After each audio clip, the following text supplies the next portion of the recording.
くよ。通常をやっさあ働きなさい。シトラリリッチパパ、こうよ。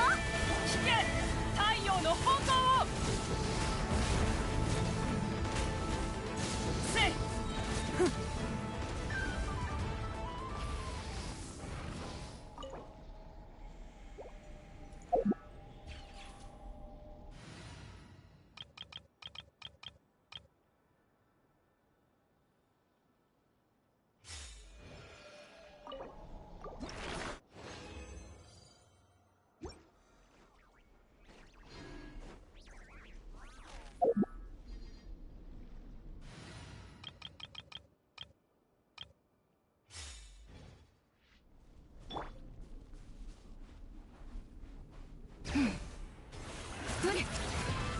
烈日よ。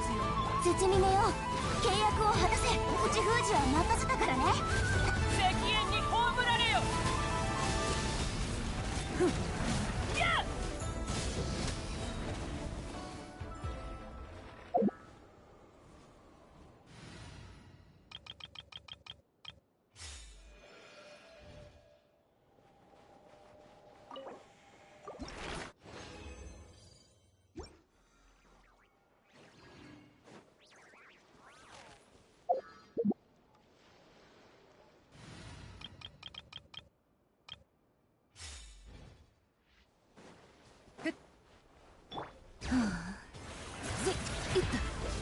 燃えよ。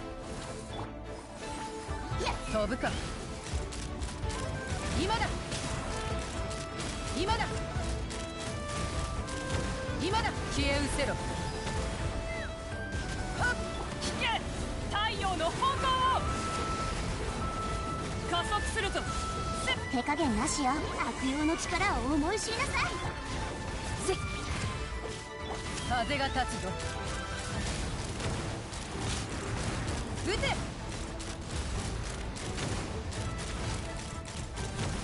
撃て。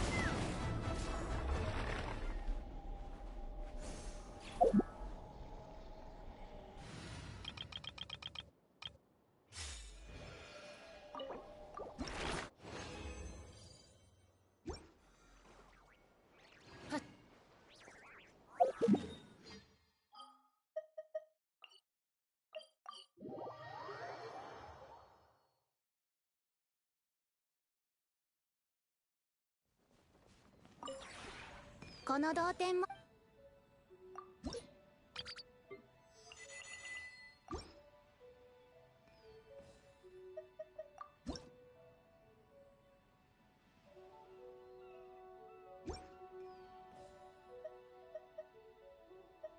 同点について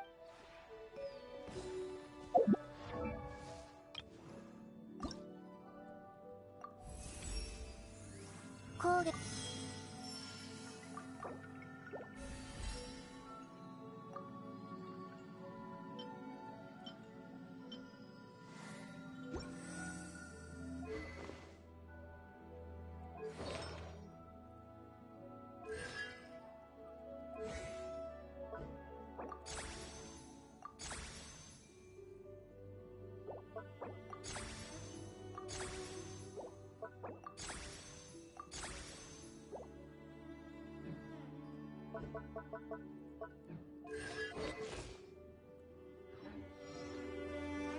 Oh, actually, so that means she's at 31,000 already, and she has 20 levels to go up. So that means pretty much HP percent, 2 HP percents here and here are probably what you want, and then you could afford to have a crit rate, crit damage, or whatever on there. Now, obviously, it's going to be she's like super stacked with crit rate, crit damage because I just gave her any random piece, so she doesn't have any good shit. But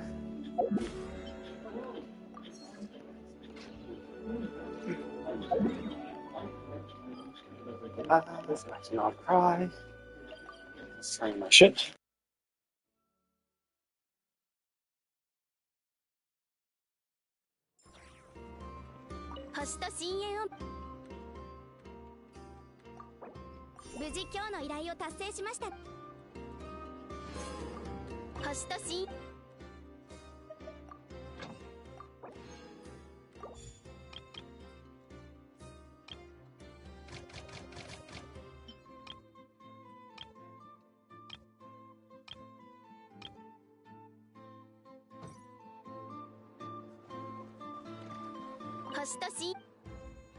Oh, interesting. So we have another valiant.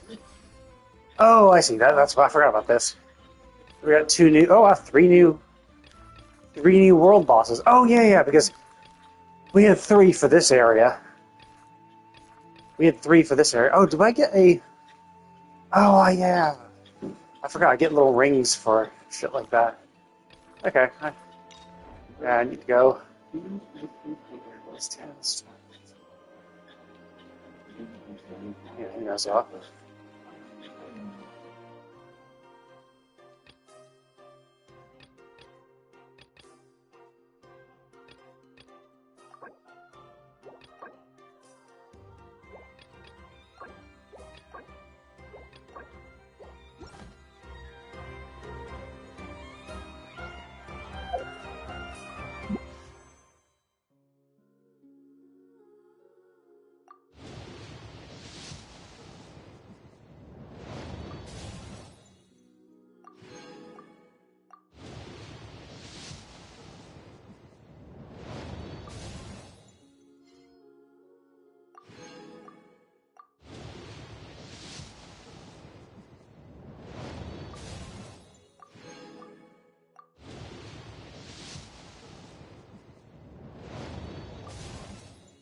Jesus Christ, how many officials is that in a row? Well, three. Another official, although not in a row, but see. Yeah, the only rate up one I've gotten is official for like 4 times. Now, luckily, I have max constellations. I think, max constellations on IFA the last time I pulled, so it's not a huge issue. So it doesn't matter, but yeah, it does kind of suck when it's like, oh yeah, who's the 4-star you're getting? Oh, well, you get the 4-star that has been in the game since 1.0, which pretty much everyone has maxed out if you've been playing since 1.0. Nice. So I've actually won every one of my 50-50s for Colomina. I'm very, very lucky.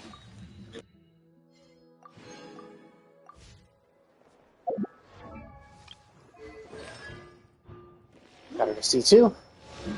These buffs are insane. Like, this buff is so fucking crazy. So basically, let's see.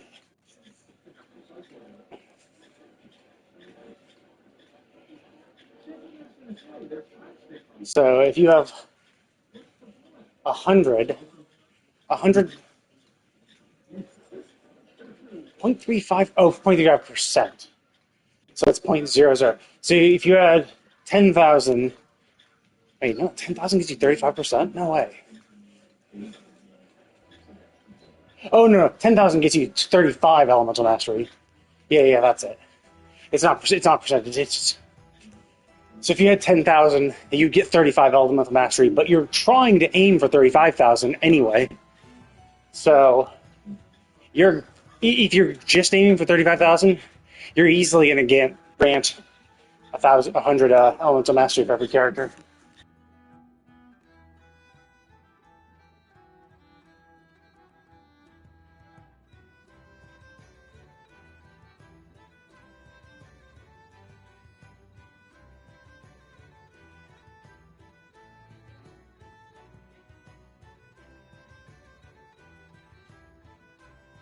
And if you get her HP of 35,000, she'll get 350 attack, bonuses for Luna Charged, 350 defense. It's cool.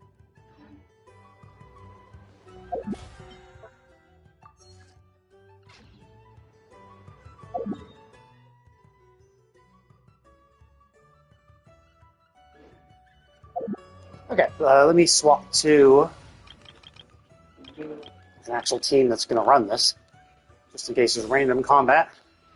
Because presumably there will be, because obviously we're going to have to fight Doctore. And I mean, it's probably not going to be a random fight.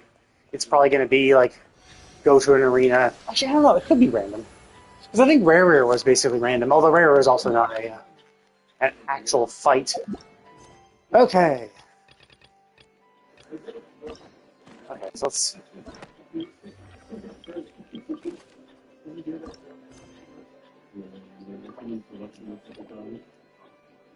Oh.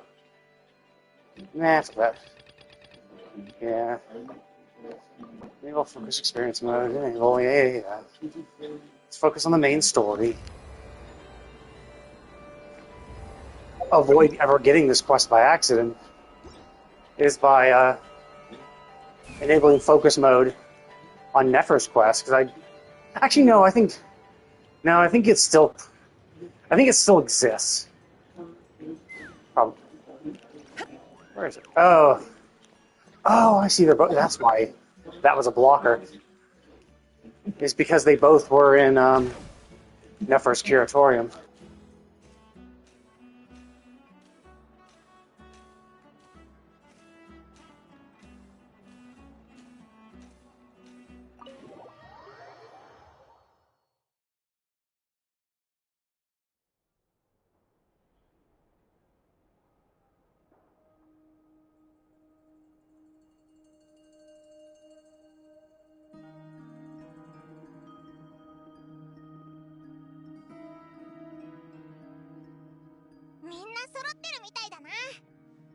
ああ、こっちは準備万端だ。バッチリだ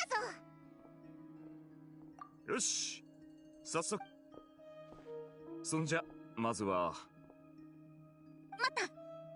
誰かいるみたいだね。足音が隠せてない。敵意は感じられませんね。しばらく入ったらどうだい？ Oh, it's a Fatui, or there's 9 at the very least.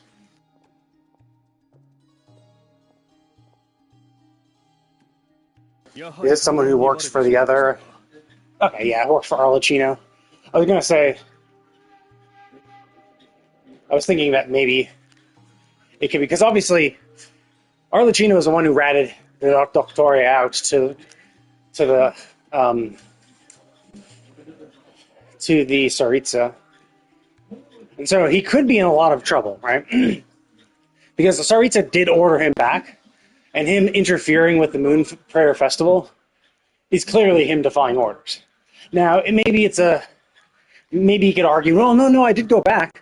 I did come back to Snezhnaya, and then immediately after returning, immediately after arriving in Snezhnaya, I immediately headed back into Nod Cry, right? Or maybe he had a method of teleporting. So it's like the second he needed to, he teleported over. Because he's like, well, I did return. You ordered me to return. I did return. You didn't tell me to return and stay in Snezhnaya for the next few months, so that means that I'm free to leave as long as I fulfill your order. You know, is he being pedantic like that? He seems the type. 召使様の命により伝言をお届けに参りました。ドットーレはスネージナヤに戻ると思われたが、そうではなかった。そして空脇実験設計局にも。ナシャタウンにも姿を見せて。ということは。Oh, okay. So he didn't even actually. So then he actually did defy her orders. She ordered him to return, and he openly defied it. Okay. I was wondering if he actually did return, but then the second he returned, he immediately headed back. You know, like the second he set foot in there, reported to Tsaritsa, "Hey, I'm back." Then he immediately headed out and went back to Nod Cry. So technically, following the letter of the order. But not the spirit of it. The spirit is for him to return and stay in Snezhnaya. But no, it seems like he just completely flat out just defied it and ignored his order.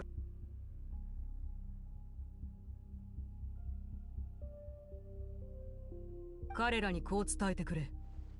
私とサンドローネが先行する。もし君たちも気になるようなら、などくらいのコロンビーナと仲のいい二人だが。行動を起こす前に少女様はすでに組織を離れましたが、上層部があの方を気にかけていることに嘘偽りはありません。立場上、人々と衝突することも多々あります。Well, also, this is like the reason why Arlecchino was like, oh, I can't fight him because we were told two harbingers can't fight each other. Right? It's a rule. Harbingers can't fight each other. But it's like, well, technically, she gave up her role as a harbinger. You know, she was a harbinger at one point, so it's hard to say whether that rule would still apply, right? I mean, she did have a bounty on her head, so maybe it doesn't. But the idea is that like she was a harbinger, and here we have another harbinger, you know, plotting against a former harbinger, right? Like it's not a good.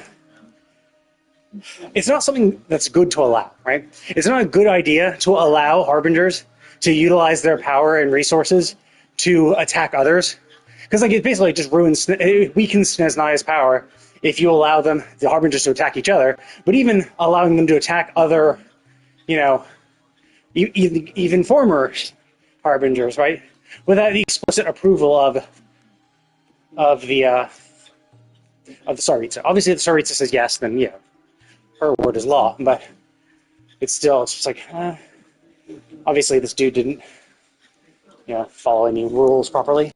あなたたちは少女様のご友人ですので。さすがアルレッキーノ。状況判断が早い。地図はここに置いておきます。北の研究所へ向かうのであれば、どうか忘れないように。少なくともなどくらいでは、召使い様の部下をお気遣い感謝します。当然の務めです。では。It's crazy that you'd think he would apply for a lab, but he'd apply for a lab on the island where the Lightkeepers are. Actually, I guess technically that is probably one of the better places to do research, because that's where the wild hunt is the most active, so it seems like the better place to do shit like that. 徐行のためというのはおそらく建前で別の思惑があるのだろう。I mean, it's not surprising if you think about it, because we were told that he was Sumerian and he's like a few hundred years old. So it's hard for someone to imagine that a few 100-year-old person would be loyal to any one like faction, right? Especially considering how self-centered he is, right? He's all about research, and so it's hard to argue it's hard to tell if he's like he's all about research, one. So he's always been conniving. He's always been self-centered. And it's not even like he's from Snezhnaya too. So it'd be one thing if it was like, oh yeah, he's from Snezhnaya, so at least he has the, maybe some relative amount of patriotism, right? Where he's like, well, this is my home world, this is my homeland. I might as well help them while I do my other shit, right? Like helping them could be incidental, but still on purpose. But for this, it's like, no, he's not even a native there, so. 残忍で悪質なもの。現状、博士の行動は予測しがたいものです。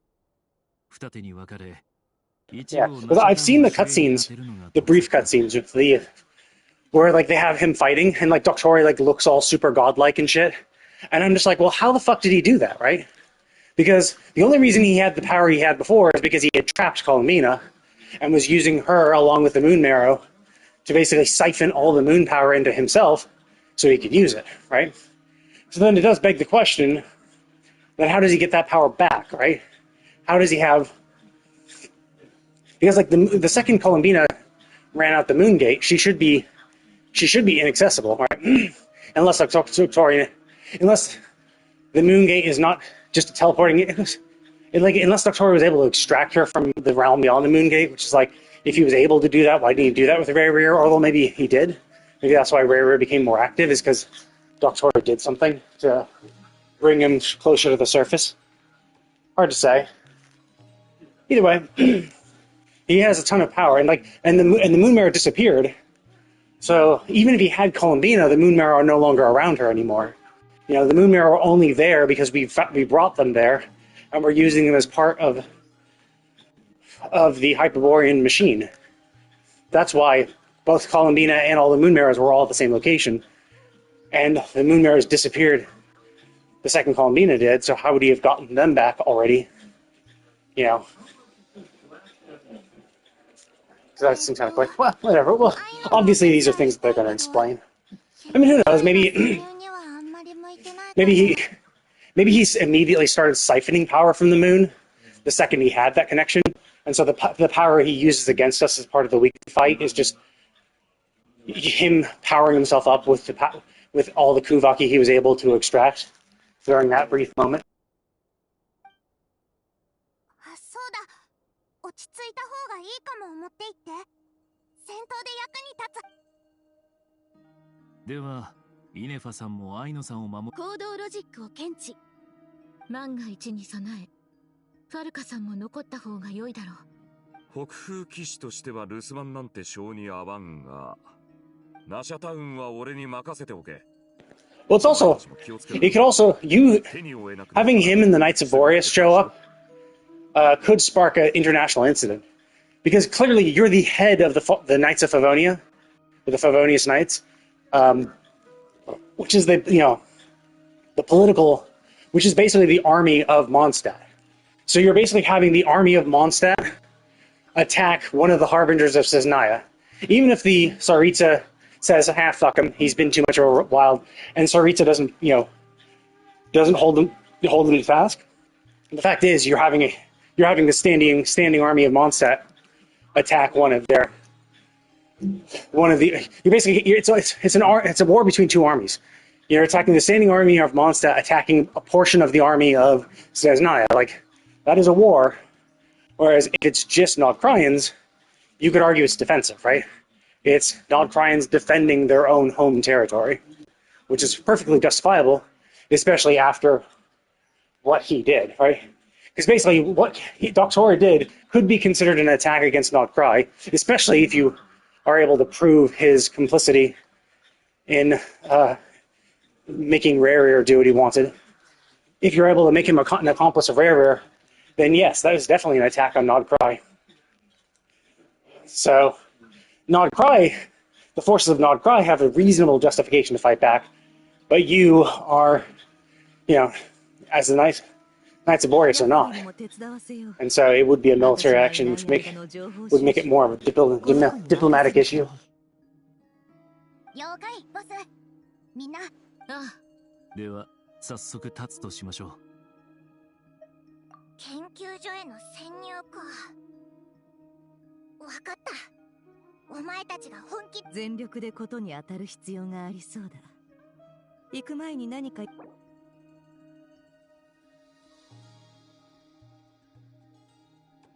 Ah, shit. It's one of these ones. I mean, I'm glad they finally actually tell you and warn you ahead of time. This is what they should have done before the Rarir thing. Before going into the chessboard to learn more about Rarir's past. They should have provided a warning like this. Because it was a good hour of time. Which, unfortunately, Archon events like this aren't really conducive with how I like to do my shit, because I'm doing this while I'm like on my treadmill. So realistically, what I want is Archon quests that have breaks at least every hour, or a break every half an hour to an hour. A place where you can stop, put a pin in it, come back, and without losing any progress. Fuck it. I spent my resin, so I should be fine. Push comes to shove, if it really fucks you over that much, I can do my hour of walking, and then I can do my hour of walking, and then oh wow, Jesus Christ! It skipped all that shit and just immediately dumped me here. God damn! I thought like it was gonna dump me here, and we'd have to like come up, but that's convenient. But yeah, so yeah, push comes to shove. I do know this is the Archon quest is separated into chapters, so there's 2 chapters. So at the very least, what I should be able to do if it really locks me out, if it really locks me out and I can't do other shit, I can just put a pin in it, come back later today, and then complete it. Oh fuck! Are you kidding me? God damn it, Hydro fucking Traveler, are you fucking kidding me? Actually, wait, we got the Hydro buffs, right? Oh, no, wait, where's the Hydro? I thought the Traveler was gonna get a Hydro buff. How do I unlock this?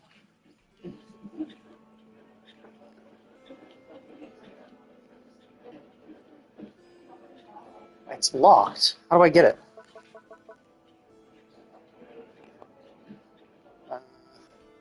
Yeah, but like, how do I unlock this shit?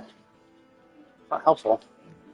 I guess presumably, so it's at the end of the quest. Darn, I was hoping it would be like immediately, but I guess not. But like, Hydro Traveler is by far the worst traveler. Like, even Geo Traveler at least has some utility. The Hydro Traveler is... Wait, what? What? Wait, what? Oh, it's just a trial Traveler. Jesus Christ, it's crap. Okay, well... It's also kind of annoying, because Nefer needs Lunar Blooms, and Hydro Traveler is... One of the reasons why Hydro Traveler is so bad is because their Hydro application is absolutely dog shit. It is so bad. Like, it requires them to be on field. Their burst is... Wait, what the fuck? Did he kill all his fellow Fatui? Because, like, you drain your HP when you do your skill. You're stuck in place while you do your skill, and that's the easiest way to get lots of Hydro procs. So it's the idea is kind of like you probably swap you have Llama, you do her skill, then you swap to Hydro Traveler to do their shit, and then and the problem is their burst. It goes too fast, so the Hydro Traveler burst just goes far too quickly. Oh, that's it.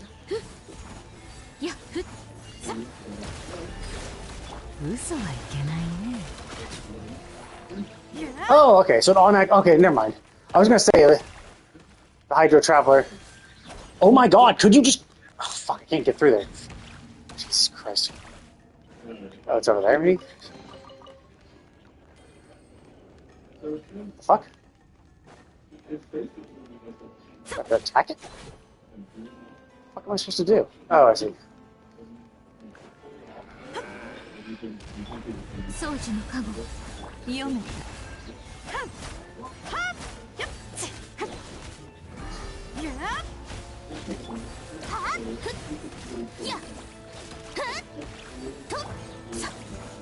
Oh, okay, there we go. What is triggering? I'm not automatically picking it.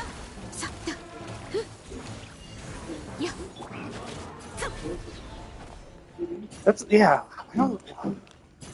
But yeah, the other sucky thing is we have no healer. We have no healer in this party. Let's just swap my food.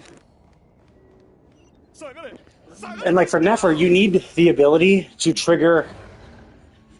Oh, I see, it's the Wild Hunt that might be attacking. And monsters for some reason. I don't know why the Saurians are attacking. But yeah, so the tough thing about Nefer is you need to do Lunar Blooms, or maybe any Lunar Reaction, to basically get, Well, actually, how the fuck do I use Flins? Now that I have a moment to actually look. I don't have a Flynn, so I have no clue what his actual abilities are. Okay, so this...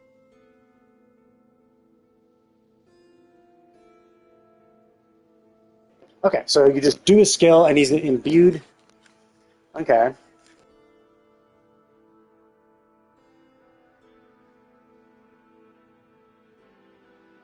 And I guess presumably...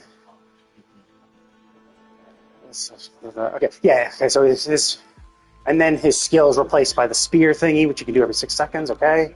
Kind of like Sino in that regard. AoE.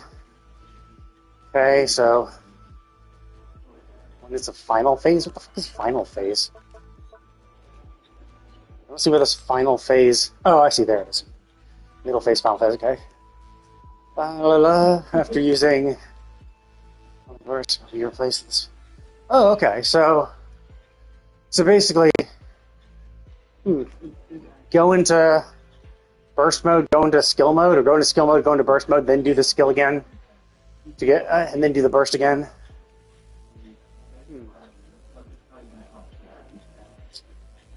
Whatever. Whatever. Let's see.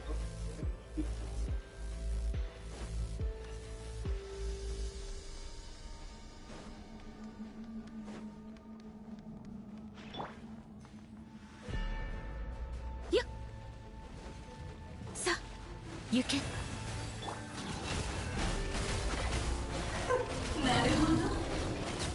かわいそうに安らかな眠りがあらんこと。鍵が落ちています。この先で使えるかもしれません。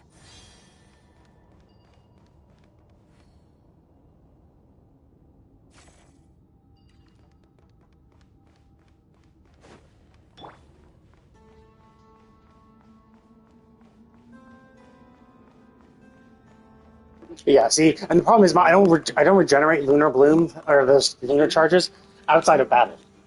So basically, once I've used up all three of them, I'm tapped, and I have to actually trigger more reactions, which is not a problem when you can trigger it on command. But the problem is that Hydro Traveler is one of the worst Hydro applicators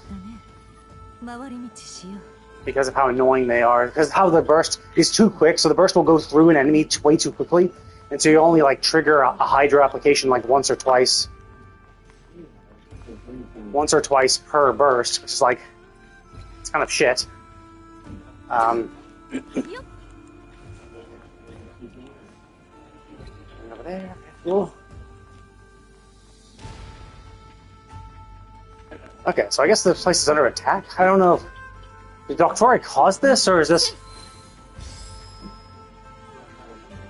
Did Doctori do something which then attracted monsters? Or what? なぜここに？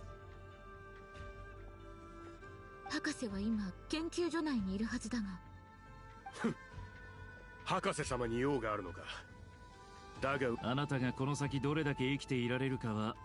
執行官がもう2人研究所内に入ったが、それがどうしたってんだ。あの博士。でもお前はその部下であること、それにこの辺りは魔物の痕跡と気配に満ちてる。博士が何を企んでるのか知りたいの。自分たちのためだけに動いてるわけじゃない。博士の行動。I mean, you have to understand that you have two harbingers going to attack him. You know, there's no way two harbingers who are explicitly said don't fight other harbingers could show up and attack unless they either had explicit permission from the Tsaritsa or they had incredibly good cause, knowing that they have to report to the Tsaritsa. You know, and maybe he's not aware, but you know, Doctoria was ordered by the Tsaritsa to return, and he disobeyed an order. So, which is just cause for the other harbingers. So it's like, you know. 少し前、博士様はスネージ内に戻ると言ったが、思いのほか早く。月髄。博士は。Oh, okay, so he did actually steal some of them. あの方はもう組織を離れたんだろう。いなくなる前に女皇陛下の命は果たしたから、自分のすべきことをすると言い、組織を離れることが必ずしもいいことだとは限らない。計画を遂行するため、上は博士様、傀儡様、少女様の部隊をこの地。俺は当時少女様のあの方は俺たちとほとんど会話せず、周りにも無関心だった。まるで生きる意味を見つけられず、遠くを眺めるしかないように。博士様はいつも少し離れたところから彼女を見守っていた。少女様が組織を去った後、俺は博士様の隊に移動した。だが今の博士様は3つの月を何よりも欲している。月が足りないの。月髄を作る。See, yeah, that's what I thought he was doing to begin with. I thought he was creating a new moon and going to raise it up into the sky, because the moons themselves seem to be powerful weapons, because that's how Nibelung was able to. I think Nibelung was able to use them as a weapon.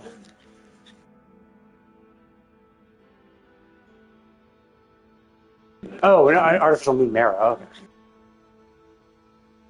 詳しくお話しいただきありがとう。そなた、本当は。いや、あの方はもう執行官じゃない。これを貴様らに教えたのは、博士様を完全に信じきれなかったか。分かった。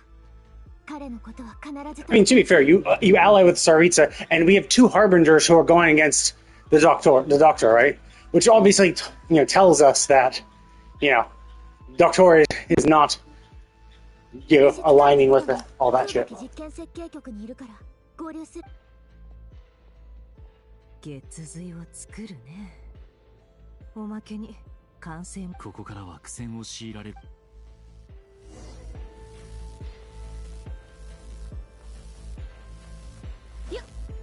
It does beg the question of how the wild hunt showed up, right? So, like, look at this. This is the... Look how quickly that goes. It's so... Yeah, when Knuckle shows up, to apply the water, then I'm fine. I just need to make sure that triggers all the time.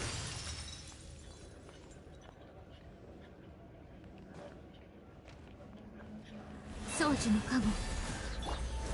いや、ほら。はっ。いや、夜ですね。さ、お静かに。地の底へ。はっ。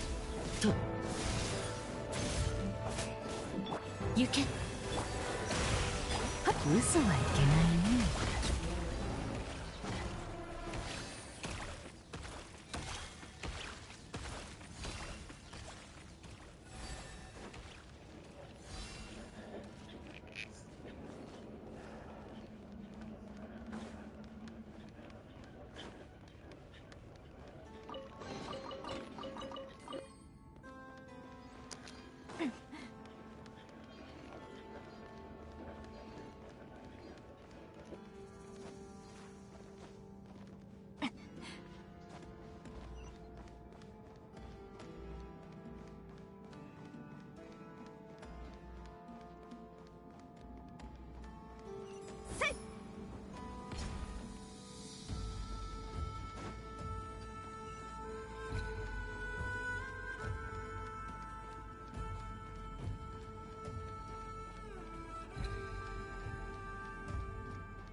ようこそ。待っていたよ。この小さな研究所を気に入っていただけただろうか。気に入るだって魔物だらけ。よくそのように悠長に構えられたもの。何も焦ることなどなかろう。まずサンドローネとアルレッキーノその二人をお探しかな。ならサンドローネの方はさっきまでここで。彼女はいつもそうだ。礼儀知らずで困ったものだよ。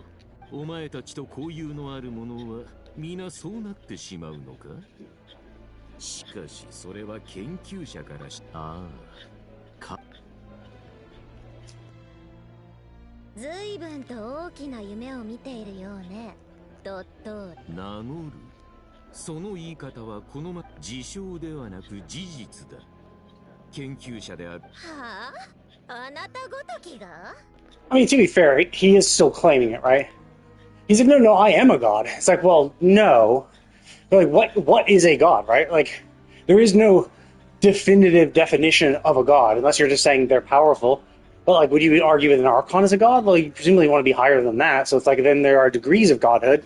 In which case, you know, there has to be some sort of objective measure if you're going to state it as a fact. Also, like, if you're using a machine to do so, then you really aren't a god. You know, wouldn't anyone in your place be able to be a god? In which case, then it's not really your god, you just created a machine that can imbue anyone with godlike powers.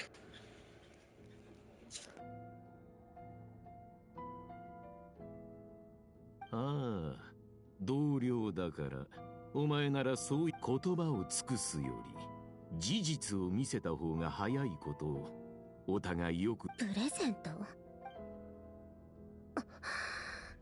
あなたの部下たちはどこに？はて、もしかすると未知なる神の足跡を追って新世界へ旅立つ。サンドローネよ、お前は教養に欠け傲慢な態度をとってくるが。まさか空爆実験設計局に人を向かわせ。ああ、陛下のご命令はもちろん心にき。私はただ自分の望む実験をしているだけ。何か問題があるだろうか。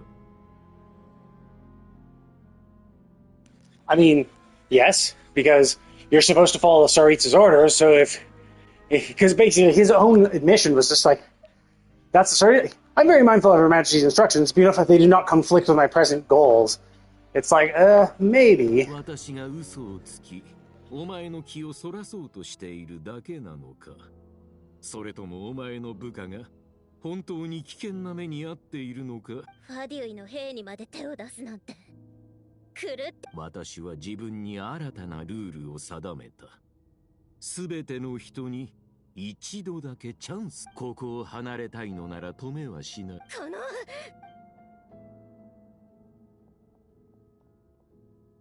Oh, okay. まさか When we were talking to him, they did have this big that container thing in the back. I'm like, did he capture her? Is she like stuck inside that thing? Because like she is a marionette at the end of the day, so he might be able to actually like turn her off or something. 彼女の唯一の長所だったというのに、たかが実験設計局を守るために躍起になる。そんなことで。I mean, I find this a little stupid, right? How can you ever hope to achieve greatness? I mean, that's dumb. Like, caring about other people doesn't mean you can't achieve greatness, right? You can care about people and still achieve greatness. Sure, right? Like, if you're distracted, if they are a distraction, so instead of being able to dedicate like 40 hours a week on research, and 10 of those hours a week have to be dedicated to like, you know, managing your team and all that bullshit, you know, the administrative tasks. Yeah, sure, you have less time to work on it, but, you know, you can still achieve greatness with that 30 hours a week, you know? 人質を取るなど褒められた行為ではありませんね。それとも今のあなたにとって対面など I mean, not really. Honor doesn't really matter. この手にはすでに月髄が2つ。失われた1つも間もなく完成する。新世界の I find this weird though, right? Because like, I mean, I guess technically the moons were destroyed. I think because the heavenly principles did get help, but like you're like the moon mirror shouldn't have the full power of the moon. It should still be lacking based on what they were before. So you're not going to be creating a moon, or maybe that's why you need 3 to make up the power of 1 moon. But like the heavenly principles destroyed 2 of the 3 moons when they were at their prime. What makes you think that a brand new god created using a diminutive version of that power would be successful? そなたに生物を扱う。私から見れば生きる資格のない人間は5万といる。自分のしたことを。それはお前たちに私を後悔。Really? We're doing this fight immediately? 迷える者よ。行け！浄化せよ！蒼月よ、永遠なる。素直にハグなるほど。欺瞞の叫び、真実はまるで影。丸裸にしてやる。掃除の加護。目を閉して夜分に失礼。ほらさあっとや目を閉してはっずいぶん情熱的。行け。はっ読む。私を恐れて素直にハグなれ。アルレキーノさん。はい、行こう。感謝します。彼らはお前を仲間だと思っているのだ。それにお前は私ではなく私の研究を潰したいのだ。ああ、君の研究を潰す方がはるかに意義があるか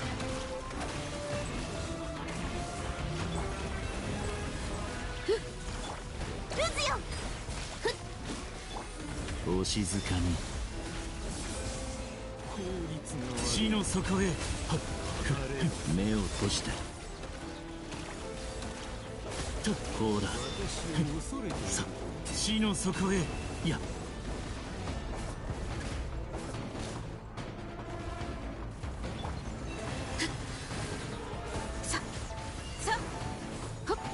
リンヤに永遠の安寧を。ここより登る。よっ。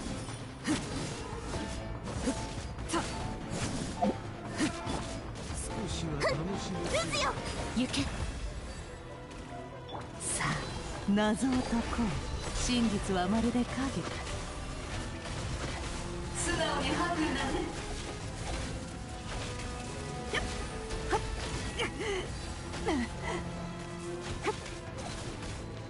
読む。掃除の加護。ルズよ、はっ。蒼月よ、永遠なる。いやとそろそろ始めよう。さ行け。未完成とはいえ腎臓血栓の影響でドットーレの力はこちらを凌駕している。まともにやり合うな、今だ。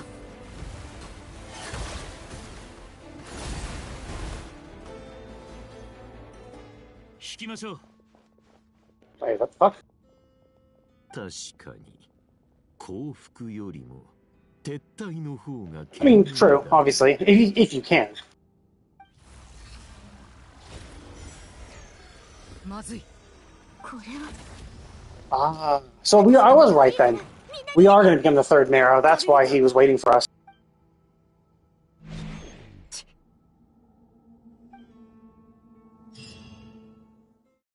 Because in theory, we're a Descender, which means we're good. We're good eating to create a new Gnosis. So I assume that they're going to use our body to create the third Moon Marrow.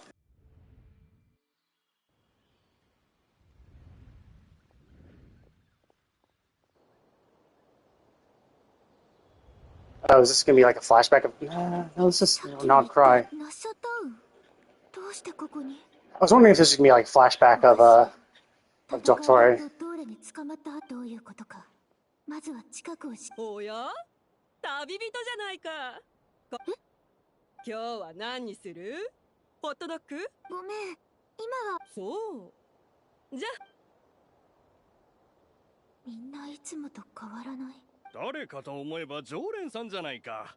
何かサービスでもしないとな。あの人なんでここに。それは注文を取ってからにしようと思ってね。もうああ、遠くまで行ってきたから疲れたよ。でも幸いあの二人って夫婦だっけってことは。お姉ちゃんしばらく来てなかったけど何してたの？忘れちゃったの？この一体何の話。ちょうどその頃よくお客さんが来てたからまたお客さんちょっと行ってくるね。ここの店主に家族がいるなんて聞いたことない。そもそも I このお see. 店は家族経営じゃなかったはず。 So basically, this is why Doctoria failed. あの子の This 話にも actually, I don't know.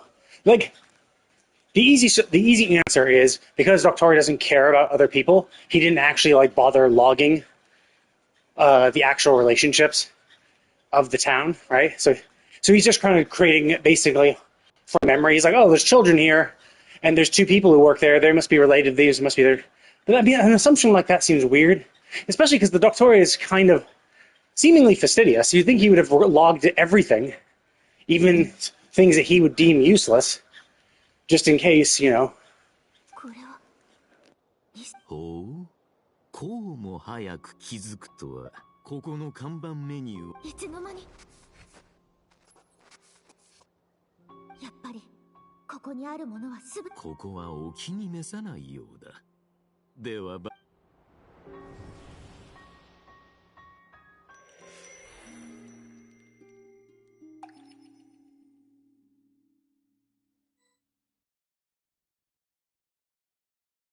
This is a cutscene?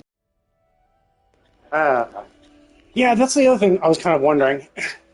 Is that, like, I thought maybe he was going to turn us into the moon. Because a Descender was what made the Gnosis. You know, they chopped up a Descender's body to make the Gnosis. So I was wondering if he chose us for that same reason. Or if he's trying to lure Columbina back. 私ここは You know? Is that he's like, oh, well, if Columbina escaped, then all I have to do is put you in danger again, and she'll find a way back to you, type thing. 月の扉を開いた後この謎の空間が月の影の中なのかな。ダメもう一度全く反応が。もしここが月の狩人とその恋人を大丈夫じゃない。力を温存しながら慎重に進もう。 Well, it's also because, like, if this is the reflection of the moon, you are heavily aligned with the moon, so that might be why you're totally fine. Whereas Rayrir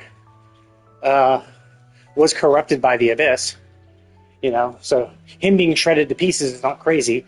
Now, Now, Thelindis, it's hard to say, because we don't actually know what happened to Thelindis, right? She opened a gate, and she might have not been corrupted by the Abyss, so she might be fine, right? And she was semi-related to the Moon, because it was her clan that worshipped the Crimson Moon. So it could be that Thelindis actually survived, right? It could be that Thelindis is chilling in here, and has been stuck here for the last 500 years, right?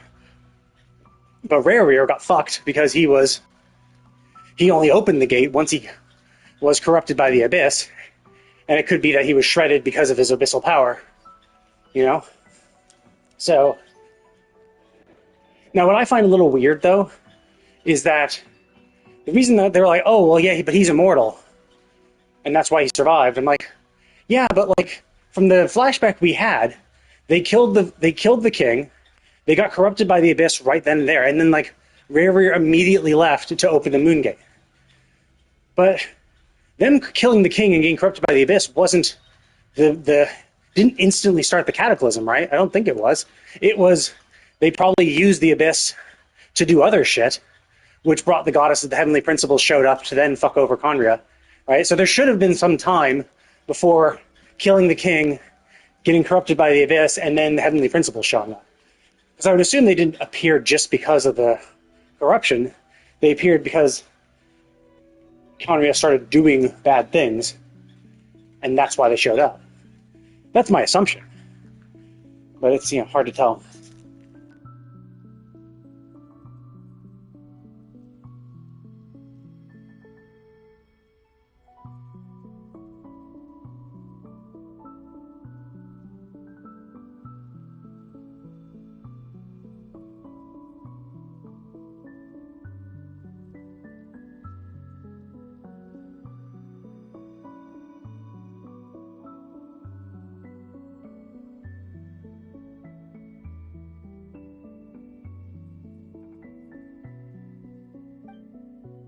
So yeah, I assume we're going to learn more about exactly what happened, but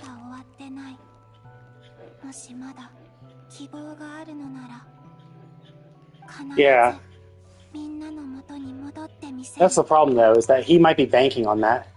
He might be like, oh, he's... So it could be that we're just being bait, right? He's just baiting. It could be that he's just... It could be that we were just captured for bait. And what he's trying to do is trying to get us to call for Columbina, or...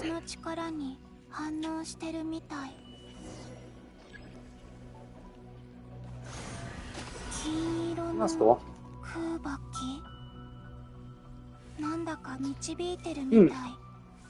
Yeah, I wonder if this is... Maybe this is where the...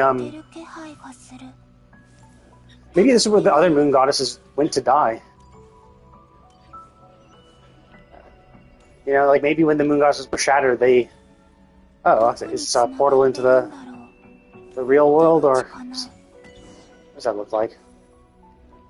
Oh, okay, we actually enter that. Is this a memory maybe? Or it's just... Oh, no, this is the Moon Para Festival.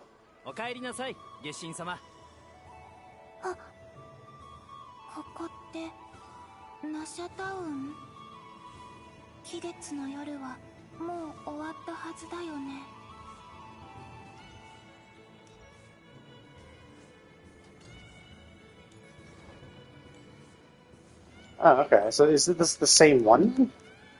Is this the act? Well, actually, that statue was up there, though. Not here.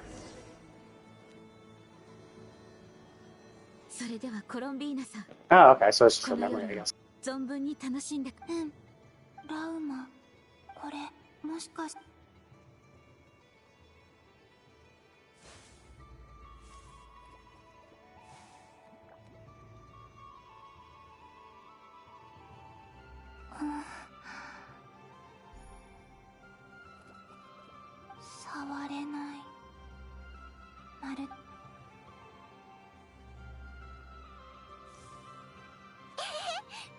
Oh, can't touch. I thought her hands would just go through them.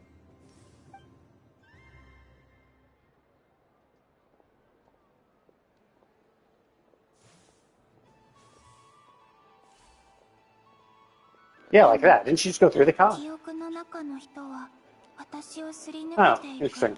So she goes through people, but objects もし気絶 are の infernally well. That's と weird. にかくまずは周りを調べてみよう。ここに戻ってこれた。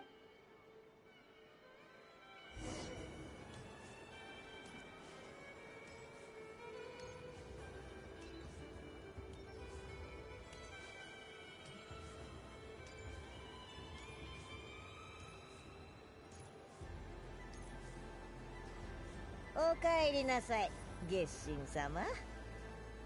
おや、本物の月神様だね。アリスの言った通り、今回の気月の夜はなかなか面白いことになっておるようだ。あそこは確か魔女界のバーベロスさんがやってる占い屋。Oh, yeah, I forgot about the card drawing. Fuck, I forgot what the cards were, too. Yeah, I was gonna be like, are they gonna be foreshadowing what's gonna happen in this patch? Fuck.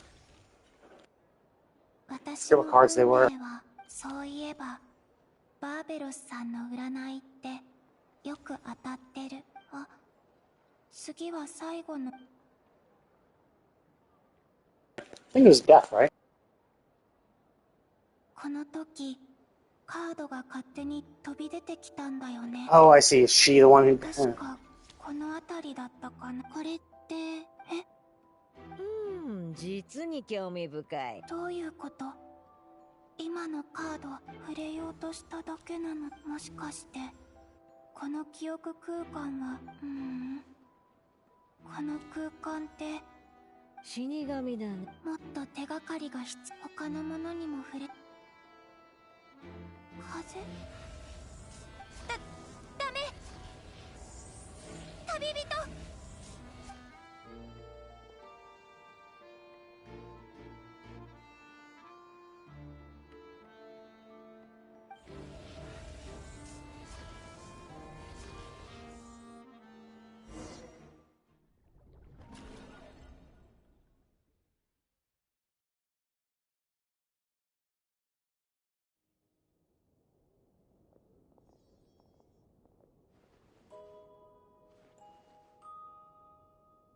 ！Could be worse. Honestly, the Traveler was the weakest part of our party. Hopefully we can get a better Hydro Applicator next time. Maybe even a healer. Maybe Barbara. Bring in Barbara. Okay, well this is very understandable why they say you can't do certain things until you've done the quest. Because, or like once you've started the quest, set aside time to be able to do it. Because it's like, yeah, no shit. Because we fucking lost the Traveler. 一人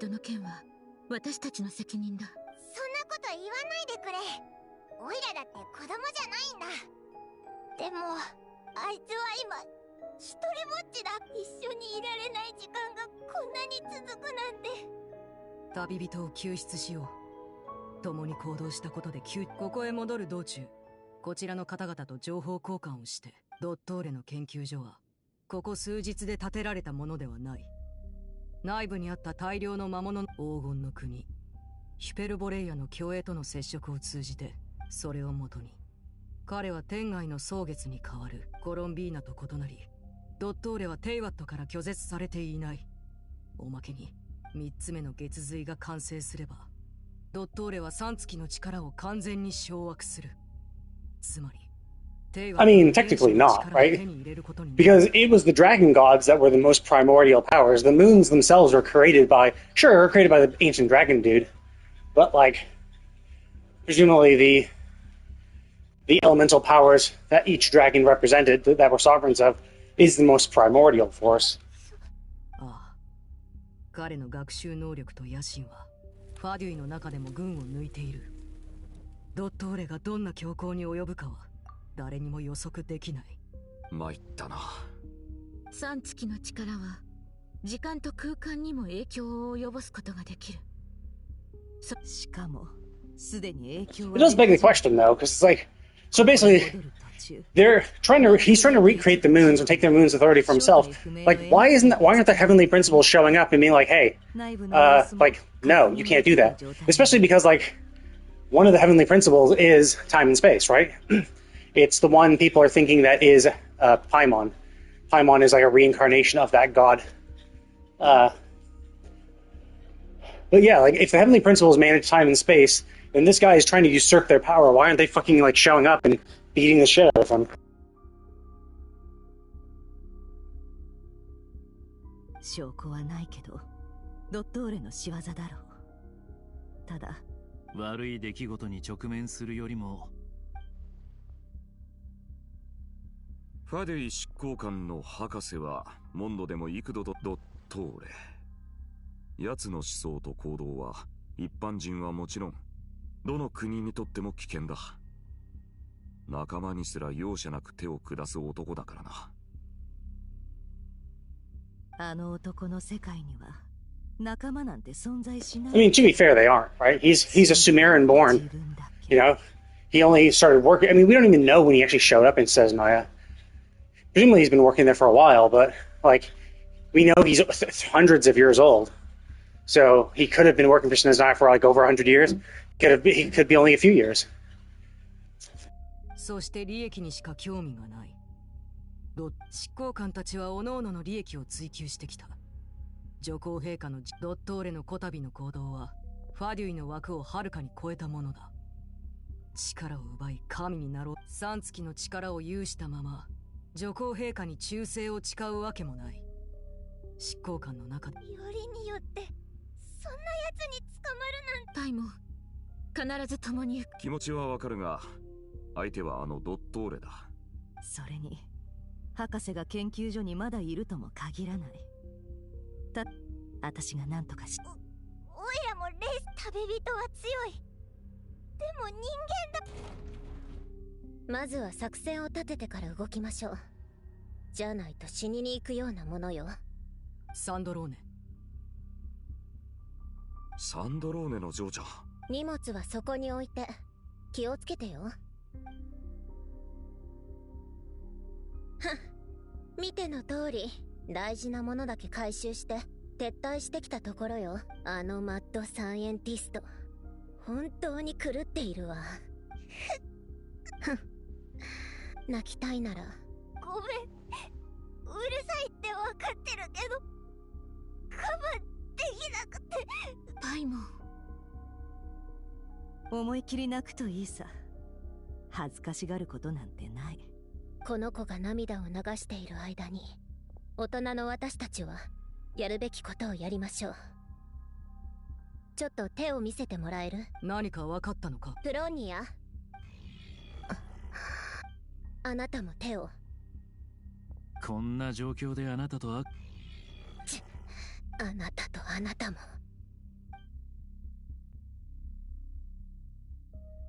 ドットーレのやつ私たちに細工したみたい。今のところ異常はありませんが、まだ効力を発揮していないということ。おそらくドットーレが月神の力で作ったものね。ちょっと待って。また悪質なものを作り出したようだ。エネルギー構造を解析した途端、暗号文ファデュイの暗号規則に基づいて解読するとこんなメッセージが出てきた。俺たちを嘲笑。ええ、あいつはそういうやつなのよ。この暗号文にも呪いにも殺意や悪意は感じられなかった。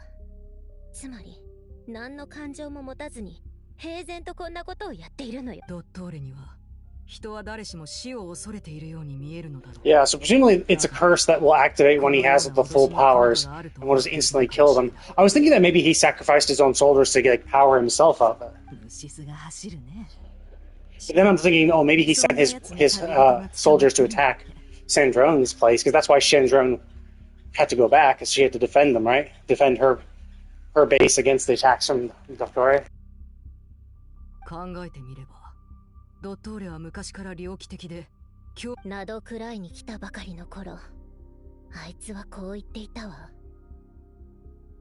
あいつにとってそういった存在は未知の開拓。ああ、旅人はテイワットの第四降臨者。ドットーレが手間をかけて捕らえた以上、すぐには手に。それでも早く助けない。そうね。それに、ドットーレ Yeah, especially because the last known use of the third descender, the last descender, was to chop them into bits and turn them into Gnosis. So it could be that that's maybe what he's going to intend as well. Or whatever makes the descenders useful to create Gnosis has other uses as well, and that's why he's using us.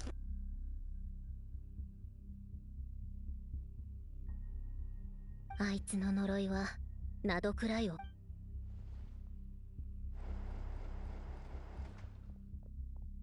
みんな、 Oh yeah, it's Fern. Forgot エ about ネル him. ギー領域をいくつか見つけたよ。博士が作り出した領域はゆっくりと広がってる。しかもそのスピードは最初。まったくとんでもない野心だな。よりによってこんな大事な時にコロンビーナさんまで。彼女は自分で月の扉を開いて、レリルとソリンディスが足を踏み入れたあの謎の。 That's the thing is, knowing we came from Rarir and Thelindis, we only know what happened to Rarir. We have no clue what happened to Thelindis. And the only reason we know about Rarir is because he came back. Sure, we haven't seen Thelindis or heard word of Thelindis, so we could assume that she's also dead, but we don't know. Because she never tried to return, and maybe she never did, or maybe she did return and is totally fine, right? Maybe she's off chilling somewhere. Maybe the only reason why Rarir was fucked over is because he was corrupted by the Abyss, and that's it, right? So it's hard to assume that that's the problem. Like we don't know anything about her. We know she went through the gate, but we don't know what happened to her beyond that. And I think we're just making wild assumptions. Oh, because Rarir got almost destroyed and killed, and his existence shredded to pieces. That must have happened to Thelindis. But it's like, well, yes, but they aren't the same, though. Rarir was corrupted by the Abyss when he forced open a Moongate to go through. Thelindis was not. So maybe she's fine, right? It'd be one thing if they both got corrupted by the Abyss and they both went through the gate. Then yeah, you could assume that the same thing might have happened to both of them, but when she wasn't, it's a huge leap to make any sort of assumptions about what happened to her. ああ、ドットーレの行動がどんな事態を招こうと。隣国の指導者たちに取り継いでくれる者がいれば。スネージナヤの方は旅人がいればもっと簡単に解決できたかもしれないけど。おいらも行くぜ。あいつと一緒立って。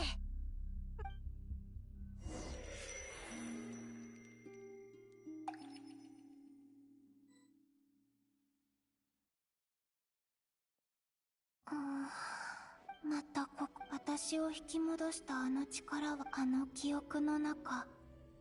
期月のもしあの夜みんなに忠告できていたら体が重い。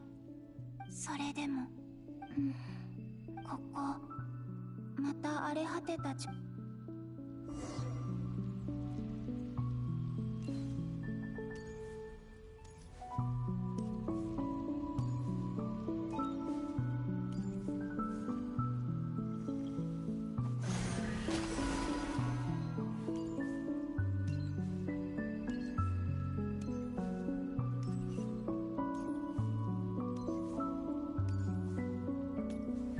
口が前みたいに現れない。散らばった破片を集める必要がありそう。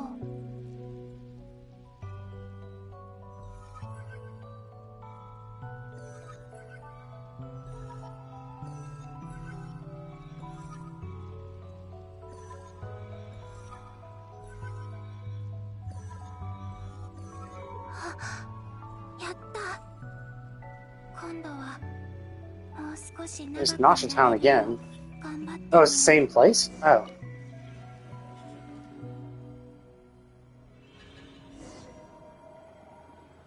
No, it looks like a different time, though. Oh, is this when we first arrived? あれ？ここ、期月の夜じゃない？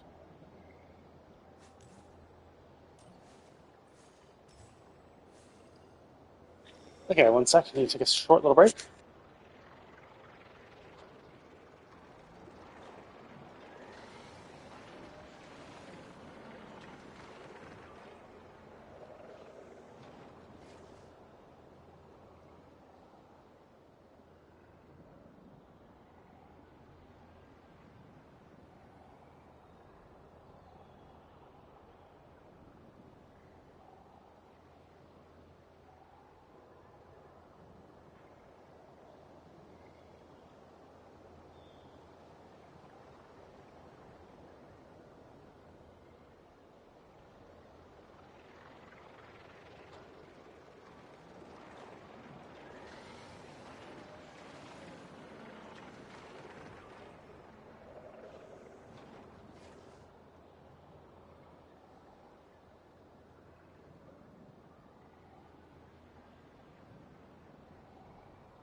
Sex still dealing with my shit. Not literally, though.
Okay. Finally dealt with my stuff. I think I've been streaming. Yeah, is that like an hour of dead air?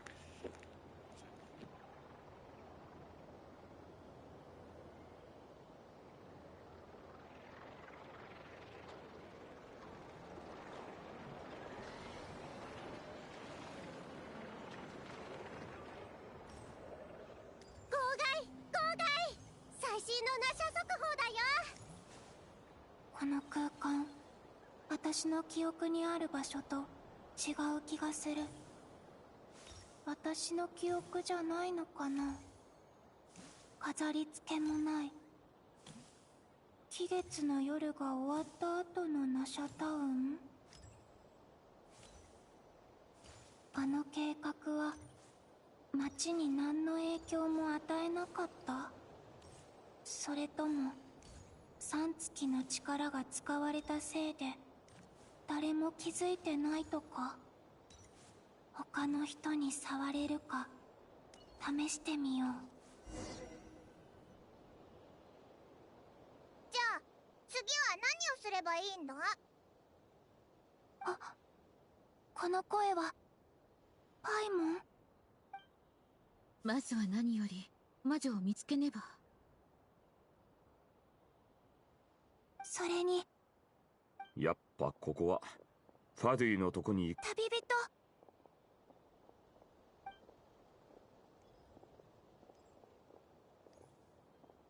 Is this where we turned around after sensing her?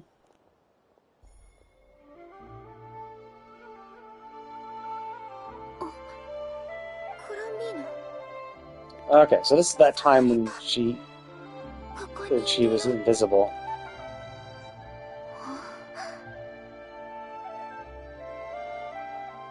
So we thought it was because she walked through her.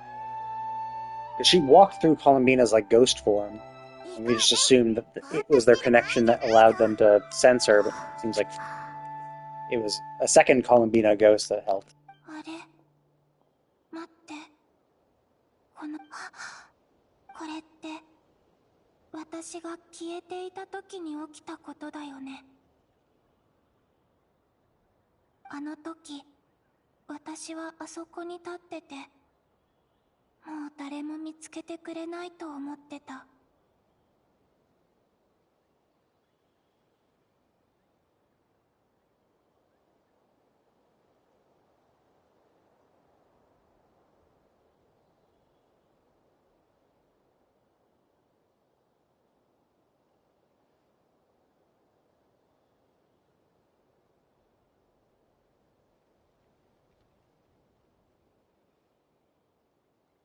旅人が呼んでくれたからみんなについていこうと思ったけど、もしかして彼女が振り返ったのはこの空間が本当に今追いかける。また引き戻さ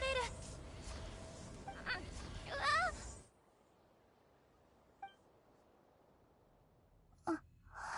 あの引力は私が現実に干渉するたびにまるでここから出るのを阻むかのように力がどんどん弱くなってく。次は別の方法。絶対に諦めない。必ずみんなに未来を伝えないと。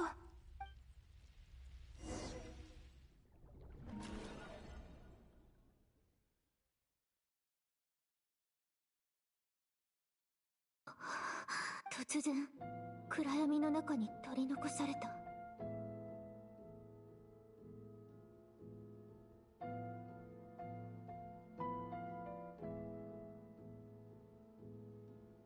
どうなってるの？まるで何かに囚われてるような感じ。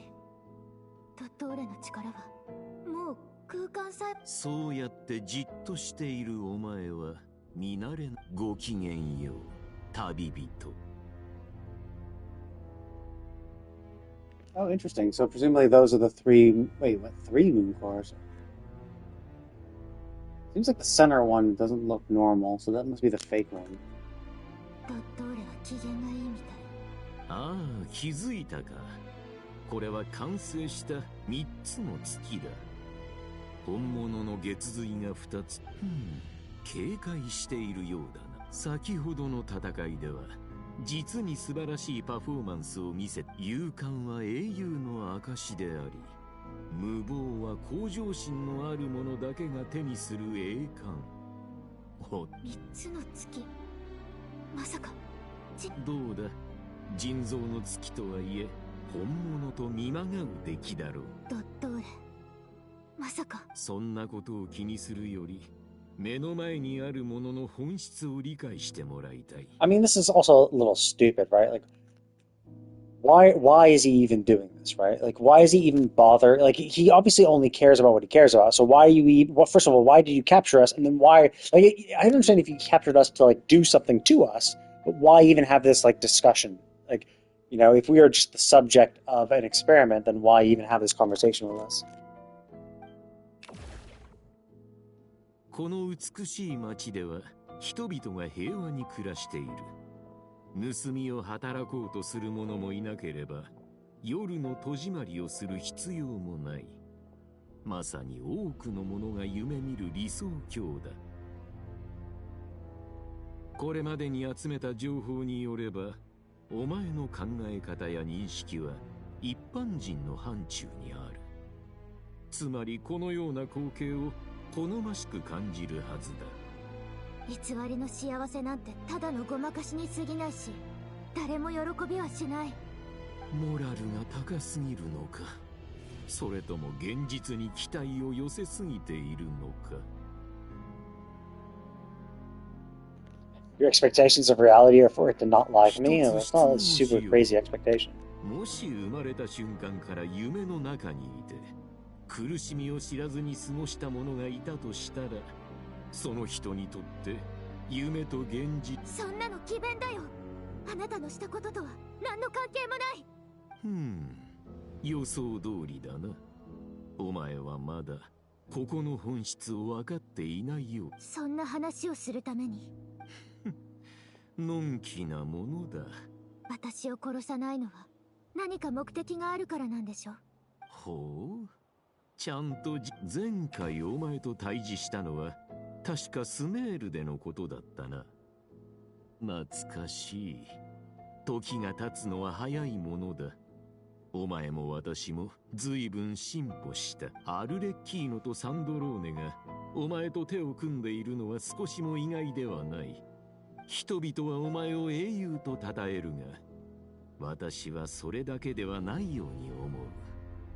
今までもそんな風に敵のことを評価した。ああ、そうだとも。私はあくまで研究者。ただお前は勘違いをしている。よく思い出してみてくれ。タルタリア、アルレッキーノ、カピターノ、コロンビーナ、そしてサンドローネまで彼らと協力できたのだから、私ともできるはずだ。よくそんなことが言えるね。Oh, I see. So that's why he's trying to do this. He wants. He doesn't need us. He doesn't need our body. He needs us to do something. He thinks we can do something that he needs, and he can't force us to do it. So he's trying to convince us. できないとなぜ言い切れる。善人は善人とだけ付き合い、悪人は悪人としか交友関係を結べないとでも言うのか。私たちならもっと実りある関係を築ける。He says that, but I mean, the good often associate with the good, and the bad often associate with the bad. Sure, not always, but usually. まさか交友関係を結ぶ基準を友情や尊敬できるか否かだけとは思っていまいな。世の人々は利害関係で結ばれている。お前が認めた人は必ずお前に何かしらの利益をもたらしているはずだ。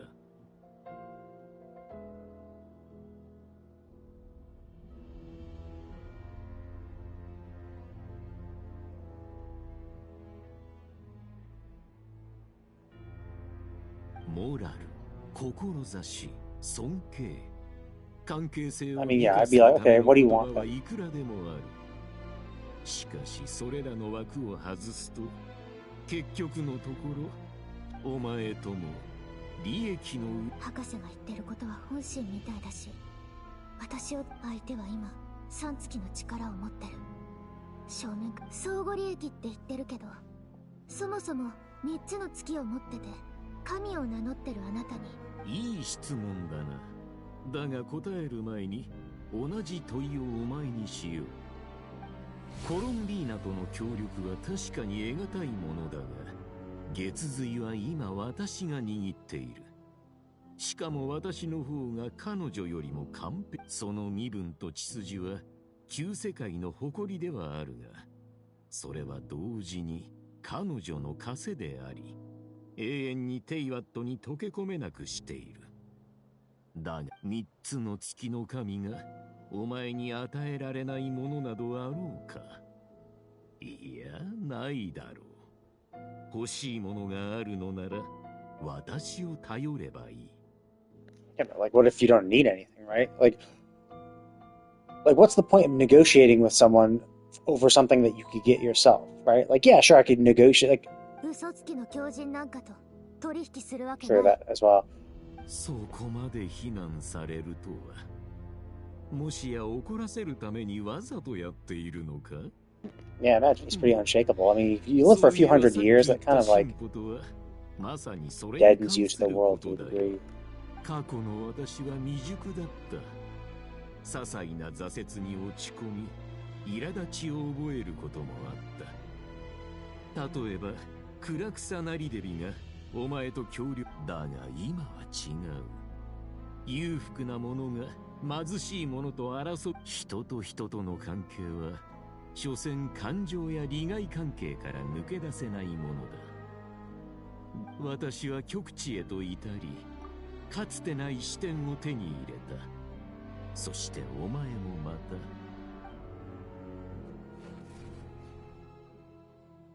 降臨者よ、世界を見せてやろう。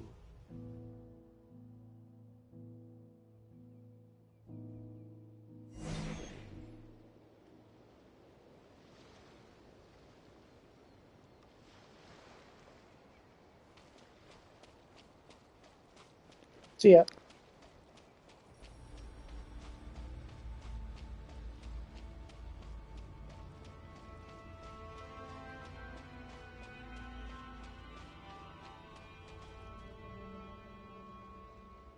Damn, his godlike power over space is keeping me from leaving.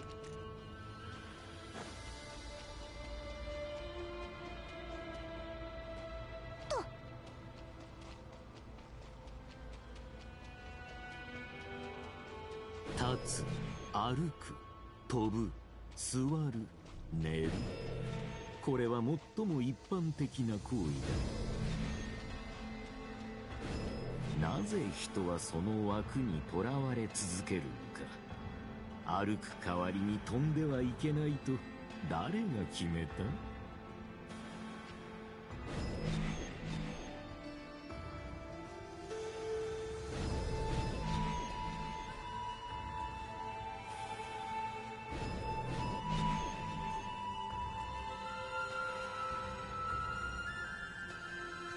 お前の能力や経験からすれば、天理の下に生、死、時、空を司る。刃物で傷つけられた者は出血や感染で死に至り、湖に落ちた者はもがき苦しみながら溺れ、追いゆく者は孤独となり、孤独な者は老いてゆく。そして新たな命が生まれ、この4つの事象が世界を形作り、人間を束縛する。だがあの者たちはその枠を、人は公平を望むが、この世に公平などあるだろうか。神が地にひれ伏し、生きとし生ける者のしもべであると認めないか。 Well, this is also not true. All who live yearn for equality? No, that's not true at all. Now, because like animals live, dogs live. Does a dog yearn for equality? No, it has no understanding of the concept, but it lives.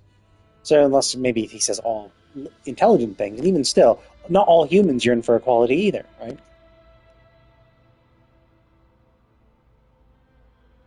It's also kind of begs questions. 我々を束縛する権利を持つのは Yeah, this is such a self-centered argument where it's like, who has the right to restrict us? I mean, why can't they? Like, it's like gravity, right? Like gravity affects all humans. Like, how dare gravity dare restrict me from flying and jumping 200 feet in the air? It's like, what? Like, how self-centered are you? This is just how it is. 肉体の限界は否定できるものだ。姿を現せ。はっ。せ。はん。や。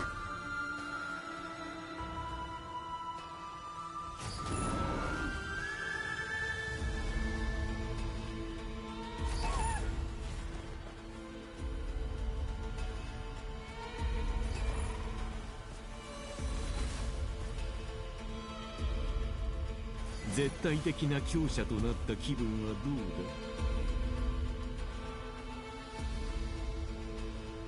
肉体が魂と思考を縛る力はお前の想像をはるかに超えるものだろう。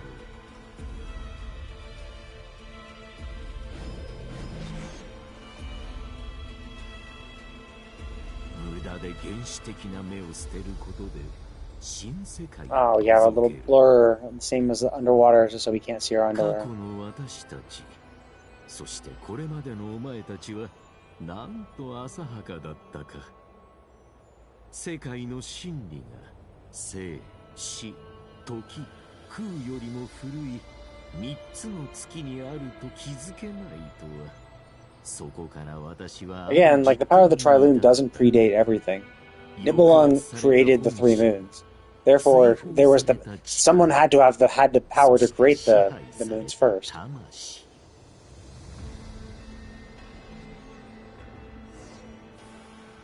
つい先日このような話を耳にした。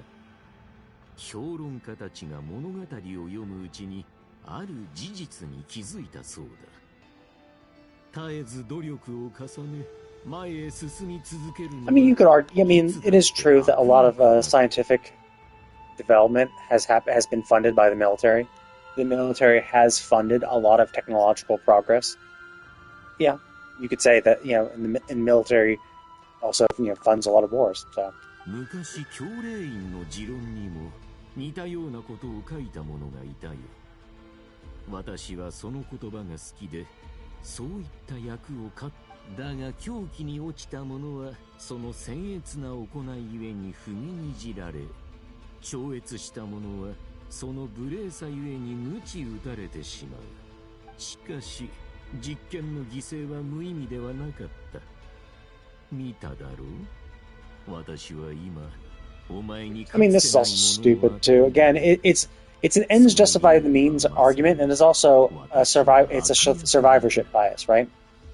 I can only precisely because it's a logical fallacy in and of itself, right? He's saying, oh, because of my past actions, because I chose this path, that's the only reason I succeeded. It's like, you could have, I mean, you wouldn't have succeeded in this way, sure. Like, if you were an asshole who fucked over Columbina, you wouldn't have the Moon Mirrors to begin with. So sure, yeah, you would have achieved this greatness, but it's not like you can't achieve greatness by yourself. You're just taking the easy way out to be like, oh, I'm just going to fuck over as many people as possible so I can progress as quickly as possible, which is kind of a weird take for someone who's lived for hundreds of years. Like, it's kind of, like you'd think you'd have the time to experiment and progress without having to be a villain, but... 相互利益こそが私たちを結ぶ永遠の絆だ。お前も心のどこかで悪を受け入れ、無垢で完璧なものに何の価値があるという。脆く退屈欠陥だらけだった私の断片を神の心と交換したことは賢い選択だった。磨き上げられた悪こそが真の求道者となり得る。Like the true seeker of knowledge. Like everyone who seeks knowledge is the true seeker of knowledge. You're just saying, oh no, I'm better than those people because I did these things. Yeah, I'm curious what he wants us to do. 私が降臨者だから。その通り。でもそれがあなたに何の関係があるの？私は自身の悪行も私心も欲望も隠さない。真の研究者とは私 Yeah, の again, true researcher. He's qualified. Oh, no, no. You're only considered a true researcher if you follow my path. Like, if they understand and speak of the truth, it's like you don't have to be an asshole to understand and speak the truth. だが私のような求道者でさえテイワットを研究するうちに Oh, is he on our 各 ship? Is 地 that... を巡り多くのものと出会ってきたお前は冒険の中で様々な瞬間を過ごしてきた。誤解されたり追われたりありふれた仕事を日々こなしたり。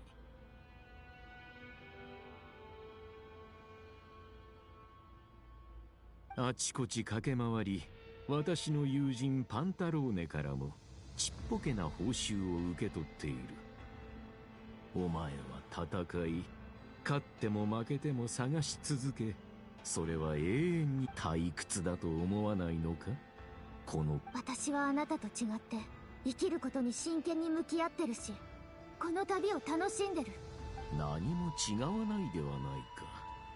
私も生きることに真剣に向き合い、今日 Yeah, at the expense of これま others. でに数多くの面白いものを作り上げてきた。人造月髄もその一つだ。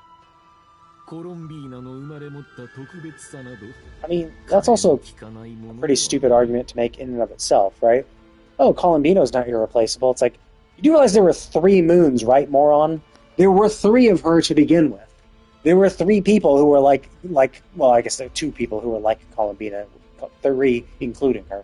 So there were already 2 other beings that were like Colombina as well. So it's not like the fact that and the fact is that the moons were created as well. So all of them could be created. So you're like, look, she's not irreplaceable. It's like, yeah, well, no shit. If you can just create the moons out of nothing, then yes, of course you could create more of them.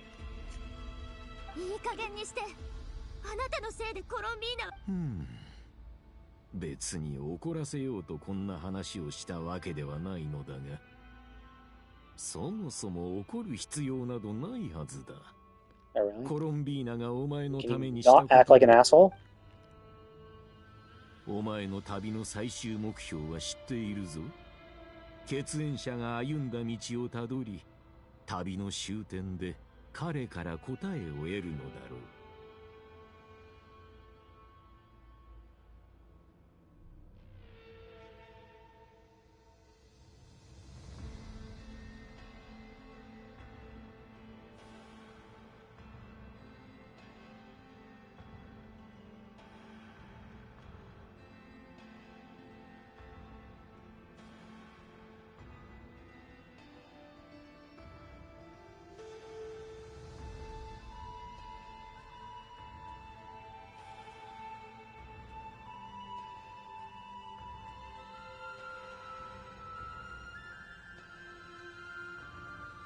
あなたみたいな人に誰かを思う気持ちなんて理解できるわけない。理解できないからといって助けられないとは限らないではないか。例えば、ふざけないで。あなたなんかに私とお兄ちゃんのことは永遠にわかる。 Oh, I see. Yeah, we're gonna get a new outfit. So is fighting Doctore? Is that how we're gonna get our new outfit and unlock our bonus powers? 私は3つの月の力を持つがゆえにそれを約束できるのだよ。ところでお前はなぜこの世界を旅して心の底から旅を望んでいるのか？それとも避けようのないものだからか？これまで費やしてきた時間、乗り越えてきた苦難、それらは本当に See, this one I find weird too. Like お前が望んだことなのか？ he's oddly concerned about time for someone who's lived for hundreds of years. Like, you would think someone who's lived for that long would understand the value of being patient, right? But he's like constantly talking about, oh, but like, look at all this time you've wasted. And it's like, what? Like, you've lived for hundreds of years. Like, 多くの友を得てきたお前だが、心の奥底にある空白が何を望んでいるのか。お前が求めているのは家族か友人か。彼らはそれを知りながら何もしてこなかった。だが私は違う。私は親切だからな。実験に協力さえすれば。 Yeah, so what do you see? Oh, yeah, I would have asked a while ago. What specifically you asking us to do? この誘いは悪意に満ちてるけど、博士の言葉、私だってわかる。感謝の気持ちを知らない他人。I hate being. This makes it seem like she's falling for it. It's also like stupid, right? I've ungrateful, yeah, strangers, but we're talking about our friends. You know, the people you met that actually, you know, that treat you well, not some random douchebags who treat you like shit. We're talking about people who actually care for you. There are definitely lots of people who care for you. Hell, at the end of each one of your journeys, you put up posters about your missing brother, right? You know, that's what happened in Mondstadt and Leeway. It was like, yeah, I'm looking for my brother, and they put up. Like, you can even find the wanted posters, well, not really wanted posters, but like the missing, you know, brother posters in Mondstadt.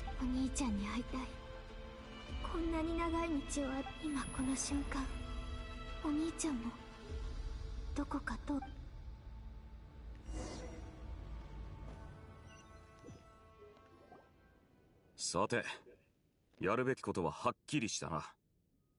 これから各組織と連絡を取り。This is like dumb too, because like, I mean, I do know that we've forgotten some. Like, there have been times when we met our brother and we've forgotten it. Like, it just happened. Like we're made to forget it, right? But like, there had to have been times where we weren't forced to forget. So it's like we have met our brother. So it's just kind of weird that like I get whether we miss them, right? But it's clearly the fact that we've met our brother before clearly shows that we don't need Doctori to help us find our brother who we've already found multiple times before. ナドくらいの住民は四方に散っている。人口が最も集中しているのは南に位置する3つの島とピラミダだ。ヒーシ島とナシャタウンはラウマさんに任せていいだろうか。ファデュイの面々とピラミダは私が引き受け。ああ。私はナタとスネージナヤの双方に援助を要請するつもりだ。実験設計局を境に北側の者はファデュイ部隊と共にスネージナヤへ向かってもらい、南側の者はボイニッチ商会に協力を求めよう。私は信者たち。ボイニッチ商会は碑文の館と親交がある。ヤフォだ。あんたも手伝ってやりな。願いが叶ったようだな。まさかネフェルが自分の右腕を1日貸してくれるとは。1日くらいなら構わないさ。けどそれを超えたらレンタル料が発生するよ。ボス、あたいの意思は？おっと、悪かったね。じゃあヤフォダはどう思ってるんだい？姉さんはあたいの大切なボスで、シカ姉はその目を直してくれた。だから蒼月の子で 2,3 日くらい手伝ってもいいって思ってる。2、3日ね。まったく、いつの間にラウマに懐いたんだか。それとも自分を安く見積もってるのかね。ところで姉さんは一緒に来ないの？全員で住民の対応に当たったら他の仕事をする人がいなくなるだろう。サンドローネはコロンビーナが死ぬわけないって言って。姉さん、あたい心配だよ。避難対応が済み次第そちらに合流しよう。合流？そんな必要があるの？私には必要なのだ。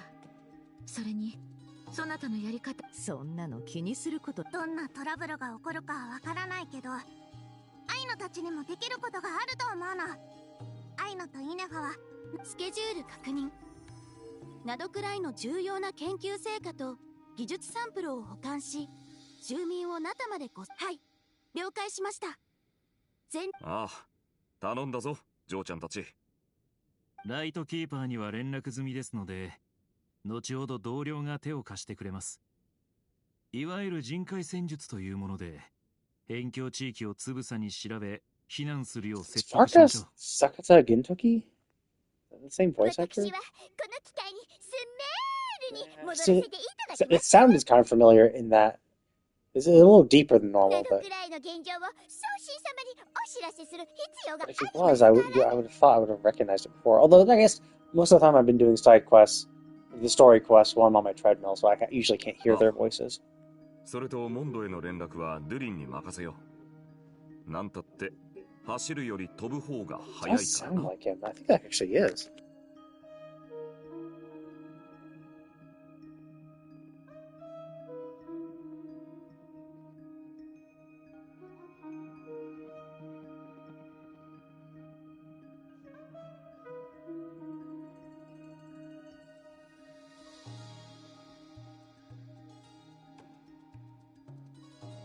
Oh, it is.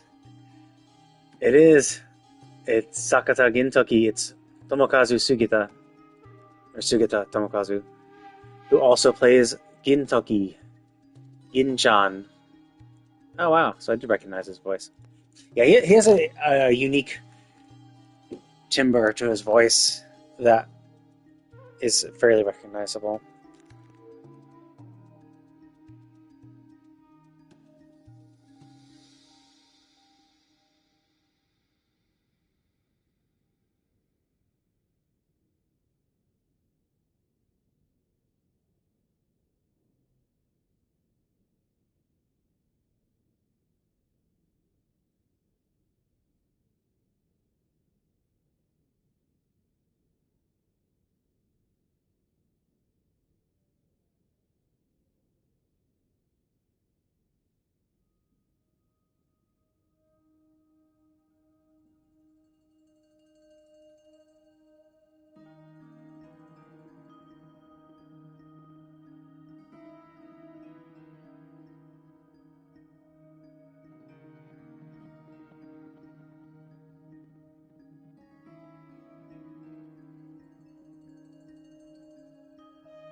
もし十分な速さをアピールできれば、飛行免許の試験を免除できるかもしれない。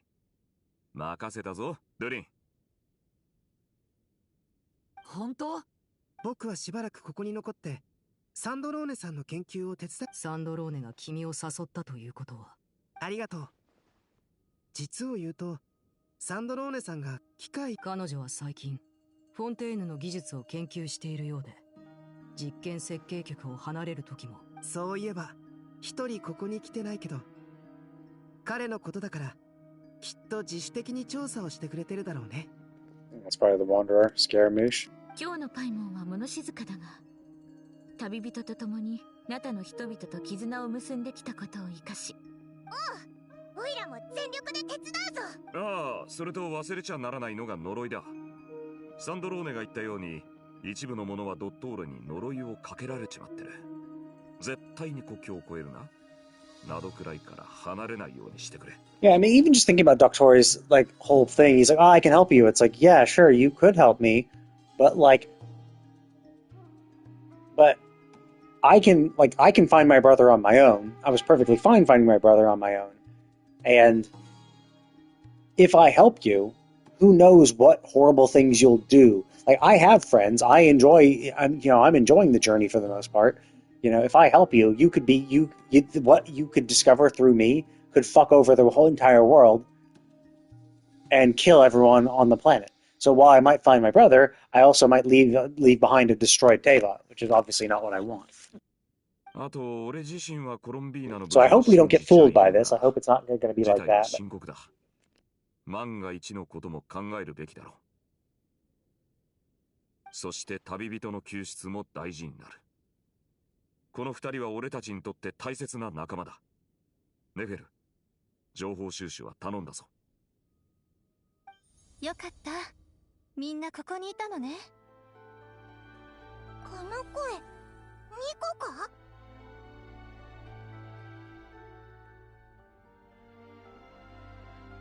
急に頭の中に声が。ごめんなさい。こんな形でしか話せなくて。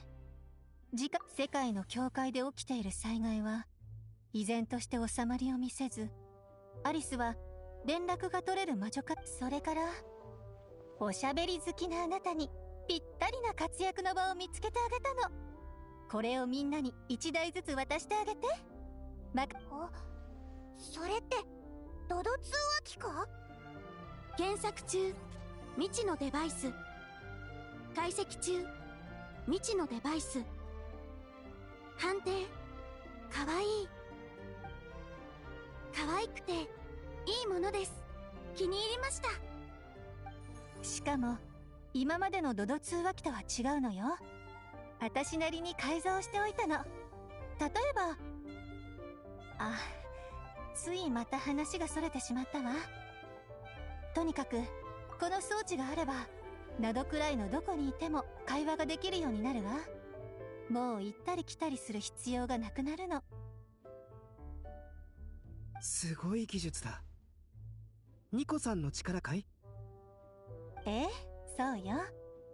アルベロったらほんと褒めるのが上手ね。危うくまた自慢話をしそうになってしまったわ。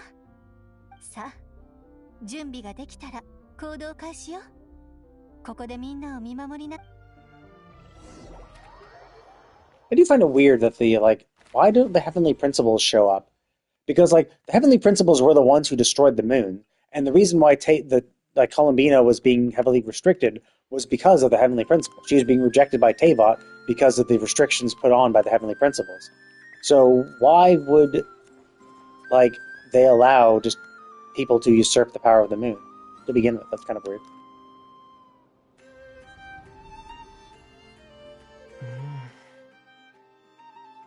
This is Aluga. フリンズさん、ちょうどいいタイミングでいらっしゃいましたね。僕も今しがた到着したと。イルガ坊ちゃま、お気遣いありがとうございます。見ていたのになぜすぐ声をかけてくれなかったんですか？あなたがどのくらい座っていられるのか少々気になりまして。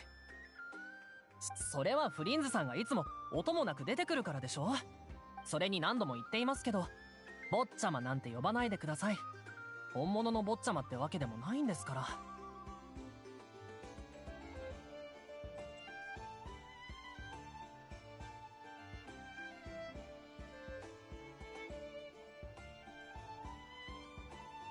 礼儀作法をわきまえている方を坊ちゃまと呼ぶことに間違いはありませんよ。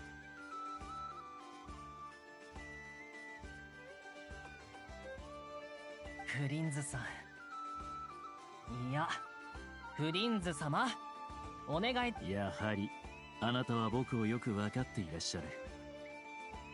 新しい友人たちは僕を褒め上手だと言っていましたが、みんな君の性格をまだ把握していないだけですよ。フリンズさんはいつも褒めて褒めて相手を舞い上がらせて、そのまま天まで登っていく様子を見るのが好きなんでしょ。僕は今その人たちが良い知らせを手に戻っ。状況はかなりまずいんですか？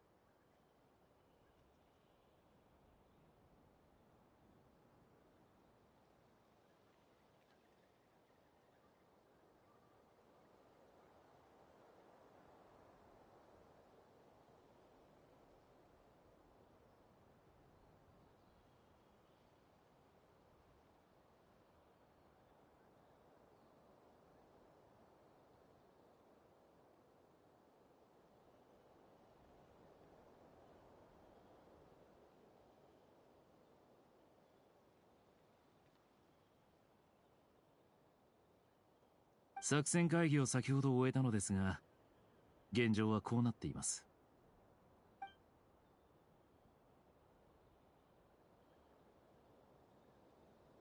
つまりピラミダの住民を全員避難させた上でライトキーパーからも人を派遣し、などくらいの辺境地域をくまなく見て回るということですね。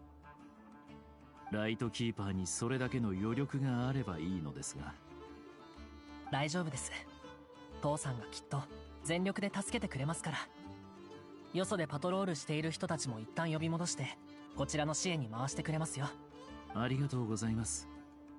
あなた方がいてくれればきっとうまくいくでしょう。坊ちゃま、何か言いたいことが。さっき他にやることがある。それは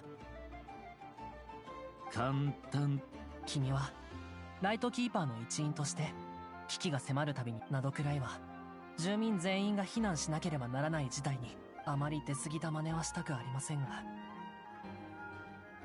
実は呪いをかけられてしまいましてね。この呪いはなどくらいを出た瞬間に発。そんな、どうして呪いなんか。自分の理想のために他人を踏みにじる者はこの世に。僕は怒っています、フリンズさん。君はそうですね。それがどうかしました。どうかしましたかじゃないですよ。おや、弱りましたね。ちょっと、僕の怒りなんてどうでもいいってことですか。あんまりです。では心から遺憾の意を表します。そうですね。今度灯台にお越しください。一緒に釣りをして肉でも焼きはっきり言った方が良さそうですね。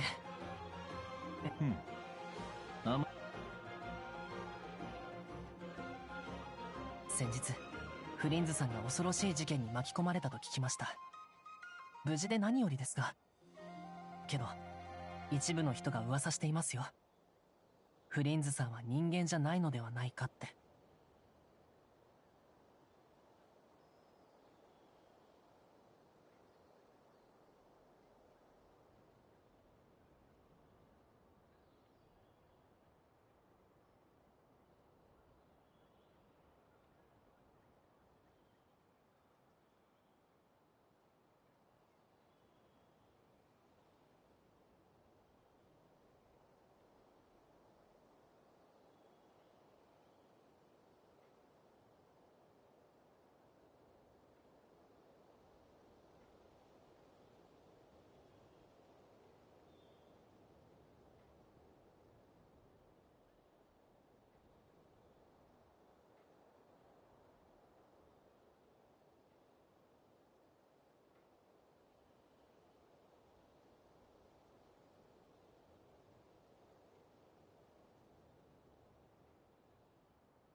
確かにひどい目に遭いました。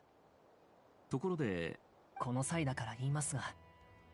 おやおや、なんと。もういいです。この話は全て片付いてからにしましょう。いいですよ。ですがその言い方はなんだか縁起が悪いですね。必ず生きて帰ってきてください。お願いします。そこまで真剣に言われては約束するしかありません。それと代わりに同僚たちへお礼を伝えておいてください。皆さんのご協力に感謝します。行動する際は安全を心がけるようにと。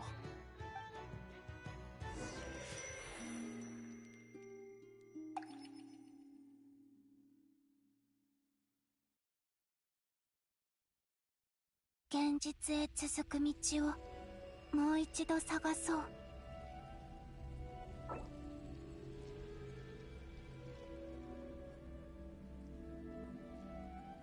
I'm curious. Let's see. What happens when I leave?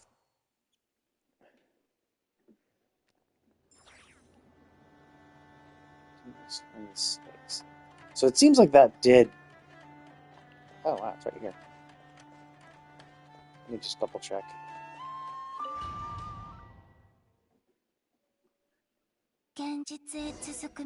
Okay, so this is it is checkpointing relatively well for the most part.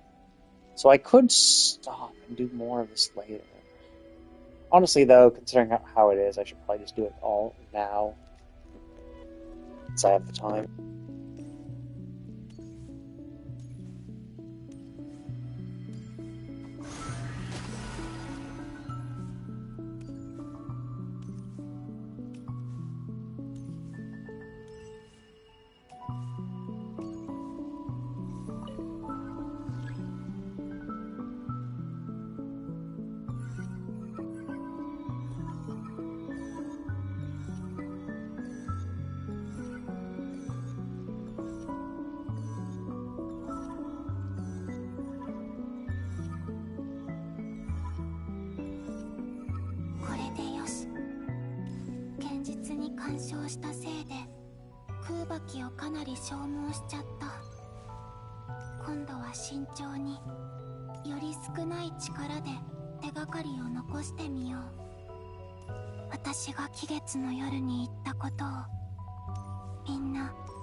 ここ。ん？フリンズ。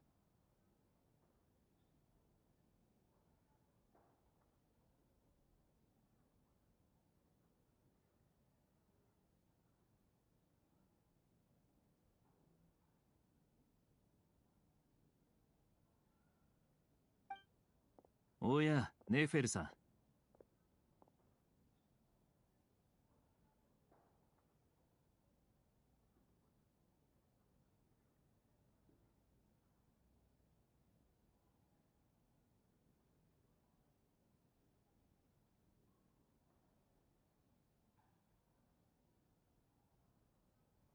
ここで何してるんだい？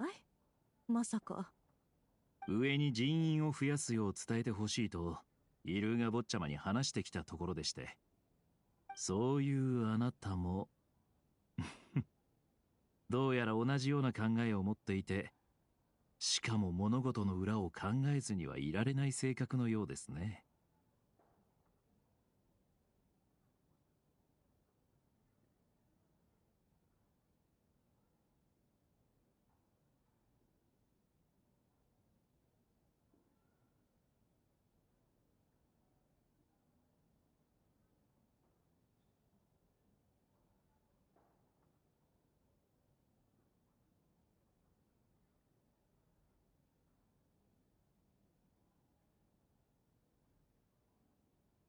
ああ、旅人の情報を集めながらいくつか推測を確かめたいと思ってね。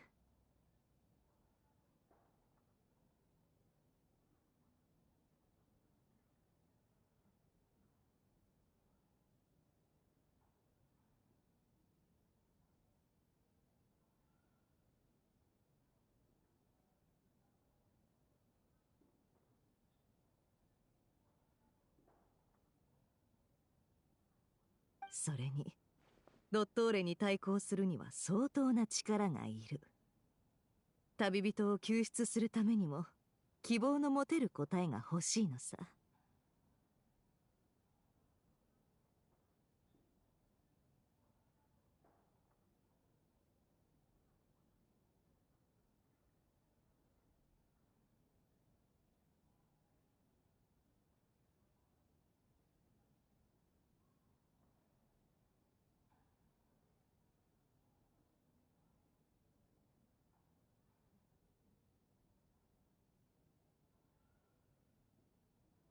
あんたもコロンビーナがそう簡単に死ぬはずないって思ってるんだろ。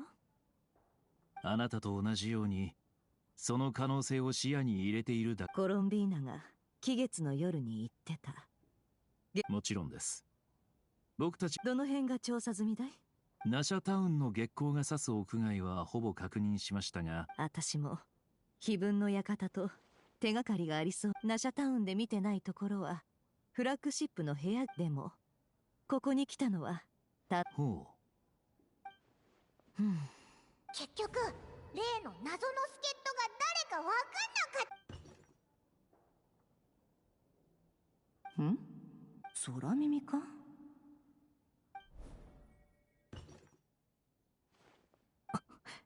行くよ。どうしよう。入ってすぐ花瓶を倒しちゃった。でも私が気をつけていれば、私の影響だ。ここってフラッグシップ。外の酒場の方には行ったことあるけど、でも確かなのは旅人の話だと部屋はそこだったはず。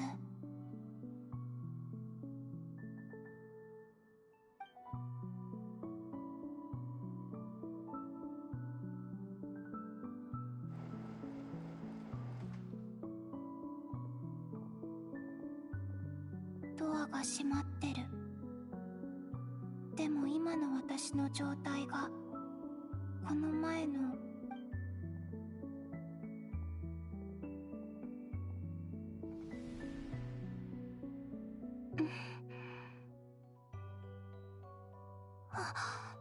入れた。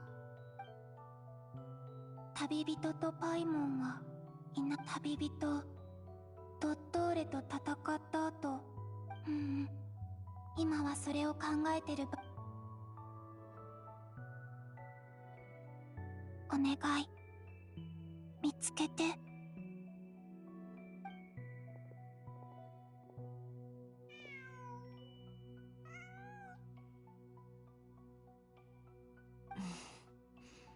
この猫以外これといったものは。確かあんたここで一晩か二晩過ごしたんだっけ？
はい。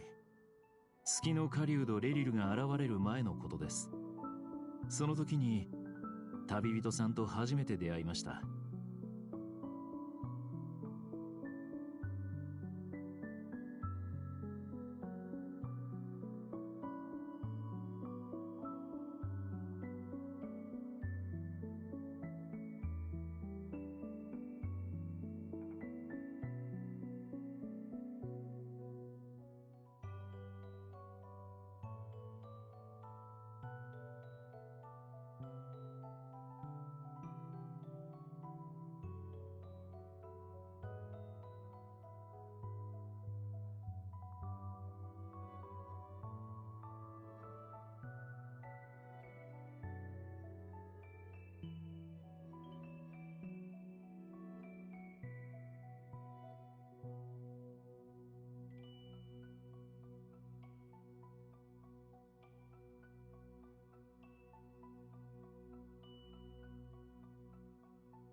ここに泊まった時何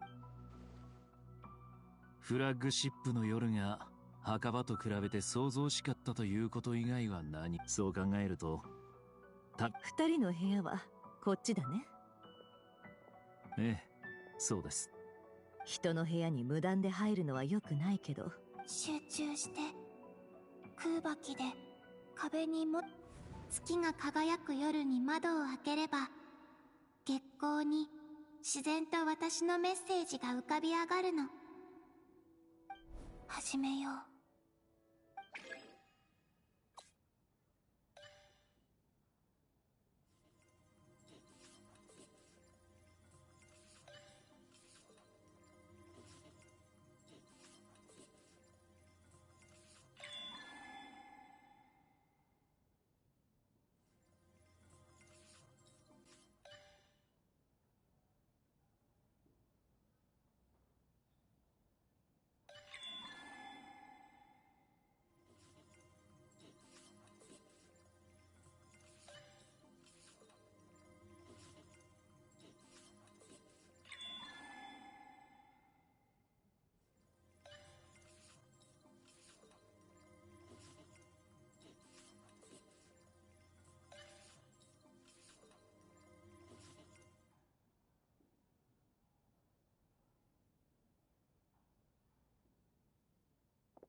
あれ、外から物音。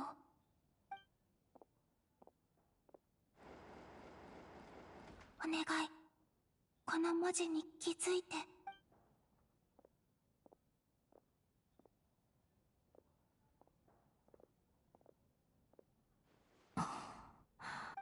どうだい？何か感知できたかい？残念ながら。はあ、最後の場所もナシャタウンの最後に過ぎませんよ。コロンビーナさんは友人が寝泊まりしている場所にメッセージを残すと。そうだね。こうな待った。何を待つの？おいら食べ過ぎたみたいだ。そんな目で見るなよ。せっかくのお祝いなんだし、たくさん旅人アイモン。でもお祝い？お前らが月の狩人と戦ってる時、おいらすっごく心配したんだ。月の狩人？こんな前の時間まで戻っ時間。この空間に入るたびに前回よりもさらに前の現実に戻っ、しかもどれも私が現実に及ぼしたまさか月の影の中の時間は。もうすぐ期月の夜だな。きっと今夜よ。でもコロンビーナが帰っちゃうのは寂しい。パイモン。ダメ。前みたいに触れたとしてもきっと何が起き、それにまた無理やり引き戻されちゃう。やっぱり月光にメッセージを残して。いや、期月の夜になるも本当に。落ち込まないで。きっと何か方法があるはずだよ。そうは言っても蒼月は偽りの空の向こうにあるんだぞ。それを越えてコロンビーナに会いに行くなんて。今は無理でもいつか方法が見つかると思う。そっか。今いつ、そうだね。何をするおつもりですか？フリンズ、あんた隣に泊まってた時いいえ、この暗くてジメジメした部屋の窓は埃まみれな上に古く立て付けも悪かったので。月光。少々お待ちください。いや、今は一刻を争うからね。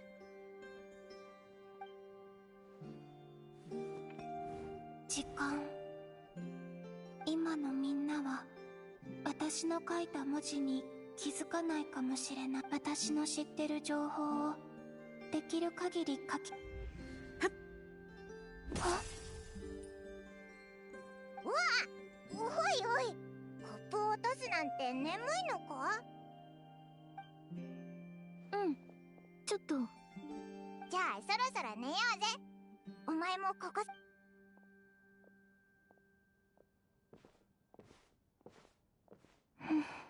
本当にお疲れ様。月の狩人に勝って私の名前を取り戻してくれて。今も君はきっとどこかで運命の不条理と戦ってるんだろうね。私が残せる情報は、ずっとここでも次の時間でも、もし叶うのなら私みんなのところに戻るよ。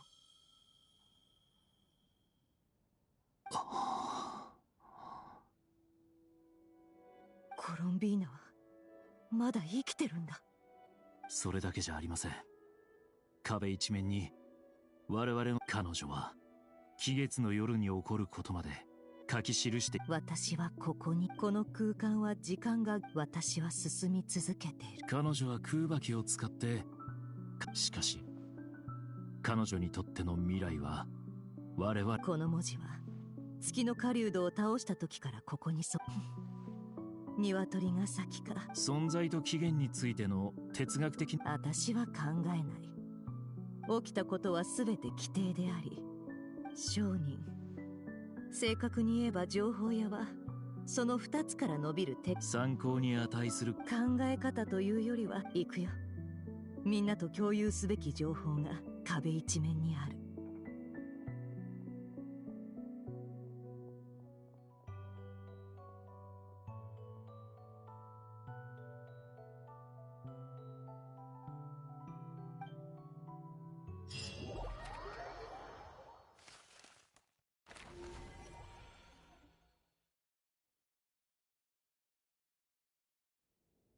もう今のところ博士のエネルギーの本質は空爆に近い体系に属しているものの、などくらいの空爆装置による影響はほぼ受けないと言ってもいい。しかしこれらの本はどれも部下たちがフォンテーヌから持ち帰ったばかりのものよ。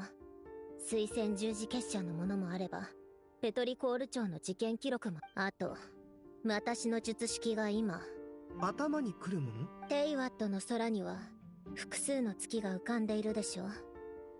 ずっと前に術式で確認したと。でも今スキャンした一つ。ええ、最初は月がまだ3つあればコロンビーナも生きていることになるんじゃないかと思ったんだけど、でもその瞬間ある違和感が芽生えたの。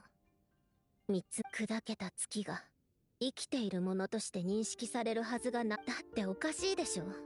死んだ月が生きている月と同じように扱われるなん。もしかするとそれぞれの月髄を3つの月と同一視すべきなのかもしれない。なるほど。その推測が正しいなら。まったく、そんなものを作るなんて厄介極まりないわ。やるべきことが多すぎるとどうしても焦ってしまうものだよ。こんな時にどうリラックスしろっていうのよ。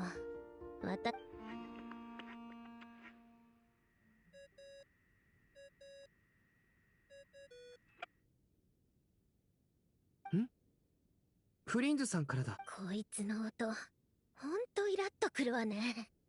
ああ、もうそれもこれも全部おや、タイミングが悪かったよ。何よ。皆さんまだ非分の館にいます。ええ、けど外に出ている人たちはすごく重要な情報が手に。ドドつうわけで共有するのかい？普通の情報だったらそうしてたけど。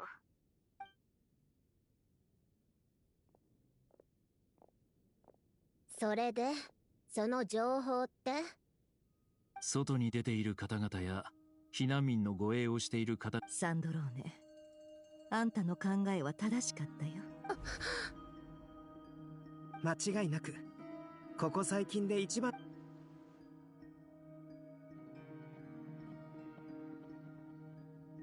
時間を逆行している上に現れる場所も不規則。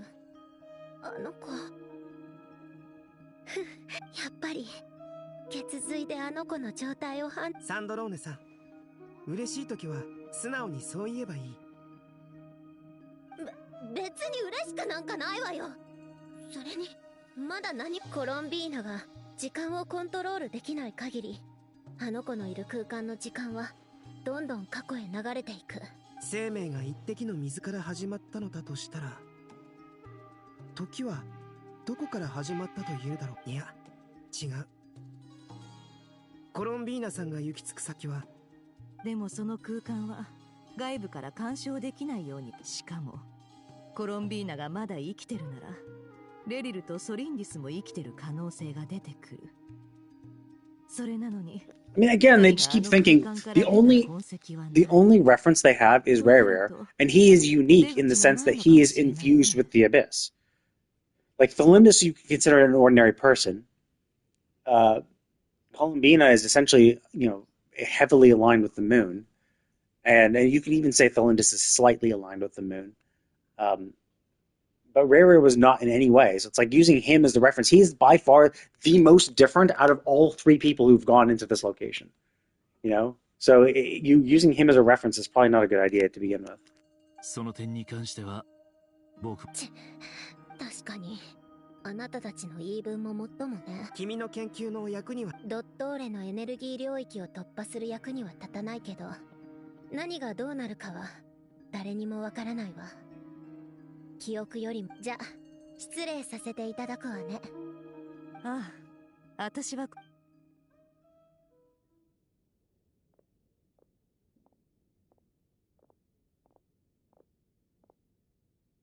パイモン、いるかい？ああ、そうだった。あの子はファルカたちと旅人は一体。おいら、ちょっと出かけてくるぞ。この荷物の中に必要なものがあったら旅人へ。もし先に戻ってたら休んでてくれ。仲がいいね。パイモンの許可もあるし。二人がよく、丁寧に整理。これは写真機が切り取ってるのはまさにきらめく。写真は撮影者の思いで溢れてる。これが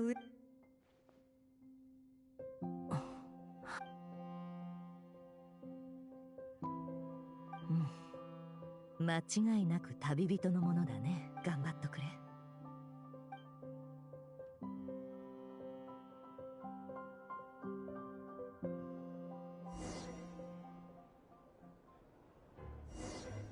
プロンニア、世界式で検索して関連性の高そうな本を持ってきてちょうだい。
Yeah, I think this one and the other one with I think these are the exact same documents we've seen before.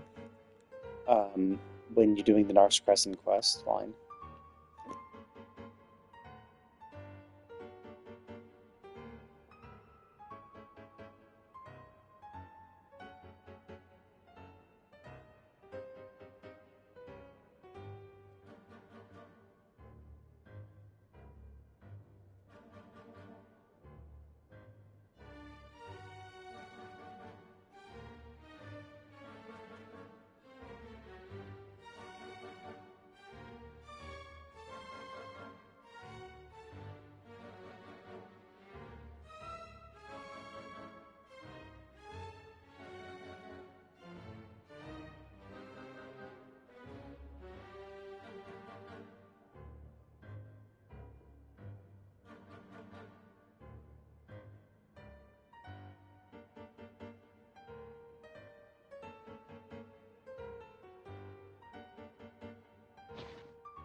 どれどれ、タイトルはモン・オトンヌキに関する記録、世界の滅亡について。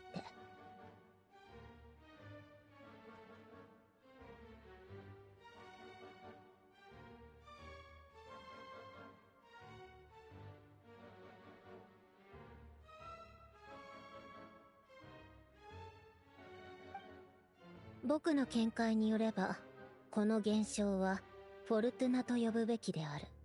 これは古代王国レムリアの、まさかレムリアの理念が僕の名付けた世界式とこれほど類似。人類の文明は絶え間ない探求と進化の中で可能性を失っていくものなのだろう。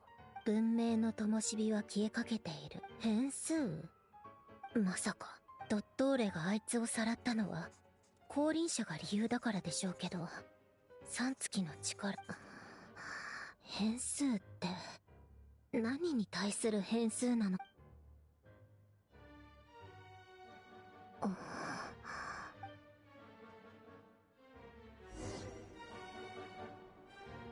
プロンニア、キーワード、ルートで関連する本を持ってきてちょうだい。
Actually, it was pathway, not passage.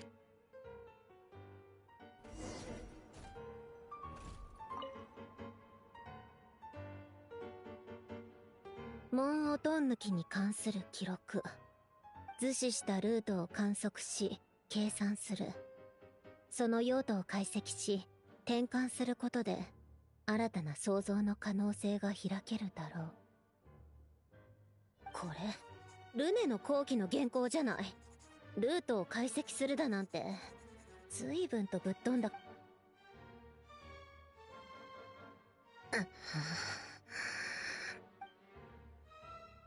何よ、やけに回りくどいわね。自分の知識を見せびらかすのがほんと好きなんだから。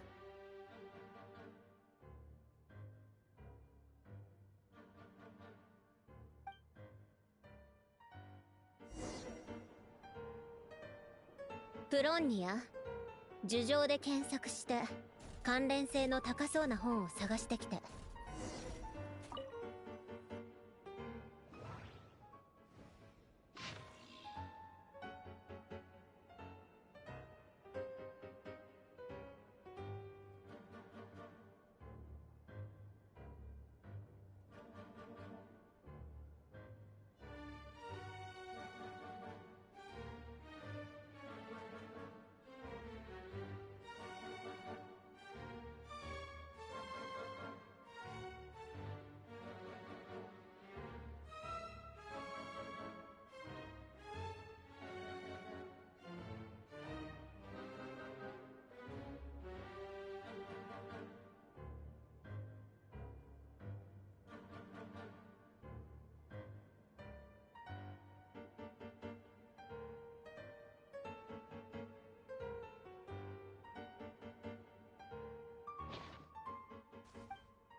was pretty cool.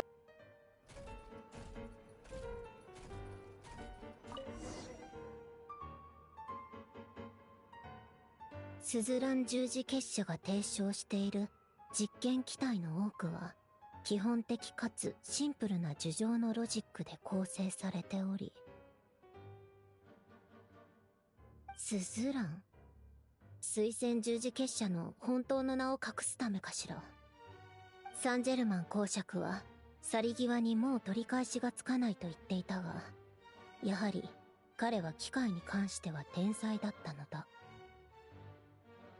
しかしそれ以外のことに関しては凡人であった。はあ、何よこの言い草。笑っちゃうわ。これ結局何の本よ。名探偵ハーロック、錬金術師とクロックワークの政治？ただの小説じゃない。まったく。でも作者は自分がルネのことをよく知っていると断言しているし、ひとまずルネがこんなことを言う人だと仮定し、記憶、願い、魂、人格、これらは神秘学の領域に属することが多いけど、アルベドは錬金術の根幹にも含まれていることを認めていたわ。アラン・ギオタンの目に映る世界は機械で構成されていた。宇宙には機械が必要とされているがためにあいつの技術が生まれ、私がルネ、フルネームはルネ・ド・ペトリコールだったかしら。あの町はレムリア文明に関する資料が最も多く発見された場所。アランの研究成果の一部はレムリアの技術から来ていると言っていいみたい。魂を切り離し器に封じ込める。一見無関係に見えるこれらの技術はルネの研究を密合のモデル？こんなのアランが認めるわけないわ。ましてやこれに関連する理論や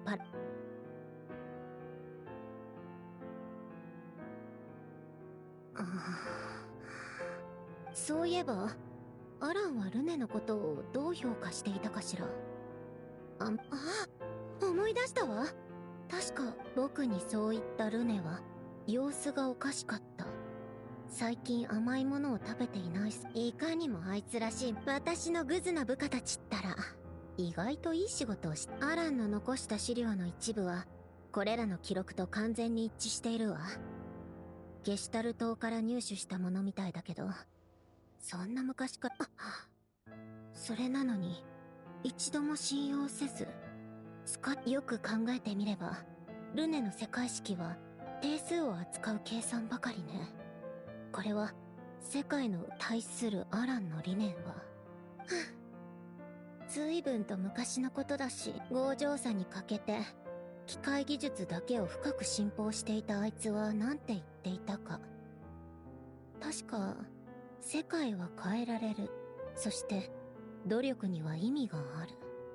世界を救いたいと願ってあの術式を作り上げたけど、世界の運命はあまりにも巨大で結局成果を得ることなく生き、そしてこの滅びゆく夢の中に私を残した。アラン、あなたはルネの研究に目を通さなかったの？それとも目を通した上でどれだけ嫌ってたのよ。今やドットーレっていう狂気の塊みたいなやつが現れてしまったわ。私に願いがあるかなんて聞いてもしょうがないでしょ。その問いを投げかけるべき相手はドットーレよ。あいつが憧れているものを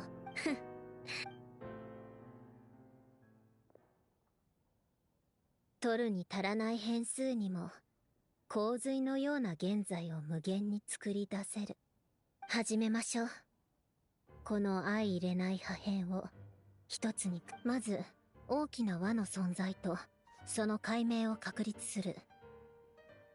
完全なる虚無と完全なる実在、その二つの間を探り条件を構築する。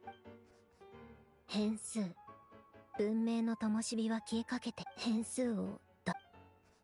世界、時空、文明をめぐり、記録虚無から切り離された記録。複雑すぎるわ。どうこのモデル。強靭。だんまりね。どうせあなたは喋れない。そういえば、精神を病んだ人の妄想って、自分が世界を救うことから始まるらしいわよ。あとロザリンも。もう随分と前に亡くなってしまったけど。目を閉じて思い出すと、彼女の顔とあの大きなドレスが浮かんでくるわ。どうして別に誰にも聞かれていないけど、はっきり言っておくわ。私は世界を救おうなんて思っていない。世界が答えを必要としているのであって、私が世界に認められようとしているわけではないの。そして、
あら、お茶菓子？確か、書類を持ってきてくれた部下が買って、箱には、メロピデ要塞の楽しい食事システムにどうせ大したことなんて書いてないんでしょ？どれどれ？早寝はあ？何よそれ。じゃあ早寝早起きする人に、この危機迫る世界の救世主をやってもらえばいいわ。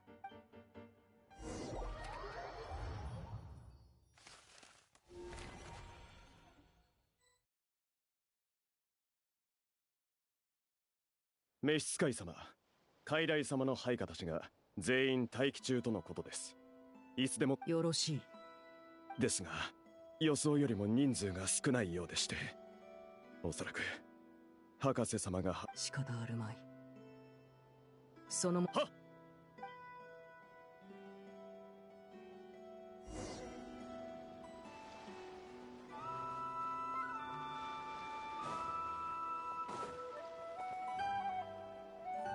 久しぶりだね。Darn, I wanted to activate the 調子が良さそうで何よりだよ。そういえば、スネージナヤからナドクライへ向かう際に必ず通る道に、ドットーレがご苦労。休まず駆けつけてくれ。そりゃもちろん。ドットーレのことだが、上皇様の命により、ファデュイ内務局が審判を下すことになった。そして結果が出るまでの間、上皇様、避難民たちは近くにいる。ああ、わかっ。それと、陛下から君とサンドローネに伝言があるんだけど、外で働く者がいれば、内務に勤しむ者もいる。サンドローネのやつ、まるで重鎮みたいだね。じゃ、でも一体何が、部下たちが、魔物になった。倒すぞ。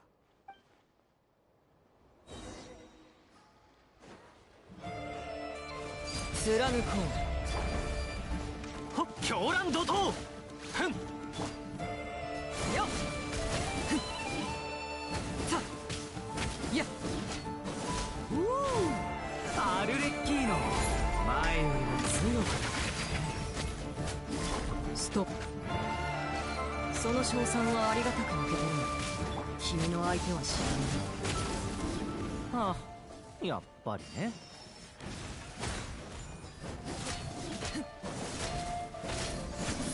いやはっ、なんてこった。さっきまで生身の人間だったのに一瞬で。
きっとこれも我々の素敵ななどくらいで何が起きている。一言では説明できないが、簡潔に言えば本来コロンビーナのものであった2つの月髄をドットーレが奪い。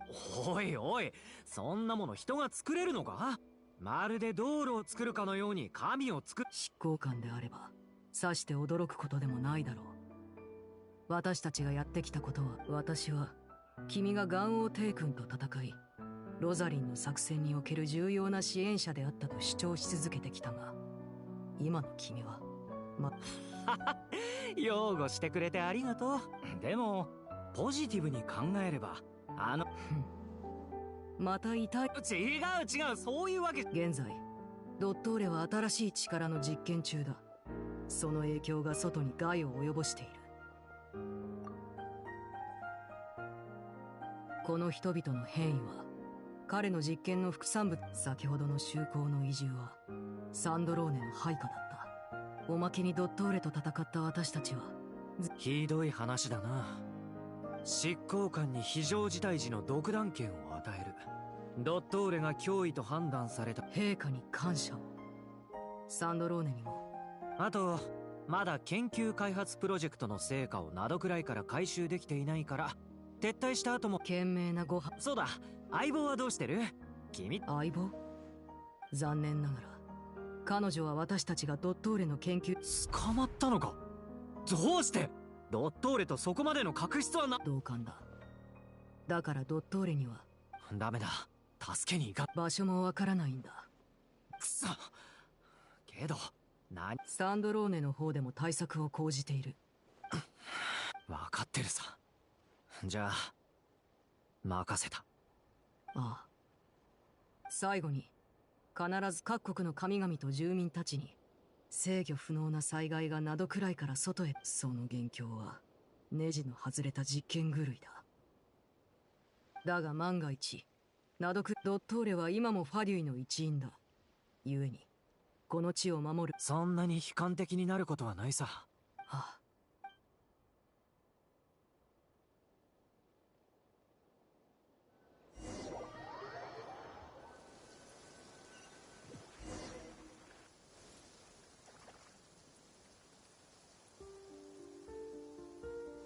ちょうどいいところに戻ってきたね。うん。モンドでは街の外に着陸。僕が申請しておくから安心するといい。今は博士のエネルギー領域ってどんな構造なんだろう。空爆機の引力と積力の原理に当てはまらないみたいだけど。ああ、不思議だね。でも突き詰めれば魔女界都市省の研究によると、テイワットの元素力は原初の公開の力から変化したものだと分かっている。そして君の体内には魔竜ドゥリンの力があるから、きっとアビスの気配はないね。そこである仮説を思いついた。コロンビーナさんと一緒にあれは僕が知る中でも極めて精巧な装置の一つ。特に目を引いたのが動作原理だったよ。なぜドゥリンの炎の元素力をコロンビーナさんが扱えたんだろうか。決心の元素力はもともと公開の力から生まれたものだ。つまり光から生まれた7つの元素をあの装置は光に復元する。その構造はプリズムの観測から着想を得たのだろうか。そこから導き出される法則、それを成し遂げられるあの装置はスメール教令員の、そしてその大胆ともいえる偉業と確かな理論は、さて目の前のエネルギー領域に話を戻そう。もしこれが純粋な公開の力であるの、噛み砕いて言えば元素力で公開の力を試してみる？ああ。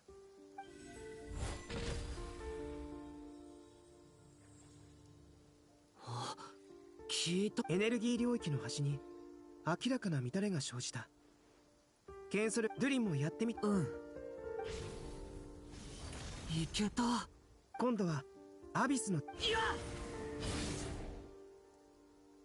やっぱりアビスの力による攻撃を受けると、これで確信が持てた。領域はでもこれほど大規模なエネルギー、全部を相殺する必要はないよ。理論の説明は以上だけど。なんだ、気づいていたのか。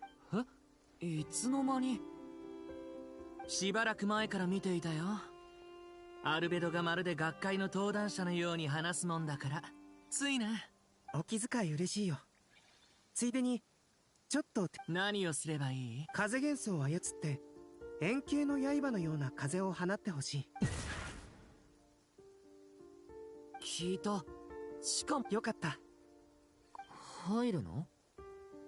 力が拒み合うかもしれないから、ドゥリン、君はここで入り口を見張っていて。それが妥当だね。二人とも気をつけ。いつの間に先月新しく調合した錬金薬を持ってきているんだ。2本一緒に地面に投げると。ご忠告どうも。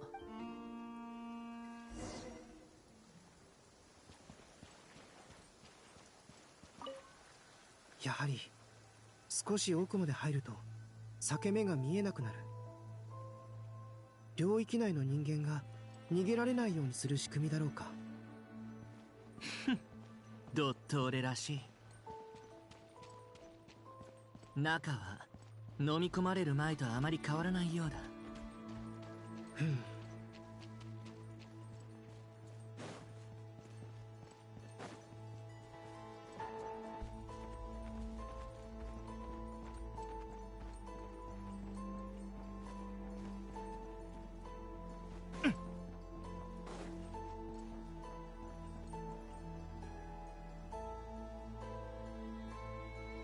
脈も呼吸もない。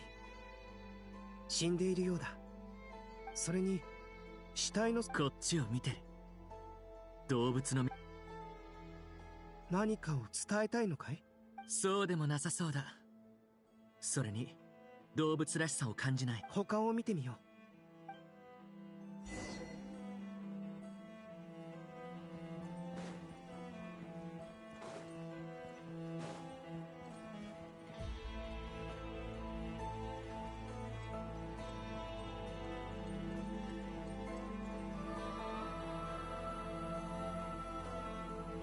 どこも同じだね。生きている人間は一人もいない。ただ無数の死体とそのそばで見守る。まずは動物たちがペットだった可能性を結論を直接言わないのは僕の慎重なだけだよ。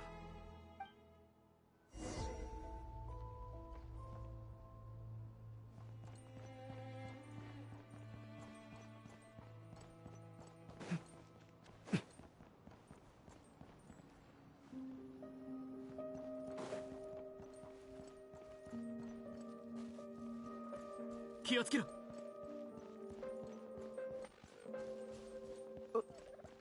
お願い助けて。あっちから声が聞こえる。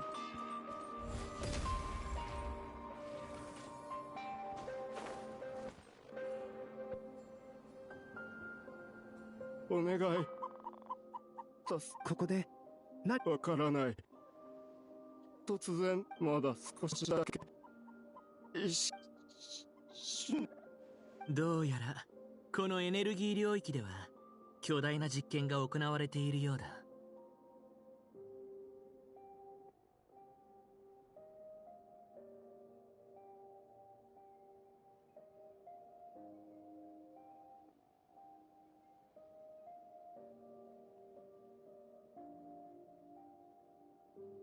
それともエネルギー領域はどこも実験場になっているのか。ヘドが出る。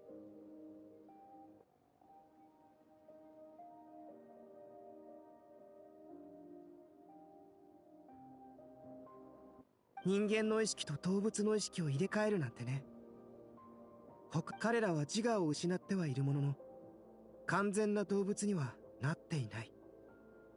早く行こう。こんなとこ。そうだね。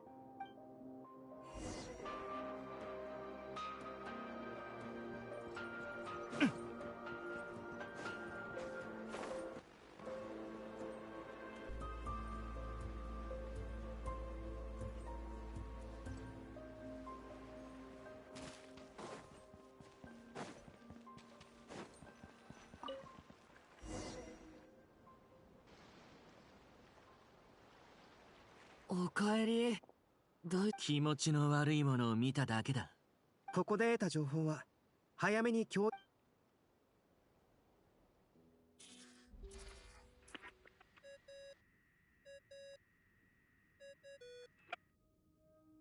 ん？呼び出し？ネフェルさん、アルベド、エネルギー領域を突破する方法を見つけたよ。十分な検査、それからドットーレは領域内で残虐な大規模実験を行っている。私たちの予想通りか。胸クソは。それでこれから始めるところさ。もちろん。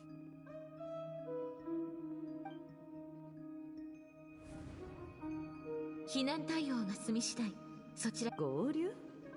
そんな。私には必要なのだ。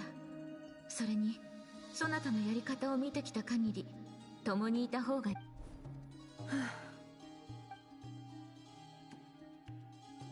さて、演算状態に入るとしよ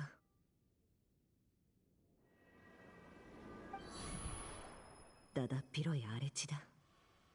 もっと豊かな心の持ち主だと思う。あっちに誰かいる。何を見てる？いいよ。じゃあ私も一緒に見る。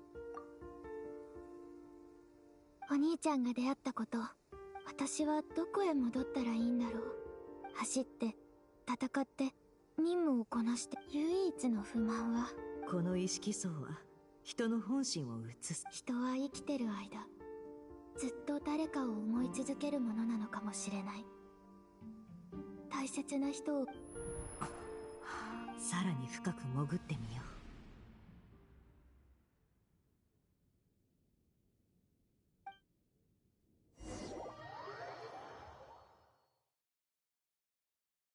ナシャタウンは生活する場所としては決して便利とは言えない。だが雰囲気は悪くなく人口も多い。何が言いたいの？そう構えるな。別に深い意味などない。ただお前の冒険の始まりにふさわしい。それともカーン・ルイヤ。カーン・ルイヤはもう。三つの月が何を意味しているのかまだお前はただ見たくないだけなのだろう。そこにどんな答えがあり肉親がどう思って協力関係を築くにはまずい。何を？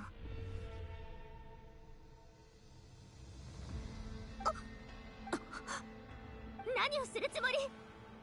動くな。異物がいるよう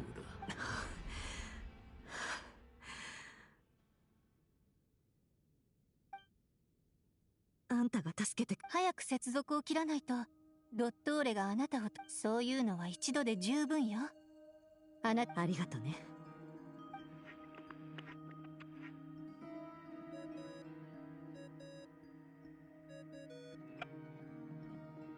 もしもし。旅人の居場所どうしてずっと目を開けても何も、一体何が。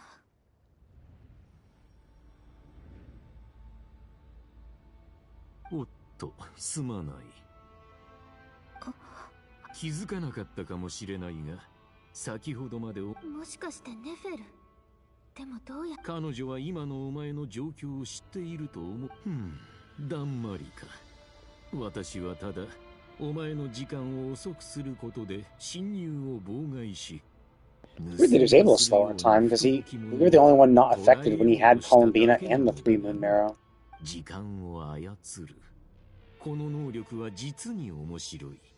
その目を閉じてから開くまでの間に1ヶ月もの。また自分の力を見せつけられて。いや、今回のはただの試運転に過ぎない。私は実践派、少し眠らせるつもりが1ヶ月も経ってしまった。まさか怒っているのか。たった1ヶ月だ。私をここに閉じ込めて何百万年だって眠らせたらいいよ。何百万年。お前は人間というものをまだよく理解していないようだな。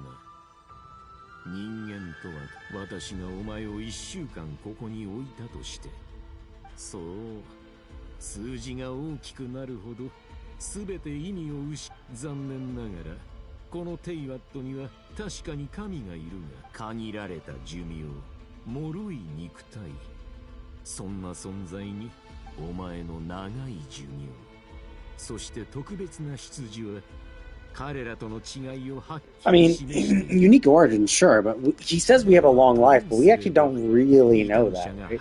Like, we might have been living for a long time, but if we were like cryogenically frozen in our spaceship, right? Like if we're just put in a hibernation mode where we don't actually age, then like we're not really living.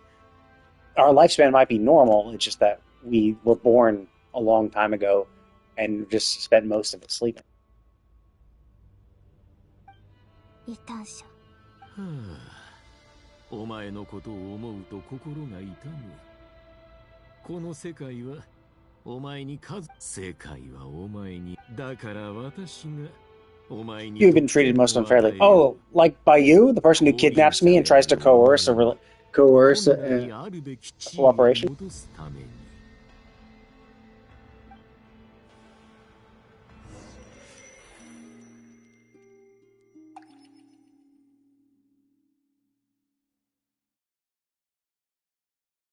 あの空間には3回入ったけど、私が戻った過去は時間をどんどん今ある手がかりから考えると、確かに旅人の周りからはひとまず考えながら先に進もう。Oh, did we meet her?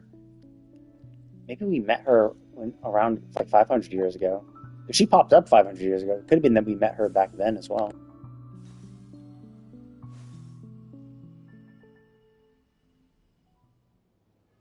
人はいつもそうだ。本質を理解しないまま力を欲す。ここはスターダストビーチ。月の狩人が自分の。また大砲になんか仕掛けたんだろう。今度こそ思い通りにはさせない。大砲。あの時はその後スターダストビーチ。かつての俺は幾千万もの破片に分解され、混沌とした時間の中に投げ込まれた。もしここで尽きてもどうすれば。 I mean, can't you absorb all the Kuvaki that's going to show up? 光が。あ、間に合わない。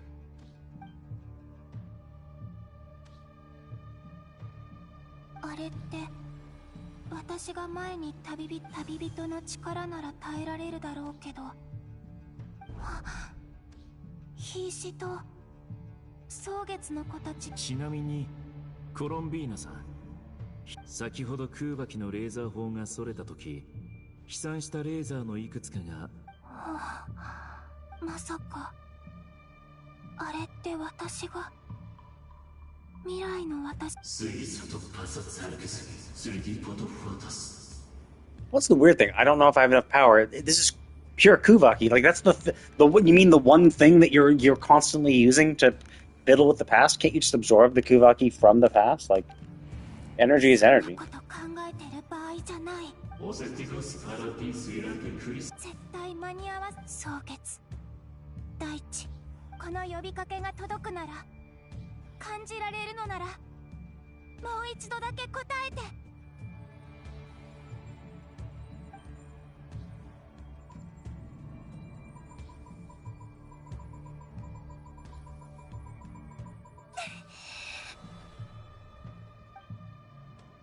I don't get why she can't just absorb this. Like it's pure energy. Why can't you just absorb pure energy? Like why can't you absorb the like it's a Kuvaki bullet. Why can't you just like I mean sure it's like the force of it blasting, but like why can't you just try to absorb the energy? Because that's like literally what he does. He absorbs the energy and gets his body back. But this is your energy source. You think you could just reabsorb it?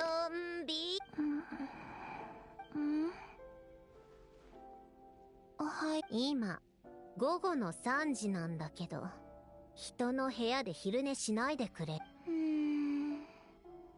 ここ落ち着くんだよね。君のコーヒーすごく苦くてまずいけどいい香りがするから。まるで森で育ったみたいね。あなたがいたところには草を煎じたお茶以外蒼月のこの暮らしは質素で、ファドゥイとはだいぶ違うから。ならこれも食べたことないんじゃない？いい香り。これはフォンテーヌでしか買えないお菓子よ。今日は後でロザリンも来るけど、あなたがどうしてハムもこもこ。ちょっと人の話は最後まで聞きなさいよ。それとも立派な月神様だからそんなルール関係ないとか？うん、すっごく美味しい。当たり前よ。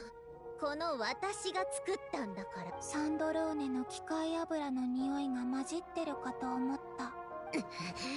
ちょっと。ねえ、前から気になっていたんだけど、なんでもともと暮らしていたところを離れてファリューに。まさか食べ物がまずいなんてつまらない理由じゃないわよね。あそこ神として信者に頼られていたんでしょ。適当に願いを叶えてあげればただ飯にありつけて悪くなさそうだけど。じゃあただ飯のためにサンドローネはどういうこと？博士から聞いたんだけど、サンドローネって偉大な機械一個に作られたんだよね。機械工よ。あいつ余計なことを。その機械工は推薦なんだっけ？推薦十字結社よ。そう、それ推薦十字結社。はあ？冗談でしょ？お金を積まれたって絶対嫌よ。うん、それと同じだよ。そう。その点だけは意見が合うわね。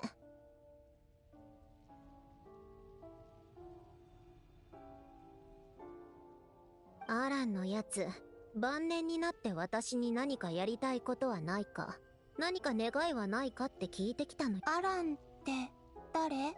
あいつよ。言ってもどうせあなたは覚えないわよね。とにかくついでに聞くけど、あなたはどんな場所ならずっといたいと思うの？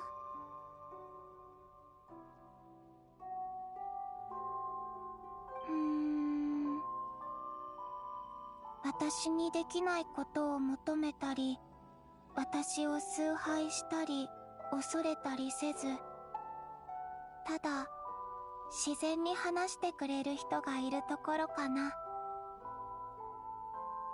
できれば行きたい場所に自由に出入りできて、コーヒーとお菓子の香りが漂ってる場所。残念ね。そんな場所この世界にないわよ。さっさとお菓子を持って自分の部屋に戻ってちょうだい。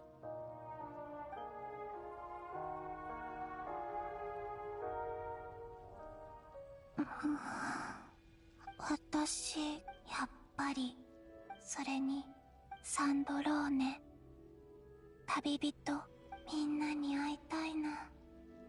さっき、瀕死島の空爆を借りることができたみたい。ここの時間は、確かに遡ってる。みんなが言ってた、謎、もう、あんまりこの空間の終点はどこなんだ。みんなのところ。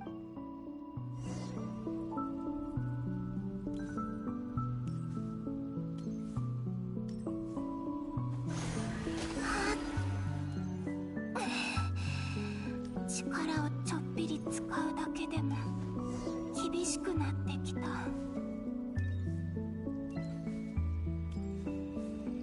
今の私じゃアビスの力は打ち消せない。汚染された破片を避けてかないと。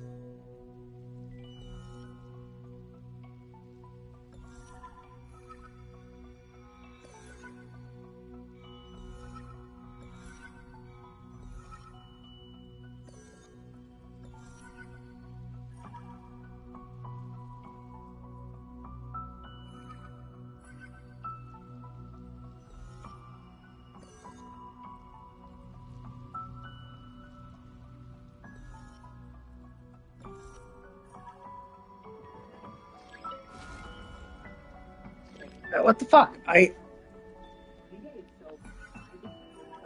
got them, but I couldn't get these two. Oh, am I fucked? I can't get those.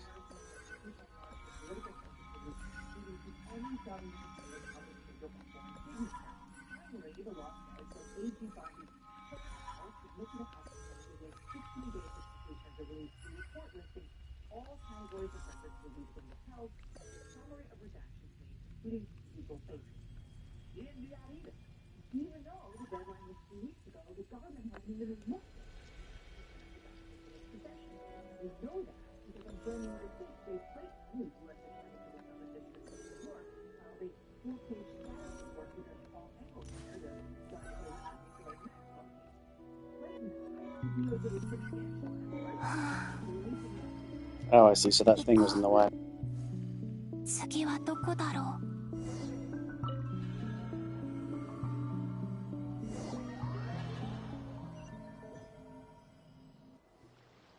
夜明かしの墓。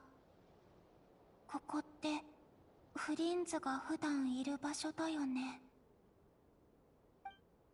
こんなにたくさんの資料を全部読むのか？仕方ありません。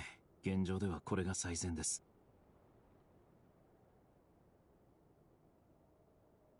みんな資料を探してる？あ、確かフリンズ、この時のことも私がやったってこと？などくらいの歴史に深く入り込むことで月の狩人たちの本当の目的を暴くのです。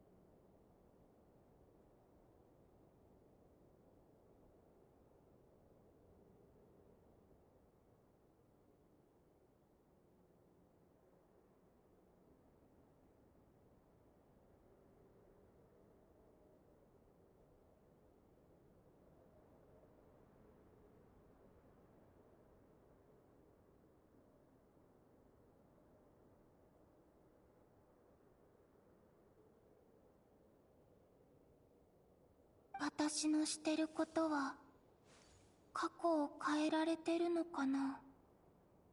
これは必然なのか。それともしここでみんなを助けなかったら。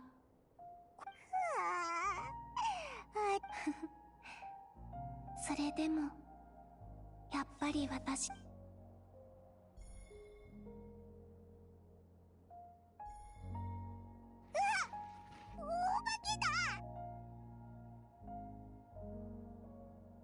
かこの本もだよね。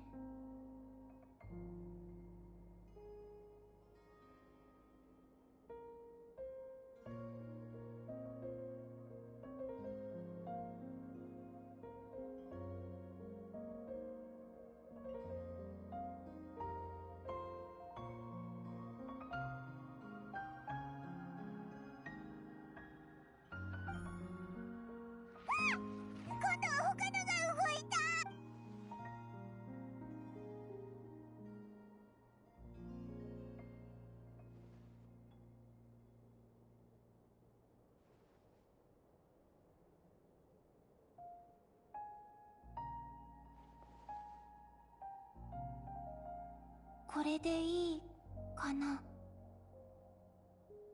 あれ、ルオンノタル、私の存在。待って。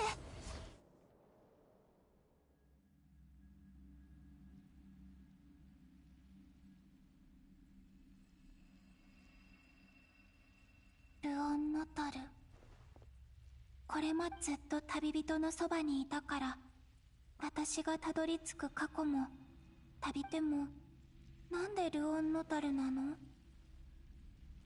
あれは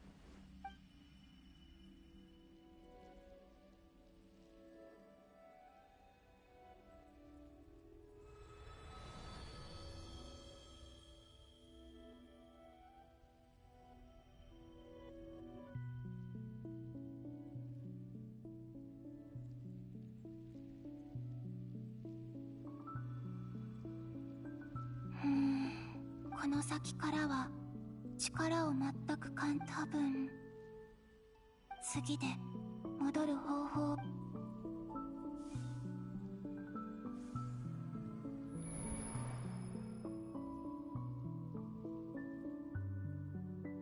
瀕死島、これはどこの過去とつながってるんだろう。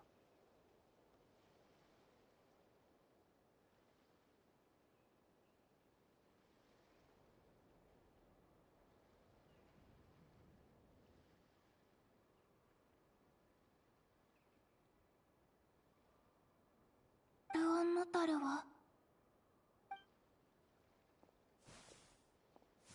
イネファとアイナの生活って見ててなんだか。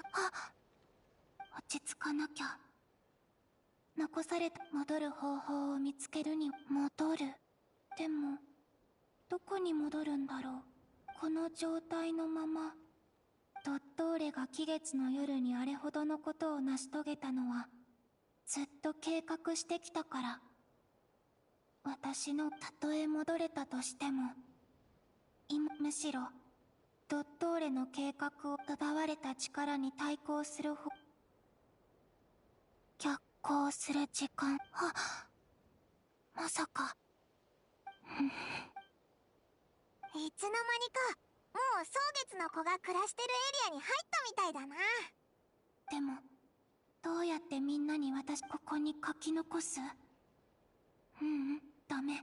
何か方法を考えないと。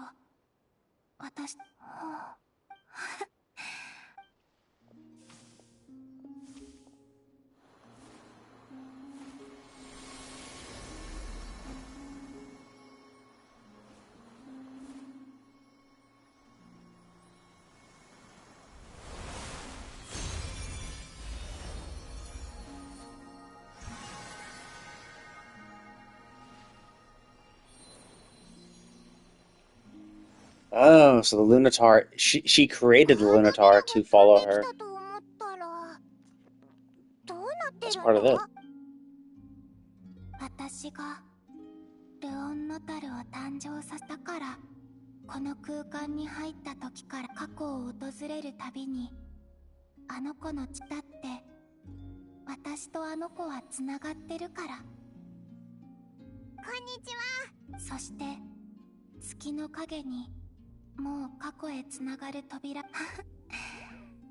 から君と初めて会った時、祝福の証を感じ取ったのに、だってあの時の私はコロンビーナ・ハイポセレニアではなく、ほら、オイラたちは忙しいから遊びたいなら。ああ、パイモンが邪険に扱うから。これからのことはお願い。私の代わり。それから季月の花が咲き誇る君も私は別の道を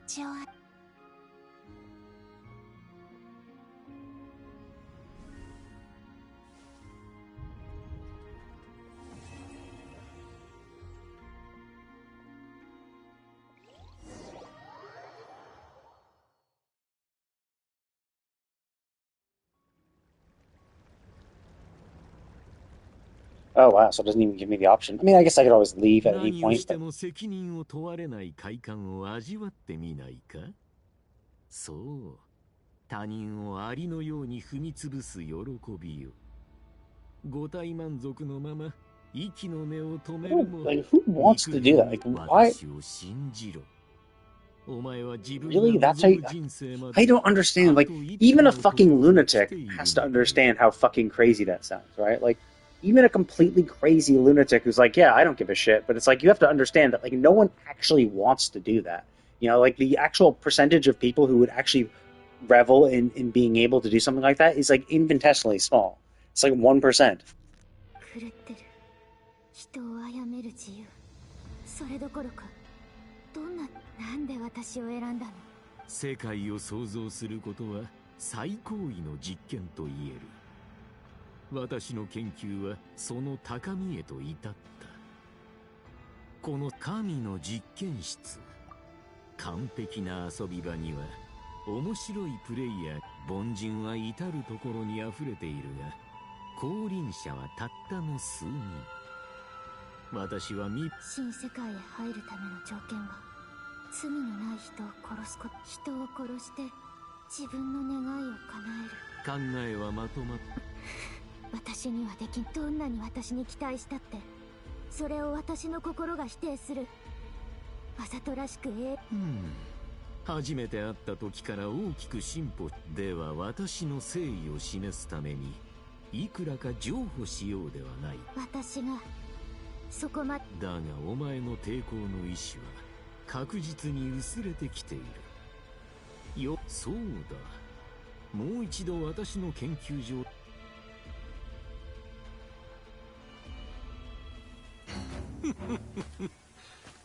お前のことについて私は背後から襲うなんて英雄ならしないよね。実に嘆かわしい。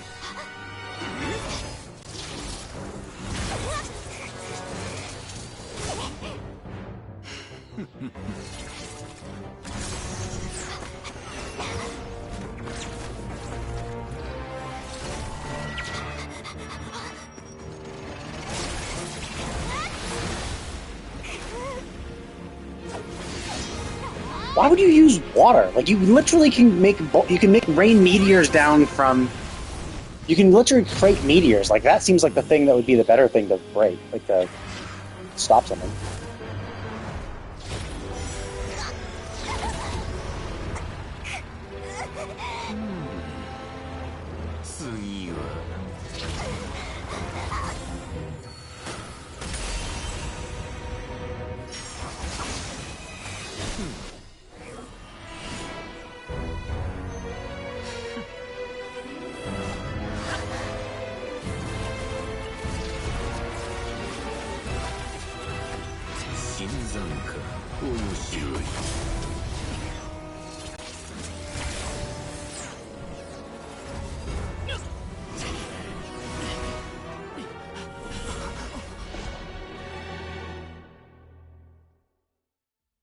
Hooray, we're free. Oh, okay. So I actually didn't think he was actually I didn't think he were actually physically there. I always thought he was like kind of like reading our minds or like presenting us with I mean, I thought it was all an illusion, right? Like, I thought everything was an illusion. I didn't think we were actually physically anywhere. I thought we were still trapped in his lab, like in a box, where he was just showing us dreams and illusions, where he was like, trying to discuss shit with us. I didn't realize we were actually like physically there, which was interesting. この状況でまだ僕をカサッチなんてよ。あんなところ君以外に助ける奴なんていないだろう。大したことじゃない。なんでそんな顔で僕を見るんだ。僕が以前スネールでまあドットーレのあの技はもう通用しないだろう。本当は奴を考えれば考えるほどドットーレは僕のことを知らないけど、彼の断片たちは僕の動作原理を元に作られている。少し時間をかければ。そっか、世界中から情報を消されたからドットーレは今の放浪者のことを知らないんだ。Wait, what? Then how is he able to base his experiments? Like, wouldn't deleting from the, or is that it? Is it deleting from the memories, but any physical record of research done based on him would still be there? Which would, I mean, kind of like defeats the whole purpose of being deleted from the Airman Soul. It's like, oh, I deleted from the Airman Soul. Oh, but like we wrote a bunch of books about about this person, so like that basically just nullified that whole thing. Which it's like if you delete from the Airman Soul and lost all memory, and all records of him were also expunged, then why was he able to use Wanderer's shit as a basis for his own technology? I forgot he was deleted from the Airman Soul. I don't remember that. Or is that? I guess presumably that was part of the process where he was becoming a god in and of himself. I don't. Or is it something we did after the fact? Because I know we cleared the corruption of the Airman Soul, but I thought that was that part of what happened when we beat the Wanderer. 私を助けるために奥の手間。なんだその顔は。ただ単に君を救うことはあいつを殺す。君が死ねば他の人に迷惑がかかる。大丈夫？何かカサッチが安全第一って言ったからエネルギー領域を出たらできるだけ遠くまで。外傷はないようだね。ドットーレに救出は完了したし帰ろう。これからやるべきこと。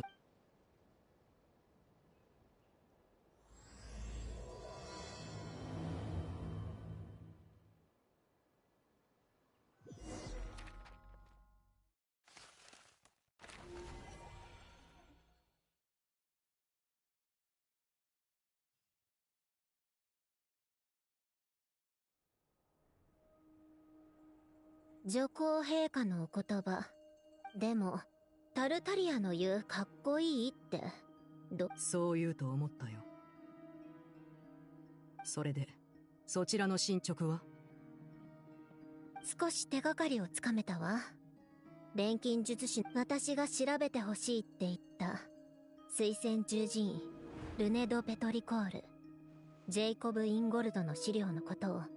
アラン・ギオタンはルネの理論も実践技術も嫌悪していたけどアラン・ギオタンは君にとって父親のような存在だったと思う。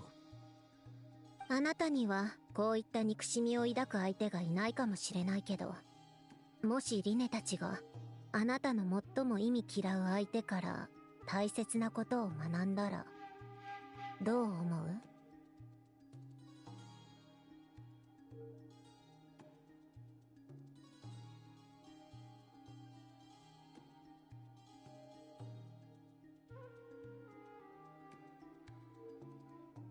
それはもちろん喜ばしいことだ。子供たちが私を超え、より成長したということだからね。Sure, 1 second. I need to go to the bathroom and refill my water. I'll be right back.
アラン・ギオタンがそういう人間だったかどうかは誰にもわからないわ。でももうそんなことは関係ないの。彼は死んでどんなに偉大な人物でも死んでしまえば終わり。二人とも来とくれ。あの子たち。帰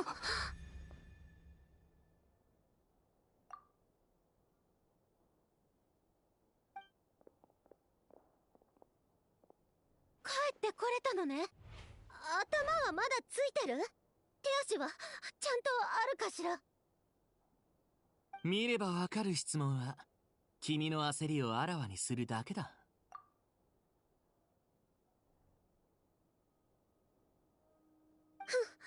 誰が焦ってるですって？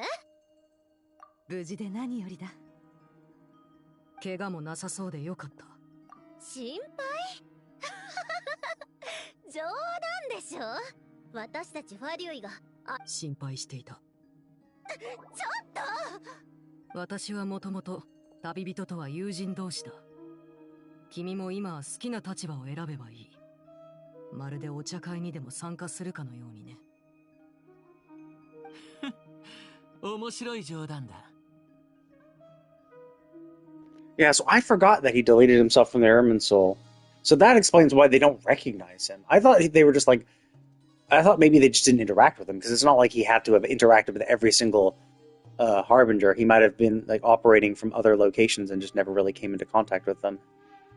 But yeah, if he was deleted from the Ermin Soul, then that would explain why no one would remember him. アルベドさんから助っ人はもう必要ないと聞いたときは正直ああ、帰り道でもその話をしたよ。カサッチは考えがあるって言って僕とアルベドを外で待機させたんだ。わざわざ説明。カサッチさんの実力と勇気には感服させられます。旅人が戻ってきたって？旅人、本当にお前なのか？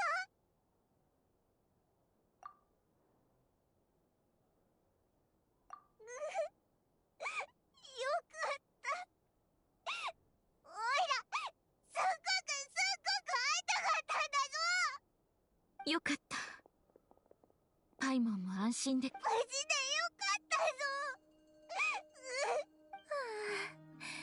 ぞ。あたいくらいの年のやつって友達同士が抱き合って大泣きしてるシーンに弱いんだよな。年なんて関係ないだろ。俺だってそうだからな。アイノとイネファがあなたに言ってなけりゃきっと二人も泣いおじさん、イネファは涙なんて流せないだろう。おっと、それもそうだな。ん？いや、それは大丈夫。そういう親父臭いのはいいから。みんな心配かけてごめん。でもネットトーレの今の能力とその目的について分かったの。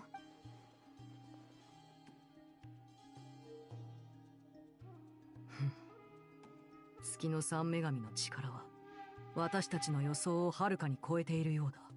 なんと冒涜的な。皆さんが不在の間にこちらでも新たな発見がありました。サンドローネさんからも別に共有したいことがあるようですので合わせて説明していきましょう。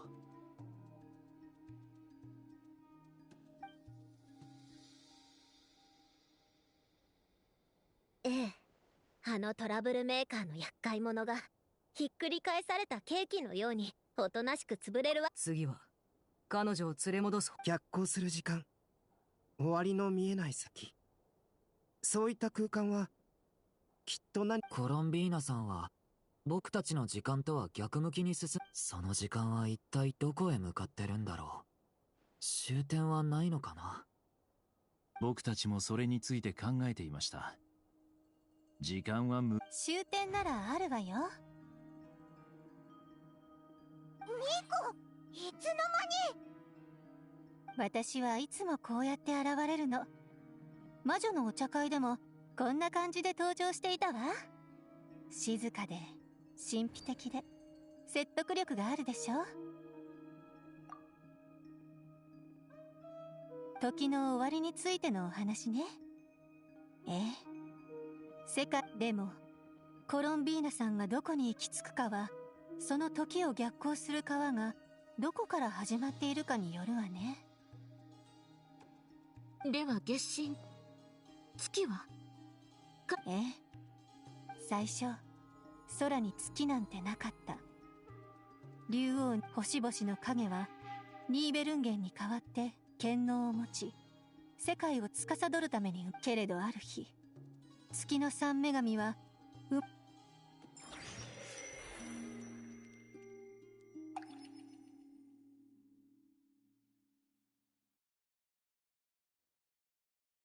やっぱり I wonder, is it disappearing when the false sky went up, or is it talking about like when they were destroyed by the heavenly principles? でも現実という鏡がないと自分が正しい方向に進んでいるのかどうか、自分がどれだけの時間を歩いてきたか知る方法はないかな。進めば進むほどこの空間が不安定になっていくような気がする。急に現れることもあるから気を緩めないようにしないと。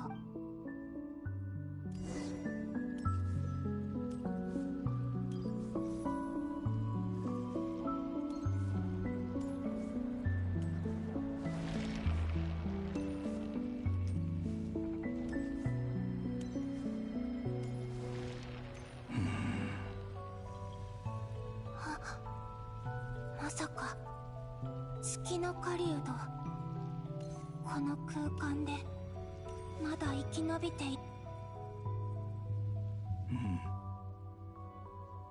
お前は月神だが、なぜここに？その必要はない。君の言葉は信じられない。だろ、俺の力で俺を打ち破る。この空間に入る直前、ダインスレイブ。ああ、本当に憎悪、後悔。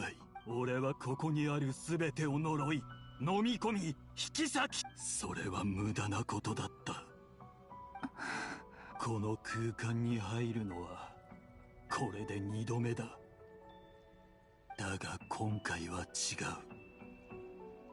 この肉体が灘くらいや空。 Yeah, so I was right. So basically, the main reason why he was shredded to pieces because he was tainted with a shitload of abyssal energy. So it's understandable. Like, so using him as the basis of like, oh my god, like how can anyone survive that place? It's like, well, he is especially unique compared to all three people who have entered this place. Him, Thelindis, and Columbina. ここにあるアビスの力は俺から発生したのは一部だけだ。元からこの空間にはアビスの力が存在していた。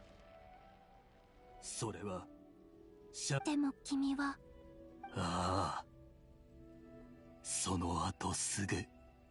それって頭の中の声が。そして彼女。ソリンディス。そういえばネフェルが。正確に言えば彼女の残した影だが、お前こそなぜここにいる？ここに入れば待つのは死だけだと分かっ。こうしないと友達が。なぜ知ってるのか。俺を蘇らせた奴がそう言ってたんだ。それってドットーレ。それが、奴は随分と前から俺の破片を大量に集めていた。その男の研究に興味はなかったが、当時アビスに侵されてた俺は。これが窓くらいのワイルドハントが急に活発になった理由。月神。何？かつてお前を殺そうとした奴が頼み事を。だが今の頼み事。ソリンディス。ソリンディス。ああ、彼女は俺にはわかる。自分で会いに。いや、どういうわけか。俺が見るのはいつだってその代わりこの先、いや、たとえ断られても。さあ、なんでだろうな。こんな自分が嫌になったんだ。人を利用し利用され、傷つける。もしかしたら、ずっと前。何を伝えた？すべてだ。俺の過去も。もう少し絞れない？では、私たちに危害を加えたことも話すの？お前の好き、愛は誠実であるべきなのに、かつての俺たちは互いに分かった。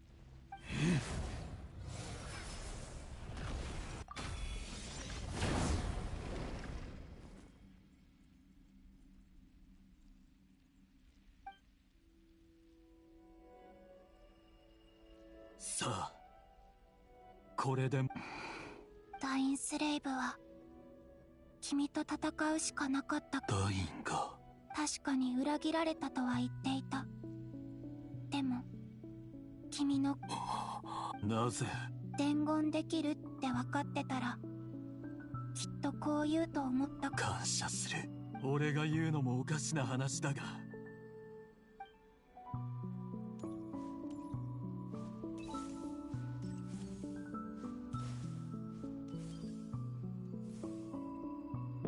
It's interesting.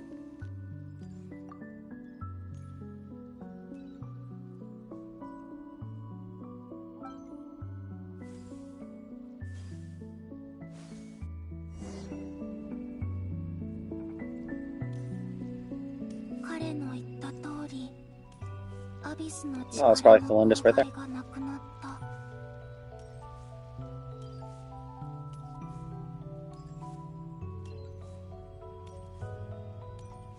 Okay, this is good. So, oh wow, she's kind of all fucked up. あれがソリンディスさん。こんにちは、ソリンディスさん。あなたは誰？どうして私の名前を私はコロンビーナ。レリルに頼まれて伝言。レリルですって？彼は今どうしてるの？少し前よりは良くなって。Is he doing what? Oh, I guess yes. Technically, she doesn't know he's here. I was gonna say, like, he's here, dude. Like, how well can he be doing? But yeah, she. そう。かなり辛い日々を過ごしたみたい。そして彼もたくさんの人に辛い日々を過ごさせた。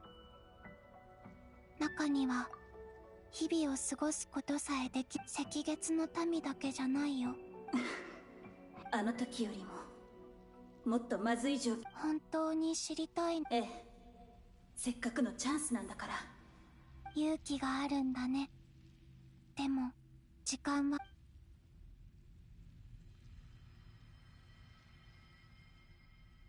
レリルの心に宿ってた憎しみの火種はたくさんの人に利用された。でも今は彼は自分の過ち、何を伝えたいのか具体的なことでも、きっと彼はずっと君のことをごめんなさい、コロンビーナさん。大丈夫、わかるよ。伝言は伝えたから。待って、コロンビーナさん。何？この空間の時間は逆流してるの。わかってる。その際、月髄がなければ3つの月の力なしではこの空間の奥まで進む。一応ね。よく考えるんです。命が終点のある列車だとしたらどうして私はたどり着けないのかし。私だけじゃなくこの永遠とも思える空間笑えますよね。そんなことすら知らないまま飛び込んできて、あの時突然強い Okay, so she wants to read this part too. So it seems like it just happens to everybody. 私も何かに惑わされていたのかも。アビスがレリルを操るための駒の一つと化していたのかも。かつての私はカーン・ルイヤの神秘院の研究員で、後月のレリルは国王の臣下で、私のことでいつも困ってた。彼には不幸から逃れてほしかった。あの時陛下が王子殿下を見つけた日に戻れたらと思って。Oh, the prince. That's our brother, I 殿 think. 下の力は陛下にアビスの過剰な研究開発を進めさせるきっかけとなりました。たとえ国王陛下を退すことは叶わなくても、せめてレリルの全てをアビスは私の心の中の卑劣な欲望を増幅し、でも私の力はあまりにも小さくて塵にも満たないものだった。こんな状態ではここから出られる日は永遠に来ないでしょう。でも Although I do kind of find it weird. So the prince, I believe, is our brother, right? But then why would meeting a descender make him want to research the abyss, right? Like, is it just the fact that he is now aware that there are worlds beyond Teva, and that's just the impetus behind it? He was researching outside of Teva and then just got corrupted by the abyss. It was his questioning of the unknown outside of Teva that just invited the abyss in or something. それって気づいていますか？私は昔の研究とこれまでの観測、この力が現れる規則も含め、もしかするとあなたなら、いいえ、あなたならきっとずっとこの場所の私の知る範囲では、月に関する伝説の中で最も古いのはその伝説が真実かどうか、私にはもう確かめる術がない。分かった。ソリンディスさん、ありがとう。お礼を言わなければいけないのは私の方です。もしレリルのこと、それは君の。いいえ、私たちは相手の不幸を恐れるあまり、この話はもうやめましょう。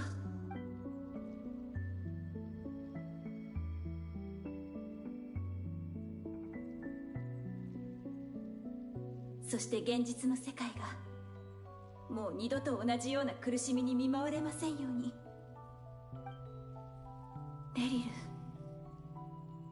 未来にいるあなたの姿は見えない。私たちはきっとこの時空の檻に永遠にとらわれることになるのね。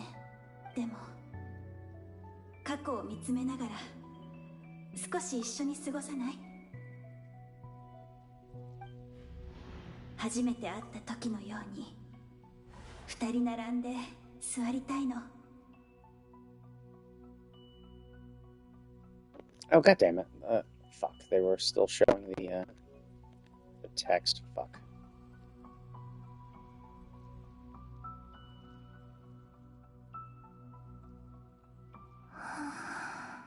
一体どれくらい歩いたんだろう。まだたどり着く。本当に意識が遠のいていく。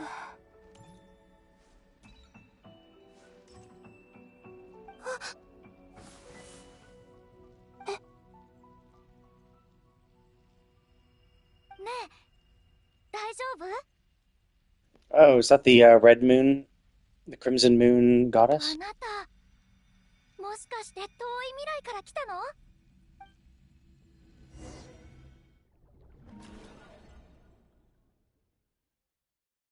月の三女神が姿を消したって。多分この世界があまりにも大きすぎ。ニコさんが前に月神の話をしてくれたが、月神たちは宗家の戦いの。でもよく考えると変だよな。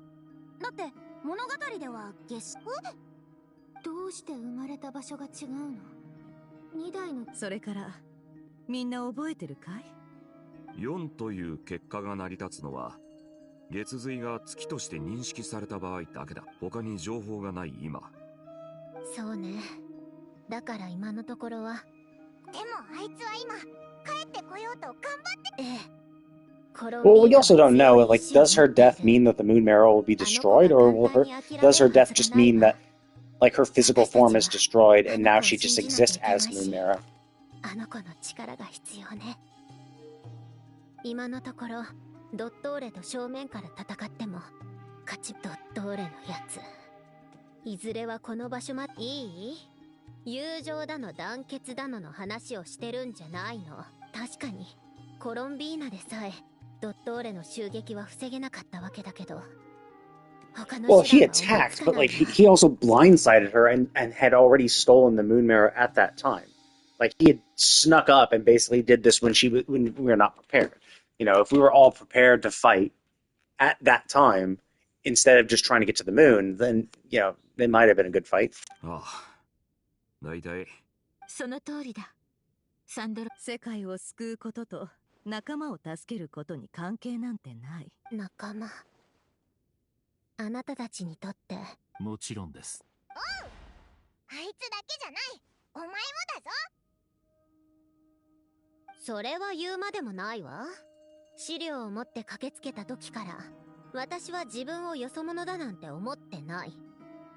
どうすればコロンビーナが帰ってこれるかだけど、このまま計算を続ければ突破口が見つかるかもしれないけれど、問題は演算力が足りないこと。演算力？エネルギーじゃなくて総合的なデータ処理能力のことよ。厄介な問題。水星十字結社のルネド・ペトリコールも世界の命運を予言した。でも彼の技術理論は私の今の術式とは全く違うし、めんどくさい。こんな技術の壁があるなんて知ってい。じゃあどうすればいいんだ？あなたにはわからないわ。世界の未来を計算するのにどれだけの士気の下がるようなことばかり言って。仕事も終わったことだし、皆ゆっくり休あの表情は。場所を変えよう。Did he tap into his like huge god form? Is that huge robot still? Did we destroy that or did? 君も知っているだろう。うん。一回戻るって。今のなどくらいの状況はかなり厳しい。ドットーレの性格を考えるなら、今行動しない理由は2つあるはずだ。1つ目は、まだ新しい力に慣れきっていないから。彼は遅かれ早かれ、全てを飲み込むだろう。偽りの神。前回は僕で、今回は彼か。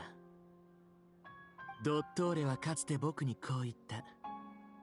神になる過程は、まるで狼や大蛇となって月を飲み込むようなものだとね。つまり、結局、彼は僕が飲み込めなかった月を食らった。スメールの砂漠には、キング・デシェレとアフマルの盤面がある。それはゲームだったのか、それとも、アフマルはただ進化や民たちに難題を投げかけ。神にとって、ゲームを作り、ルールを定めることは当然のことだ。ドット3月の力は常人をはるかに超えている。各国は前線に駆けつけるより、まず防衛。ドリーは早急にクラクサナリデビに状況を伝え、他の神たちにも知らせ。七失星にも多少の手はある。少なくとも神の守護があればなどくらいが消えたとしても、君の他の国の友達は。その通りだけど、などくらいも何も失いたくないか。欲張りだね。甘いってことも欲張りなことも分かってる。戦いそのものは一瞬だけど、心は長く持たないといけないの。なぜ全てを完璧にこなそうとする？誰かを救う。それに君がうまくやれなかったとして、誰がそれを責めると言うんだい？気を悪くしないでほしいんだけど、ドットーレにも似たようなことを言われちゃった。ファドゥイの人みたいだね。そういうわけじゃないさ。それよりも君の覚悟がどれほどのものか心配してくれてるん旧敵が成功を収めようとしているんだ。面白い。旧敵がもうすぐ全知全能の神になるなんて最悪の気分だろうな。That's so, like you say omniscient. Like no, we've never really seen any sort of any level of omniscience from him. Omnipotence, sure, right? Manipulating space and time definitely, you know, makes you incredibly powerful. we haven't really seen any evidence that he's incredibly knowledgeable, like overly knowledgeable, beyond the stuff that he's already like calculated and planned for, right? Like he spent a lot of time getting all the kinks worked out. So like, I think it's a little too much to say he's omniscient, but omnipotent, yeah, sure. でも思ってたより冷静だね。当たり前だろ。今となっては認めざるを得ない。昔の僕は軽率で、今はもう一人で解決できる状況じゃない。でも世界は僕に他の美徳なんて教えてくれなかった。何か方法がある？その前に君とサンドロ、さっき言った通り。君は彼女。この問題はとても重要だ。ファトゥスではあるけど、彼女には自分なりの信念があって信頼しないで。そうか。じゃあ3人で話そう。解決できないわけじゃないけど。私に払えるかな？君の英雄気質には困る。行こう。サンドローネのところへ。Yeah, because he's also a construct like Sandrone. So it's possible that he has... Hey, I'm actually my normal party now. Actually, like... Oh, wow. Jesus. Oh, yeah. You can see a little barrier, so I can't actually leave this place. This is an instanced version of...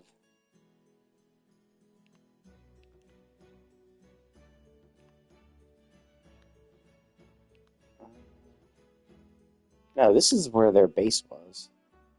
Oh. No, wait, wasn't... It's like, isn't this most of this ocean? Or was this the initial island? Because I know there's a bridge here. Maybe I just zip through.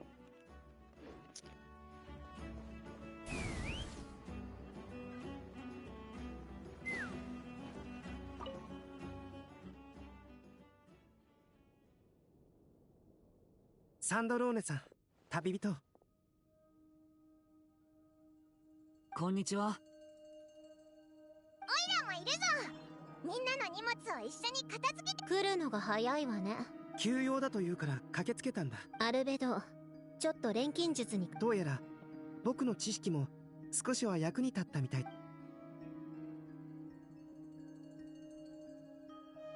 まずは術式を最終的にどんな方向に改良し、この術式で世界の未来を演算できるようにしたいのよ。ルネの師匠原理。手伝うよ。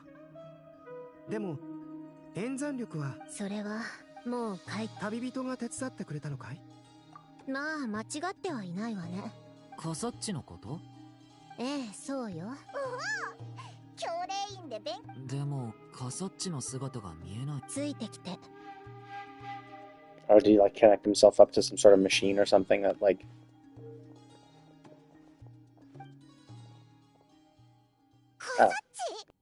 カサッチ、僕たちの声は聞こえる？返事がない。完全に休眠してしまったみたいだ。カサッチさんは自分が人形だと言っていたね。今のとこれはさっき君たちが話していた件と関係があるのかい？ええ、さっき彼が旅人と一緒に私のところに来て。なんですって？方法がある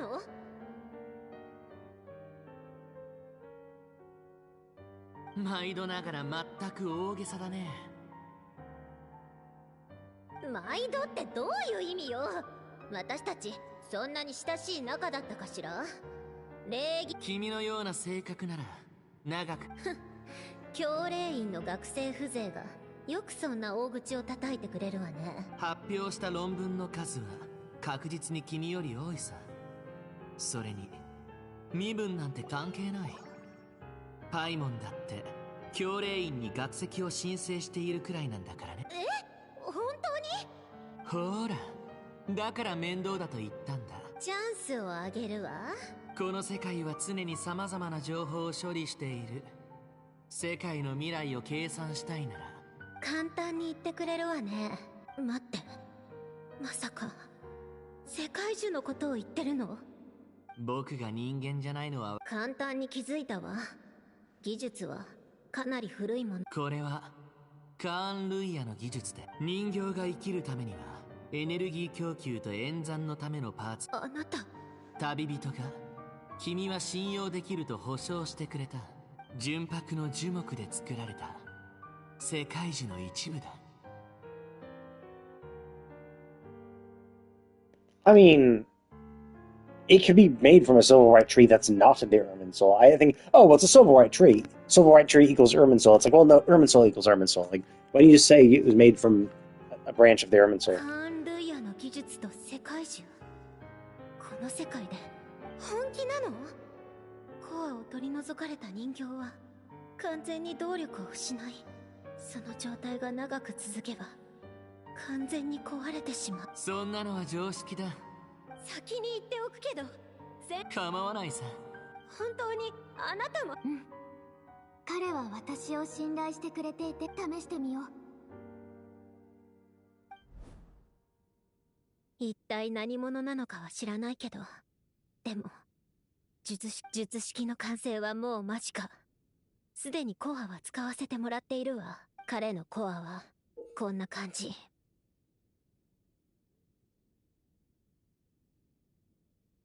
I was wondering if I was going to recognize it. I don't recognize that at all. 純白の枝。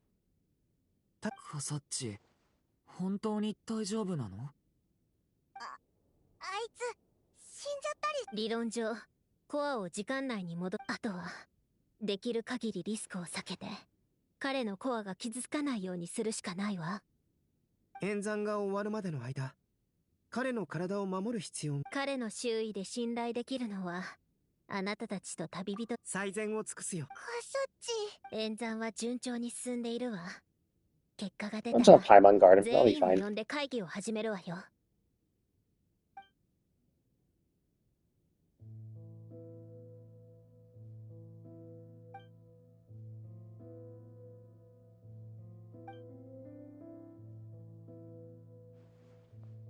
コアを取り出すリスクとして考えられる最悪のケースは、リセットか完全な。コアはいわゆる心とは全く違う。むしろ他の重要な器官に似ているんだ。だから僕 I mean, computational hub sounds like it's more of a brain than a heart, anyway.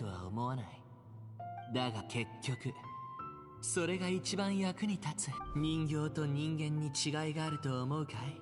前世も来世も、あるいは本当の人間になれたからこそ。サンドローネは絶対に成功する。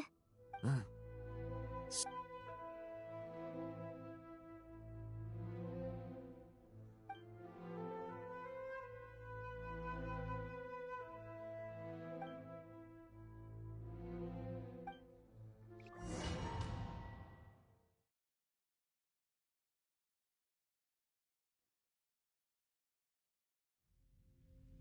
君は。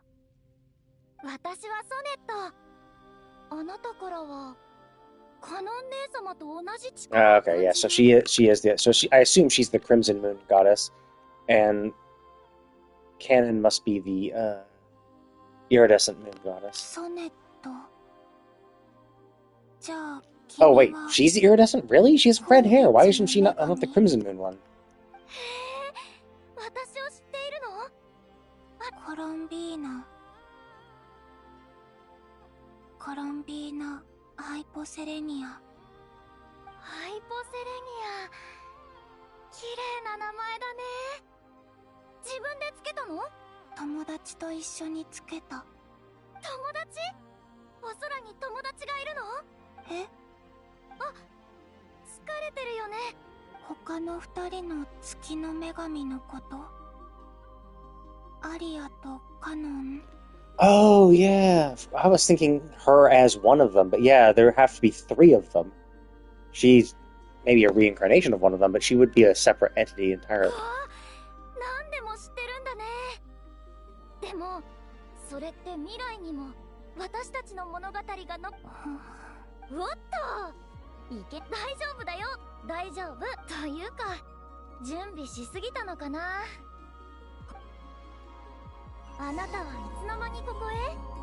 ここに来てどれくらい経つの？わからない。Oh, she doesn't have the foot thing anymore. She doesn't have that little thing underneath her heel. Oh no, there it is. Okay, yeah, it just disappears when she's moving. Oh, there it is. 今みんなで住んでるところ。心配しないで。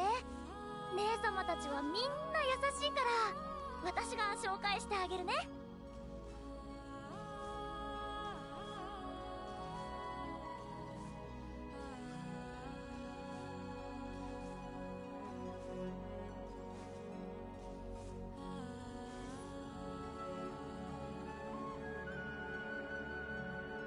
姉様ただいま。ねえ、私の後ろにいるの誰だと思う？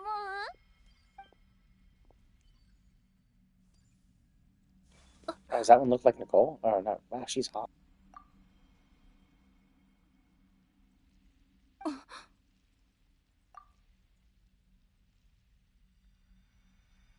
来に生まれた私たちの可愛い妹なんだよ。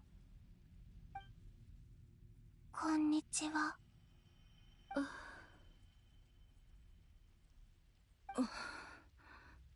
Which one's her? Which one's her moon? I guess I would assume her, right? Because yeah, she's Frost Moon, so the blue one, right? それじゃあ紹介するね。この子は But then it's kind of like you would assume that the Crimson one, because like if she's iridescent, then there's the Frost Moon and the Crimson, right? So you think the pink one would be Crimson, right? The Crimson Moon. But... Oh, or maybe iridescent moon became the. Okay, well I was right. She is the Frost Moon then. カノン姉様、ハイポセレニアの力は姉様に似てるみたいだよ。ハイポセレニア、こんにちは。ごめんね。さっきは少し驚いて。大丈夫。人見知りな妹みたいね。心配しないで、ハイポセレニア。ここはどこなのか。ここはテイワットの原初の主である竜王ニーベルンゲンが月神をカノン姉様、怖がってるよ。もっと聞かせて。原初の主竜王ニーベルンゲン。でもその後テイワットを去り、私たちは昼夜を問わず空中で己の責務を。またの名を皇天の主。そんな名前が付けられたのか。私たちは平和に暮らしていて、ただ家に客人を迎え入れたような気分でいて。でも次第にこの客人が世界に対して改造とし止めなかったの。ええ、そのルールには竜王が私たちに教えなかった秩序が存在していた。私たちはその秩序がテイワットにとって少なくとも私とカノンは知りたかった。そして私たちは気づいた。皇天の主は一部の生き物たちが力を求める行為に対して異常なまでの敵意を持っていたんだ。だからこそ自らの力を象徴する天の釘を降らせ、地上の生き物たちを。Oh, so that's what the pillars within the well, on Dragonspine and then in the chasm. So that must be the celestial nails they were talking about. あんなの罰の域を超え。たとえそのルールが秩序をもたらすとしても、私は罰を受けた者たちを災いから逃がすためにその助けられた者たちの中に草月。そしてついに私たちが何らかの対策を講じよ。草加の戦い。そんな風に呼ばれているんだね。ねえ、結局どっちが。私の知る限り草加の戦いで天理は、そして原初のじゃあ月は？気にしないでちょうだい、ハイポセレニア。私、空に残されたのは蒼月だけ。でもそれすら天理によって光月と光月は戦争で砕やっぱり私たちは死から逃れ。ソネット。でも君たちは月神は自分の月から離れては生きられないんだ。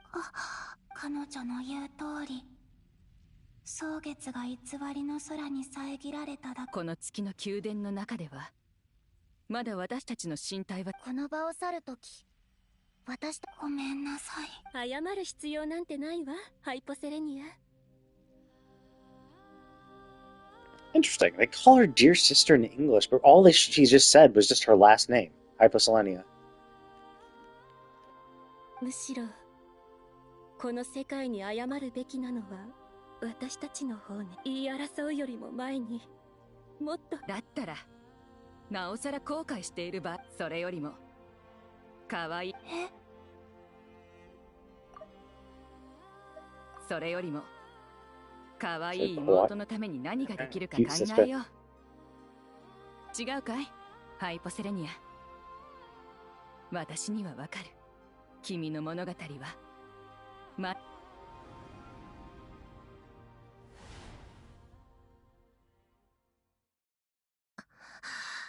数比配列起動。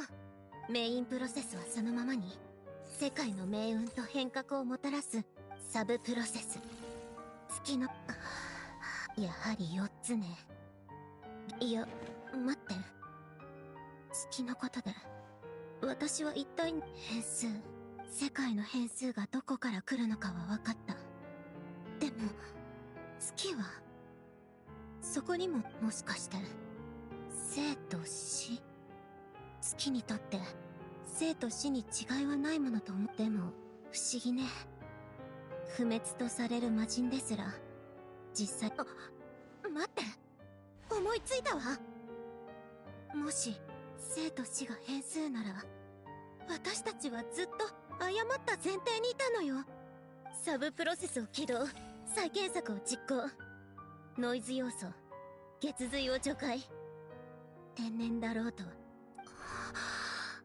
どうして血髄をすべて取り除いてもなお再検索。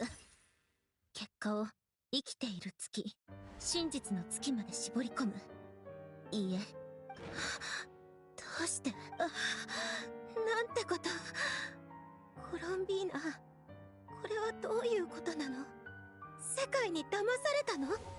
それとも Or do their souls that exist within the palace still do they still have lunar authority? But because they, I mean, it could be that the moons themselves are conduits to their will. It could be that they still have their lunar authority, but they just use, they can only exhibit it through their moon marrow or their actual moon. So they're still considered alive and have authority, but without the means to do it. ええ、それでいろいろと説明がつくわ。例えばどうしてあの空間、そしてなぜコロンビーナさんがそこから出られ。コロンビーナがよこしたメッセージには必ず帰る方法を見つけ。コロンビーナさんが今もこの世界に姿を現していないということは。本当にそんなことができるのなら。ええ、今のような状況を放置する。思うにルオンノタルはコロンビーナさんが残したアンカーなのかもしれないわ。それがルオンノタルが。なるほど。つまりコロンビーナが現在に戻る。でも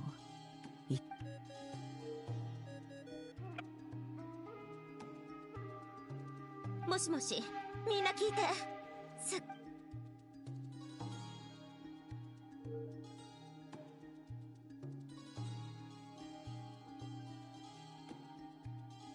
コロンビーナは死んでいないわ。もしかする。詳しい状況はまだわからないけど、彼女は過去で私たちの想像を超えることを成し遂げた。本当に大したお嬢さんね。Does she so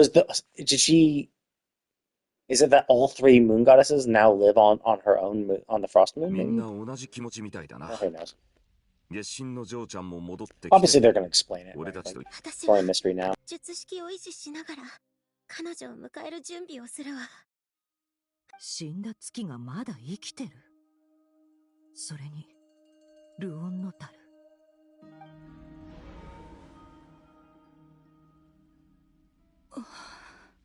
遠い未来でそんなことが。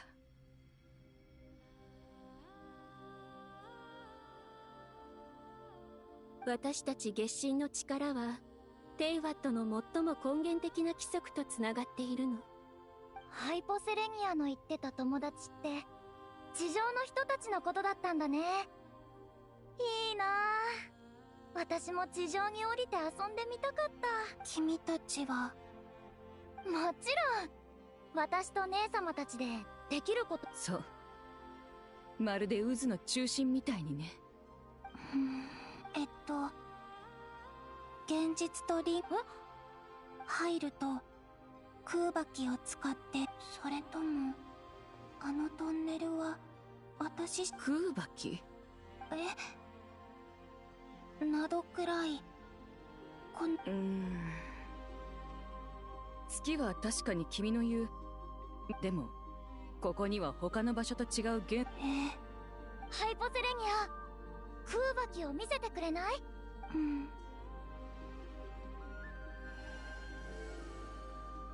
？That's just like pure light energy. あなた自身の力じゃないの？違うよ。などくらいの至るところにある。いや、断言できるよ。この檻に閉じ込められる前。ましてそれに影響された。おかしい。どうしてここの現実。ハイポセレニアの目的は出口を見つけることだけじゃないはず。友達を助けるために対抗できる3月の力が。つまりとても危険な話に聞こえるね。3つの月を1人の女神の体内に宿すなんて、その相反する力がもたらす苦痛は尋常じゃない。一歩間違えれば。分かってる。でもその危険を受け入れる。 Also, like, what the fuck else is she gonna do, right? Like, she either can stay here and live the rest of her days here, or try this and maybe die, or like, even if she's able to get out, if she comes out weakened and unable to do anything, she'll just be captured or killed by Totori. So it's like, none as well. たとえ私たちが全ての力をあなたに渡せたとして、ニーベルンゲンがこの牢獄を作ったのは月神は誰一人。だったら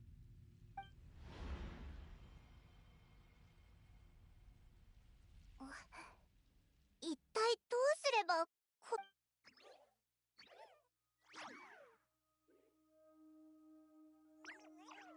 コロンビーナ。な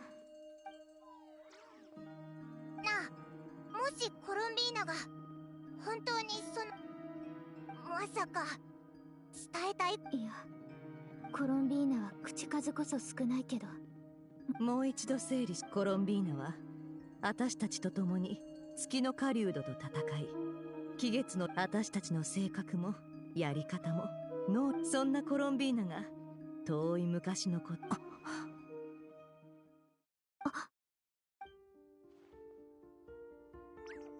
旅人、あんた前に言ってたね。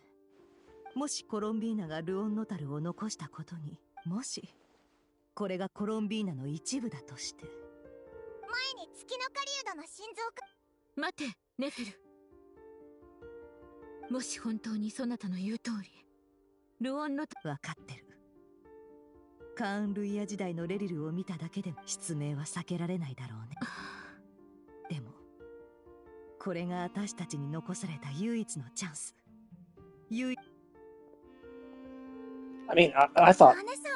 So it just strains her eyes. Okay. I would just assume that her eyes were fucked up because... Like, because it was pretty antagonistic, like, happening. Like, and wasn't she discovered, too? And, like, was forced by Rarer to see her own past. And so I just assumed that her eyes hurting was just because of that. I didn't realize just using it also is 昔私が言ったことを覚えてるかい？いつか私の目が見えなく。でもなんだい？その日がこんなに早く来たんだ。喜ぶべきだよ。ヤフォだ。約束してくれ。わかった。よく考えた結果か。考えることなんてないね。本来なら。せめて、予防措置だけは。それでも、そなたの目が見えなくなってしまったら。勘弁してくれよ。やっと決心がついたのに。そなたが私の言葉で怯えるとは思えぬな。もういいだろう。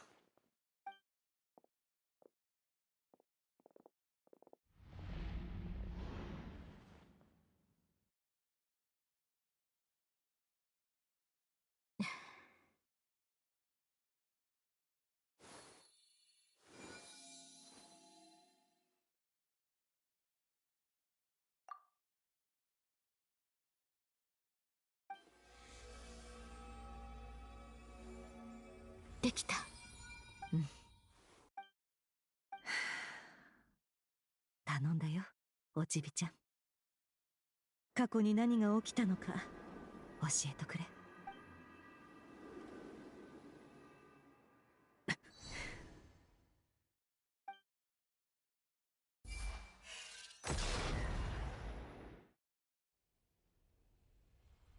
三月の力、空爆き。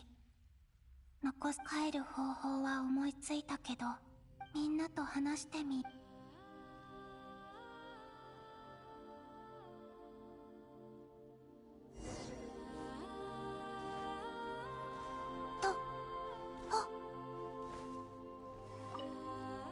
どうするか決めた。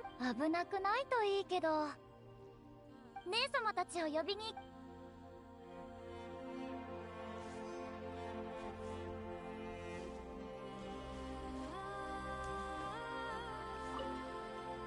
そう、もう決心はついているよ。さあ。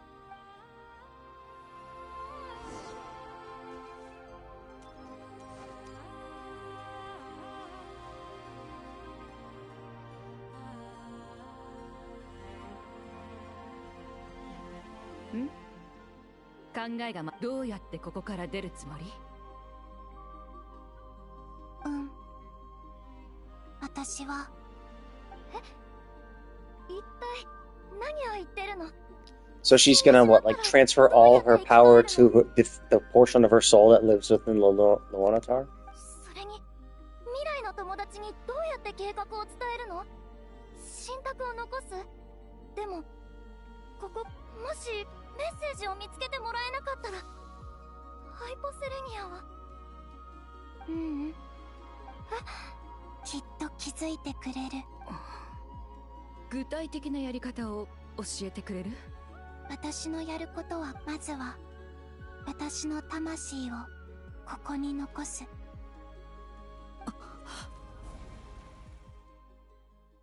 見えたよ。魂？神格のこと？この牢獄に気づかれないほど小さい自分の魂の、それは今の私の魂とだからきっとここの魂を。まるで。私が暮らす未来では、月は偽りの空から投げ出されたけど、そして私が残したその魂の一部は。でも魂なんて本当にここに残せるものなの？ここに来る途中、かつてこの場所に迷い込んだ肉体はすでに消え去っていたけど、その前にはかつての敵にも出会った。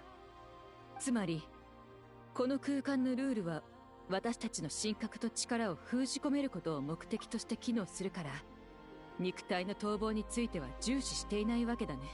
でもたとえ肉体が檻を抜け出せても、神格なしじゃただの抜け殻じゃないの？まさか生きていなければ。私は自分の肉体を月光に変えて、それはナドクライを守護する力となり。Oh, so that's what Kuvaki is. Kuvaki is her body. She turned her body into moonlight and inundated Nod Cry with it, which is what Kuvaki is. でも私一人の姉様たちの助けが必要。あなたは私たちの可愛い妹なんだから、そんなにかしこまらないで。そしてあなたは未来に一人で生まれ、ずっと孤独に生きてきた。忘れないで。私たちはあなたの姉様であり、あなたの家族なの。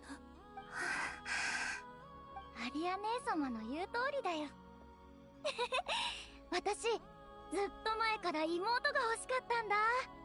いつも二人の姉様にやっと姉様になれるチャンスができたんだよ。こんなに可愛い妹を自分の世界に送り返してあげられる方法があるなら。ソネット。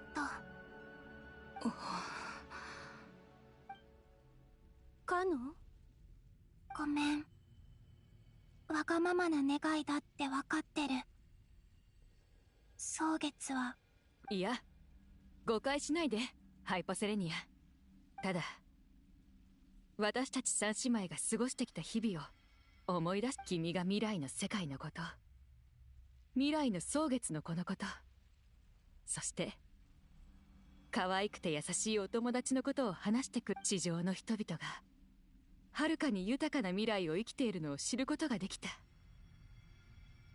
君の計画が彼らをなどくらいを救えるというのな。まして私たち三姉妹は生まれた時から一緒だったんだ。今さら一人で生きていくなんて耐えられそうもない。カノン姉様。でも最後にもう一つだけ。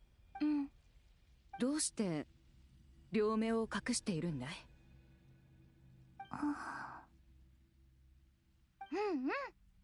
私も初めて会った時から気になってたんだけど、私はかつてこの世界から本当の家に帰るまでの間。そうか、確かにそれなら偽りの空を見ずに済むかもしれない。約束してね、ハイポセレニア。君は帰りたがっているけれど、心の中ではもう分かっているはずだよ。そこが君の本当の家だとね。手を貸して、ハイポセレニア。姉様とソネットも。ええ。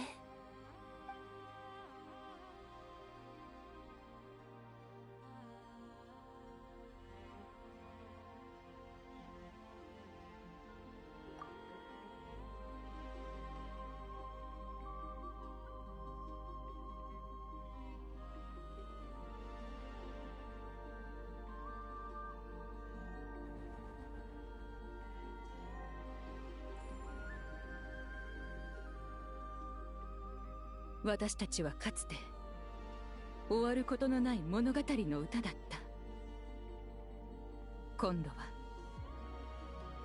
君が歌い継ぐ番だ。私たちはかつて時という大河の潮流だった。今潮が姉様とソネットも。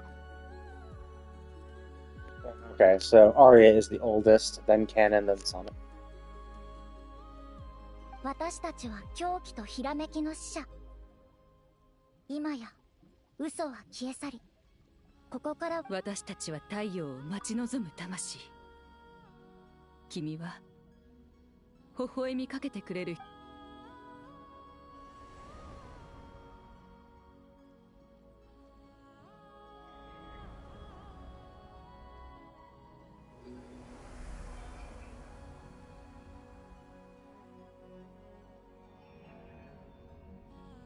これで終わり。3月の力はすべてコロンビーナ・ハイポセレニアへと受け継がれた。この瞬間からハイポセレニアはこの世界で唯一の3月の女神だ。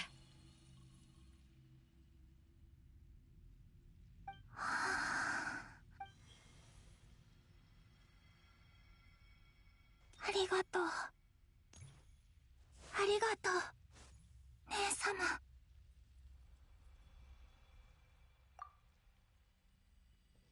ハイポセレニア、あなたがすべきだ。牢獄の外にある3つの月の力を君に託すことはできない。私たちが消えた後の残骸をめぐる紛争はこれからも続くと思う。分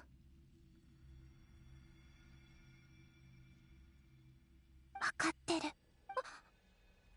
様、体がなんだか変。すべての力を捧げた私たちに残されたのは凡人の肉体だけ。牢獄がこの肉体を消し始め。大丈夫よソネット。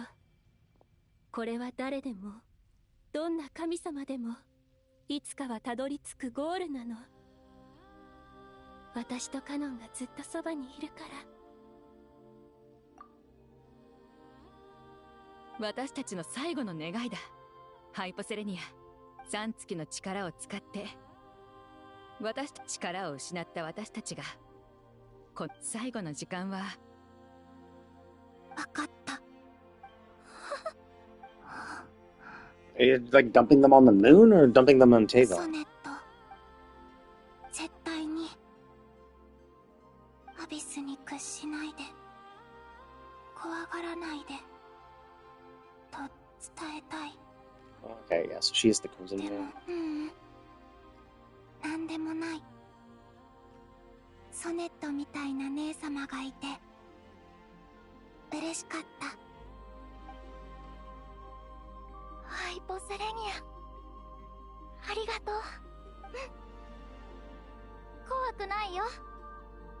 お姉様たちと一緒なら何も怖くない。じゃあ姉様たち、さようなら。さようなら、ハイポセレニア。 Interesting that in Japanese they always say her last name, Hyposelenia. この世界をしっかり I mean, it's definitely more of a Japanese thing to do. I'm curious what そうする。 they say in Chinese. 私も自分の体とお別れをしないと。この身を月光に変えて。だから昔のナドくらいにこの力は、私がナドくらいに散らばった後に現実の空爆が私に答えてくれていたのは、今まで見てきた金色の力は、私がこの地に残そうとした魂が導き、3月の力、太古より光り輝く月光よ。我コロンビーナ・ハイポセレニアはここに我が身を暗く長い夜に投じ、無限なる未来を照らさんとす。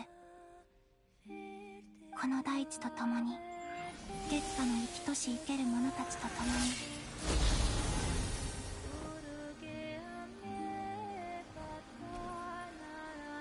回帰の時が訪れるまで。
姉さん、やばすぎだよ。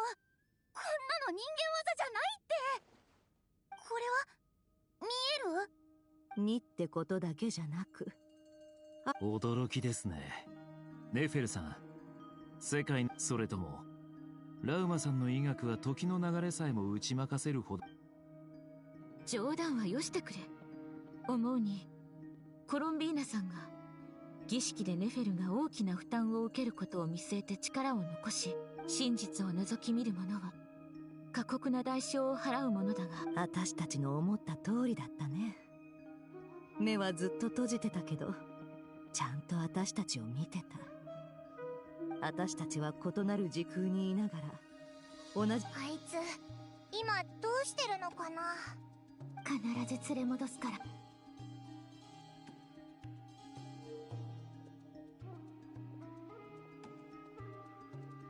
So now I guess we gotta find a way to make the Luonatar like resonate with her soul to suck it back into it. 次の行動を考えましょう。皆のおかげでドットーレの状況はすでに把握できた。避難すべき住民も無事に送り届けた。サンドローネさん、演算は順調に進んでいるかい？順調よ。とにかく着実に進めていきましょう。あの傘男の献身を無駄にはしないわ。やることは山積みだよね。何から Oh, you still need him active? I thought he was just needed to calculate this shit. But is he actually like now? I thought it was like you just needed him to calculate the formula, and then once you had the formula, you'd be like, cool, we made the formula, now we're good. We don't need your computational power. But it seems like he's also needed continuously during its operation, I guess.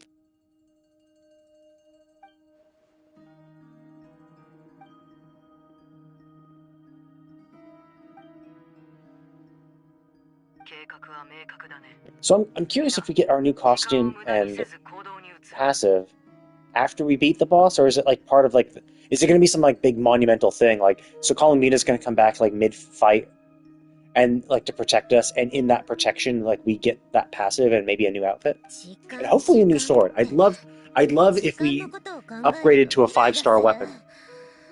It's like before we started with the dull blade and then we got the prototype Rancor instead, which it doesn't really make sense because it's it buffs physical damage, which is like, well, great, but we're always elemental. But I guess, I mean, first basic attacks, that's fine.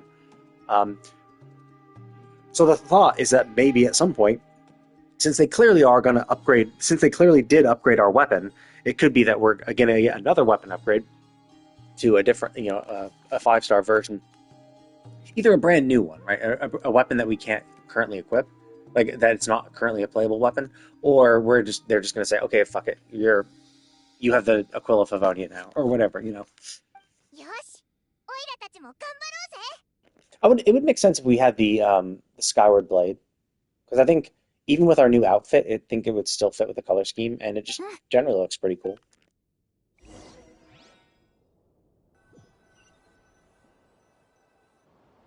アルベドは元素力で公開の力を薄められると言っていたが。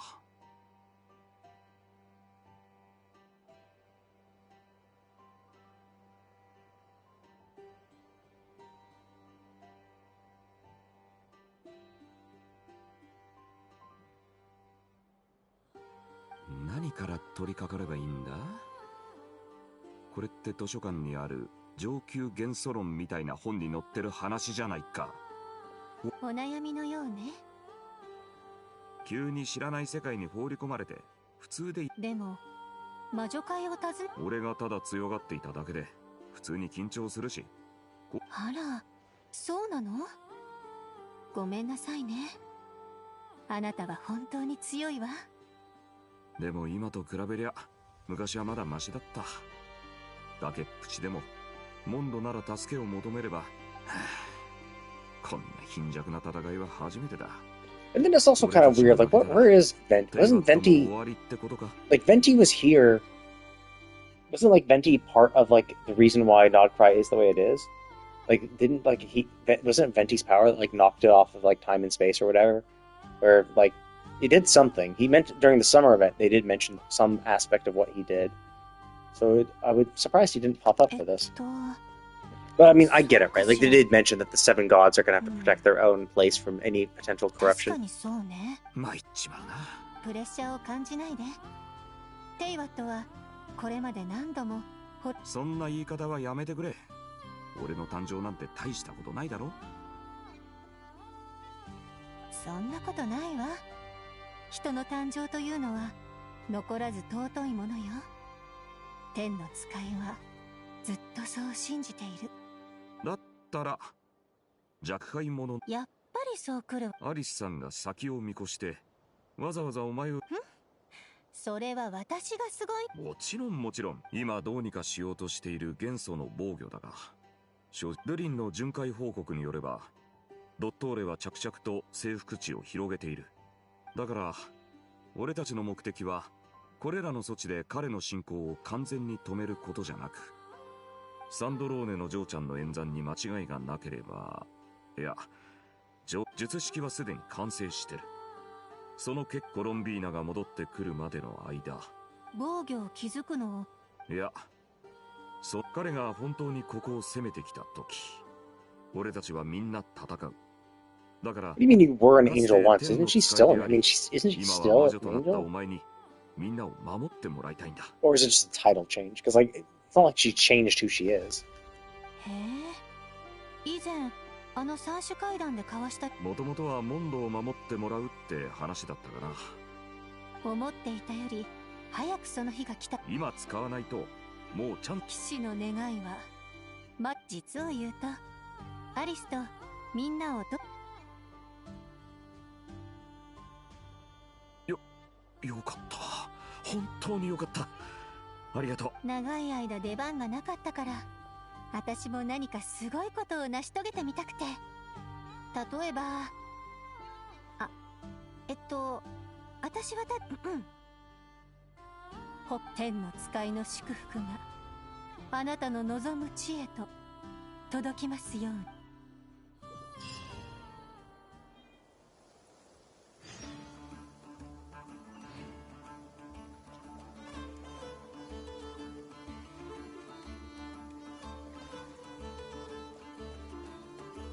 Why there?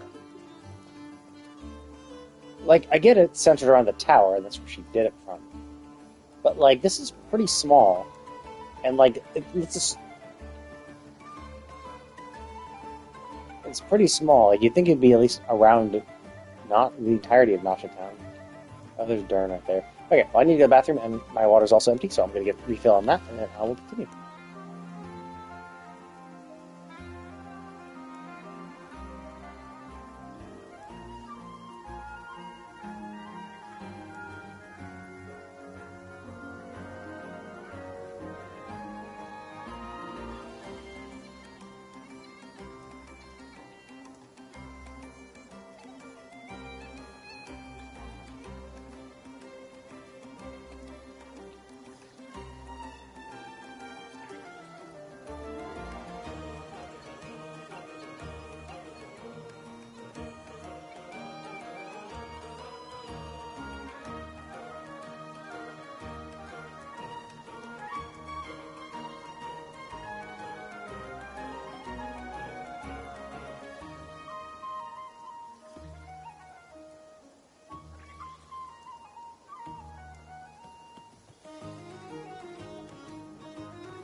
continue.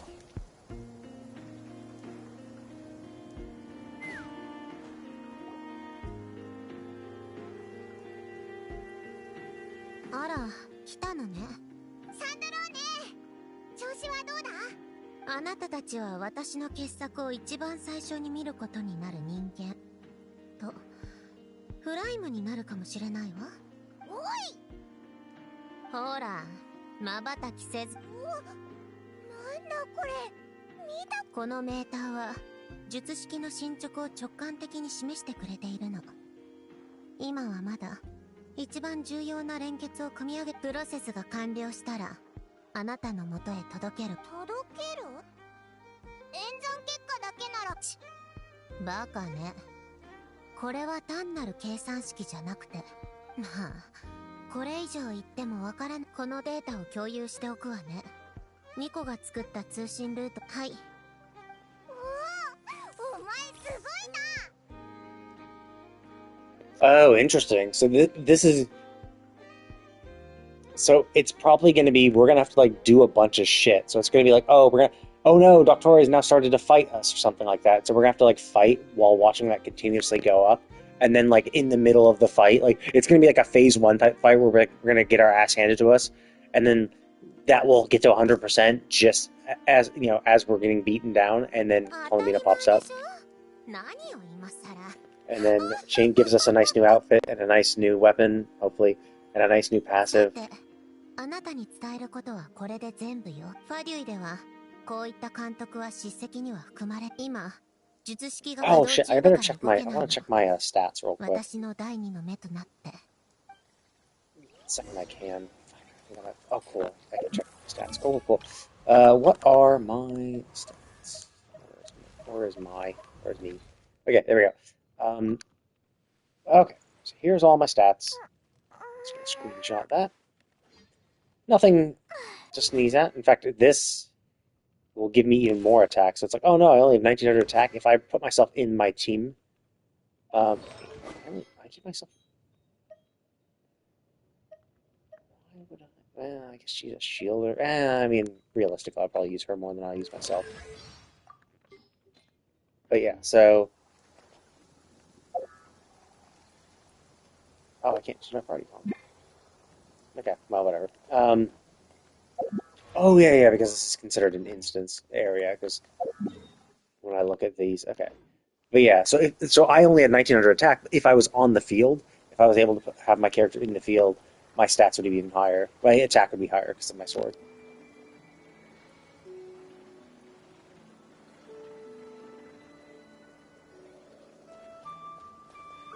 What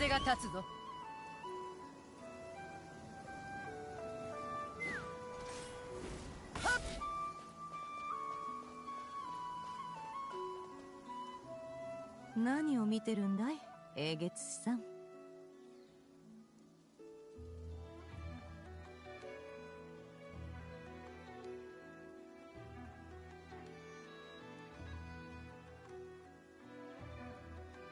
英月師さん、英月師様。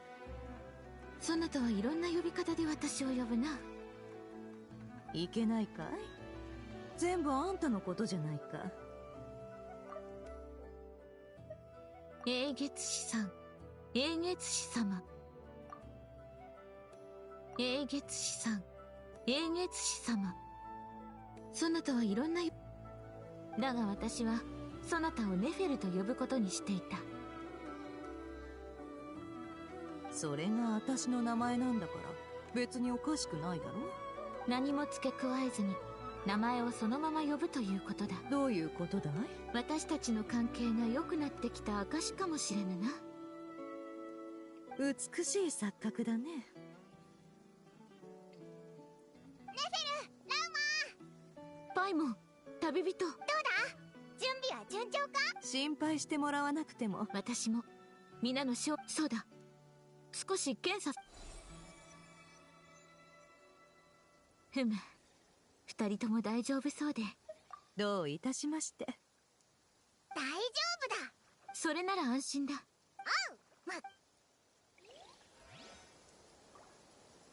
心配してもら。私も。That's nice. Nefer such a tsundere. ニコさんも手伝ってくれて、ナシャタを金色の炎。さっきファルカ団長から届いた情報も彼女の助けがあれば状況。アルベ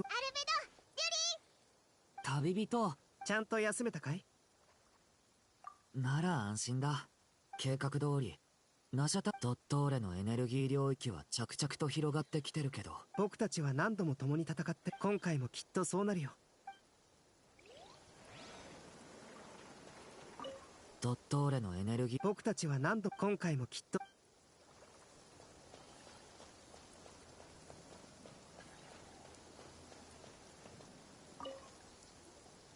旅人さん、パイモンさん、おわフリンズ、まあまあといったところでしょうか。正直に言うと、全力を出すのはあまり好きではないんです。正体を隠すのに都合が悪いです。力を温存して。フリンズの本気って聞くとなんだか安心だよな。お二人に信頼していた。どうかゆっくり休ん。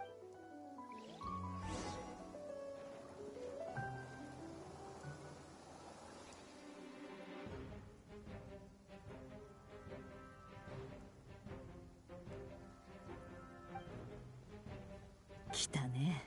予想通りだ。みんな気をつけ。それぞれの立ち位置へ。Oh, we went up 30. Is that 30% or 34%? 始めよう。いつでもいけるよ。Or 38 maybe. I guess it's 30%. Oh, same team as before. Oh, please let it be properly raining. If it's raining constantly, and I don't have to apply hydro, that will be so good.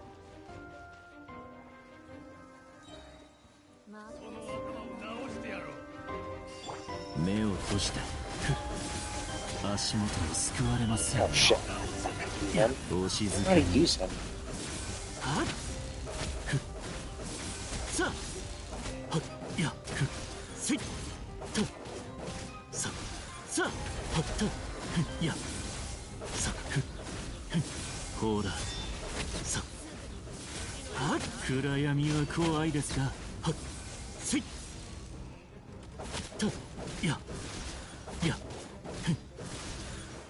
目を閉じてほら。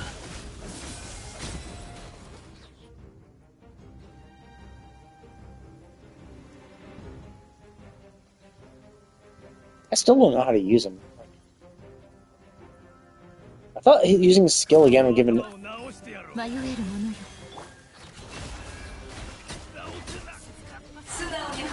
こんなもので私たちを倒せはせぬ。そりゃそうだけどね。気は抜かないでおくれよ。ああ、慎重に行く。そなたと違っ。Yeah, I know how to use Nephilim.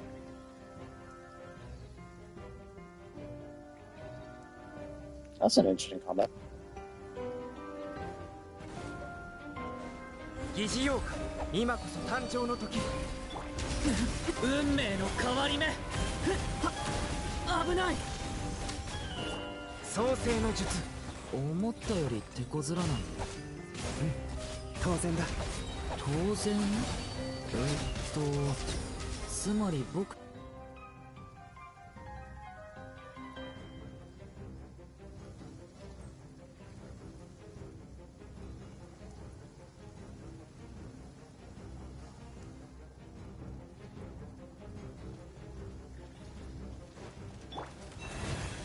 真実はまるで影。野獣を追い払うときは炎を使うものです。ランプじゃダメなの？あなたは本当に察しがいいですね。ちょうど言おうとしていたところです。ランプにも同じ効果があるのではないかと。そうかもね。あと少し頑張ろう。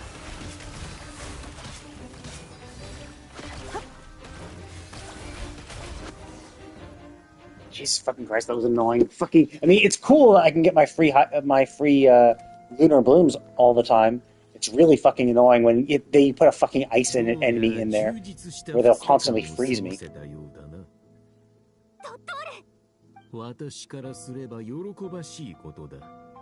実験対しお前たちの屈強さには感謝しかない。もはや同じ次元にはいないとはいえ、お前たちの時を終わらせる前に。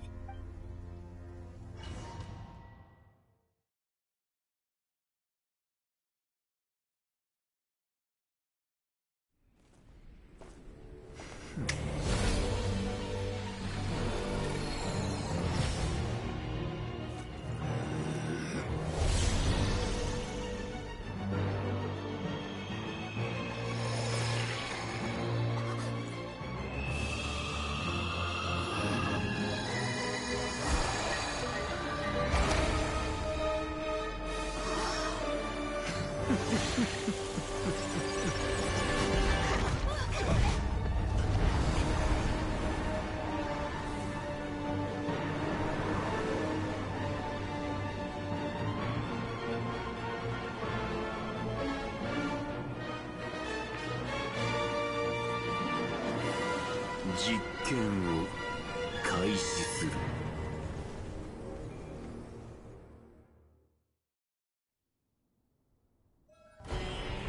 三月の月髄は我が手に。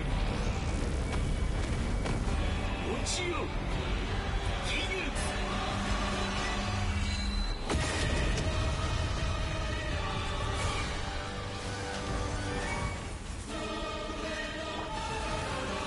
リーナに永遠の安寧を。嘘はいけないね。はっ浄化せよ。はっとさあ謎を解こう。真実はまるで影。丸裸にしてやろう。読む。なるほど。行け。皆のために祈ろう。行け。はっ心を覗かせてもらうよ。真実はまるで影。なるほど。嘘はいけないね。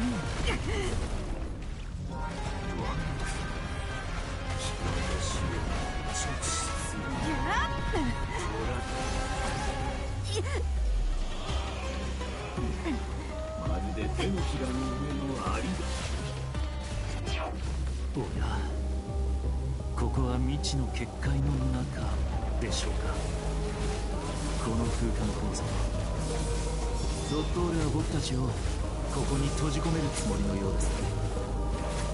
やはり出口はありません。ここからは体力との戦いになりそうです。装置の影。真実はまるで影。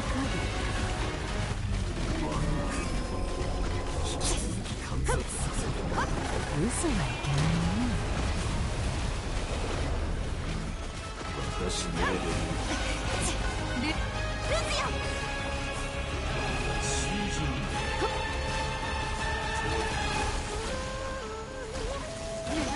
礼儀がなってないの。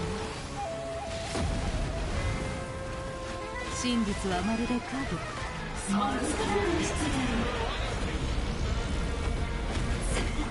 落ちよ技術。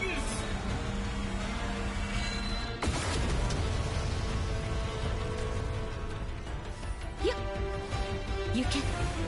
嘘はいけないね。欺瞞の叫びよ。浄化せよ。迷える者、蒼熱よ、永遠なる。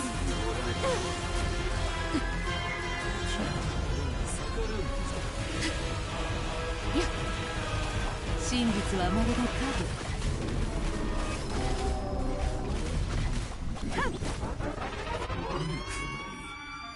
次はどこに逃げるつもりだ。ロットーレは私たちを分断して個別に倒すつもりのようだ。そうはさせぬ。さあ、私たちの勝利を祈ろう。さはっはっせっ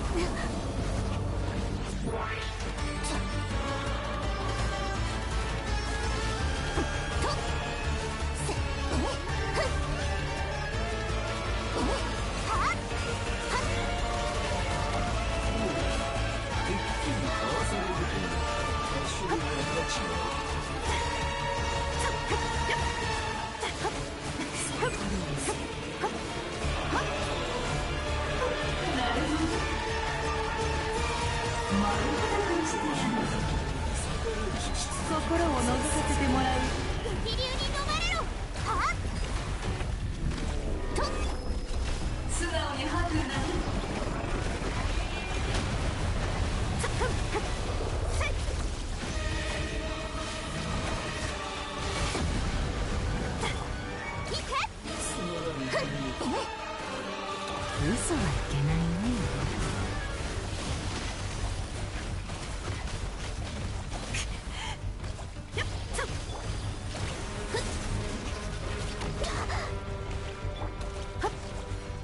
真実はまるで影。囚人が捕らえ私と対等に戦えないものはなんだいこれは。コロンビーナが入った未知の空間からインスピレーションを得たのかね。本当に出られそうもない。見てな。礼儀がなって読む。お腹をさらうのは本意ではなかった。しかし選択肢は与えよう。お前が従順にしていれば関係してやらないこともない。実に理想的な取引だ。健康の価値があると思わなかった。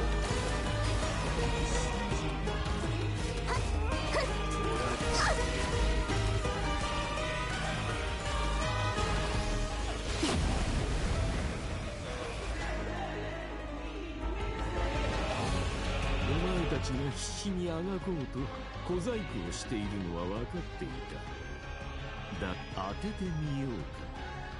コロンビーナを呼び戻そうとして。面白い。なかなか癖のある性格をしたあの二人が、まさかお前たちとコロンビーナといえば、私もかつては彼女を妹のように思っていた。でもある日突然、彼女は一切の実験に参加しなく。全く惜しいことだよ。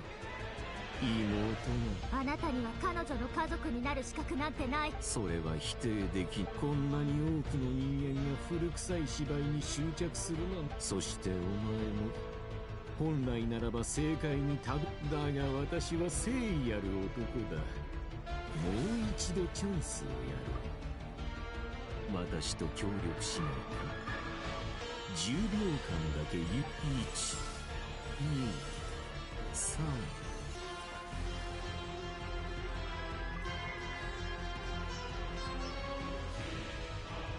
ふざけないで。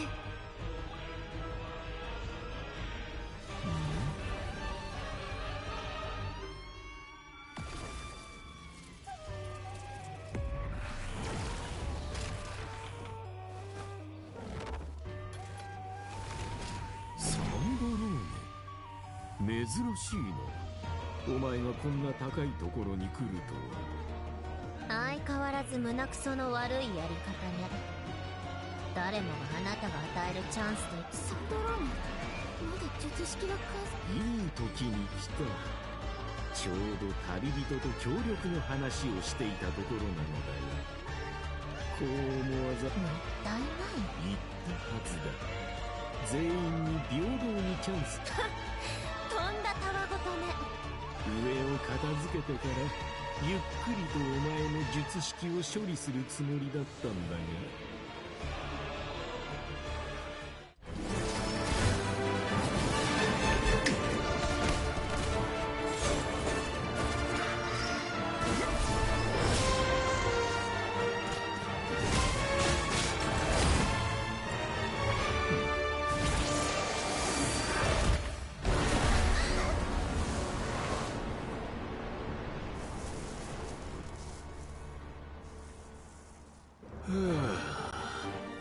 一生をかけた研究の成果がこれとはな。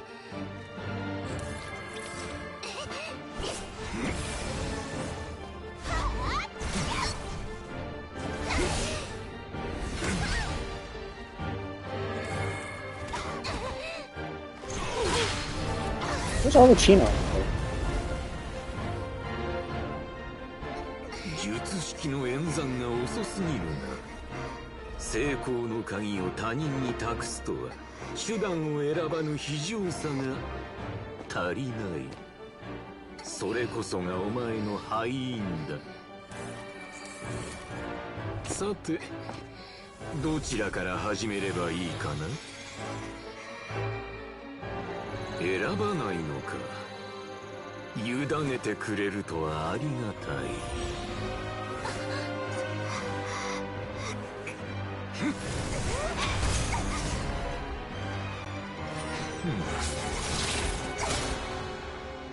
Sandron took the hit first.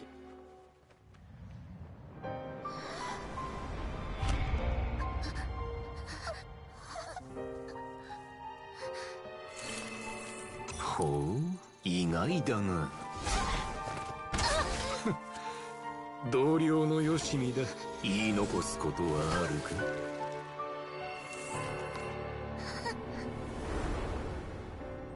何か願いはあるか？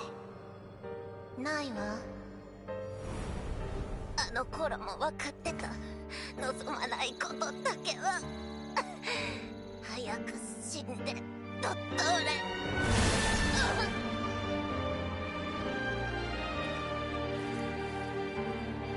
ダメ。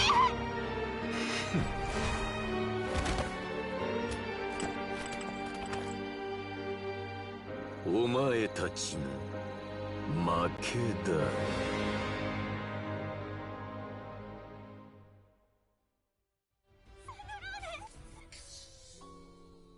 見ろ、機械の創造物など所詮はこの程度だ。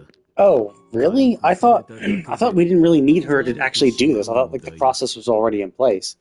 Because then her showing up is incredibly risky. And also, what happened to Arlecchino? Like, she's the other.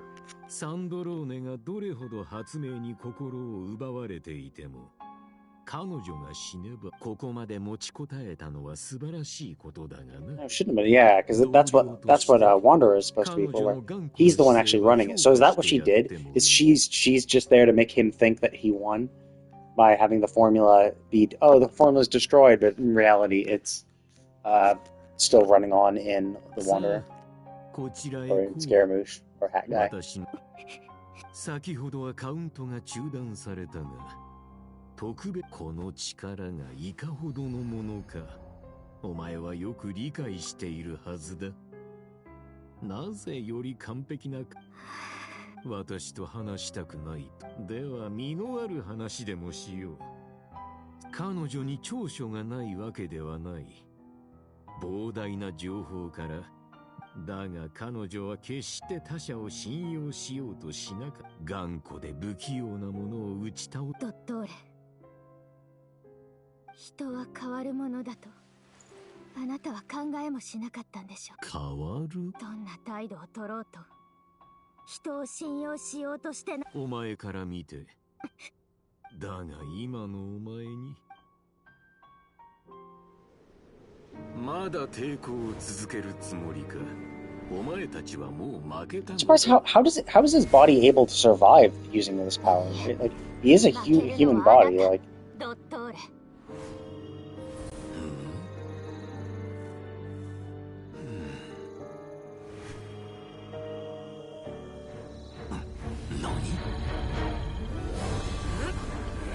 Oh, that's what she was doing.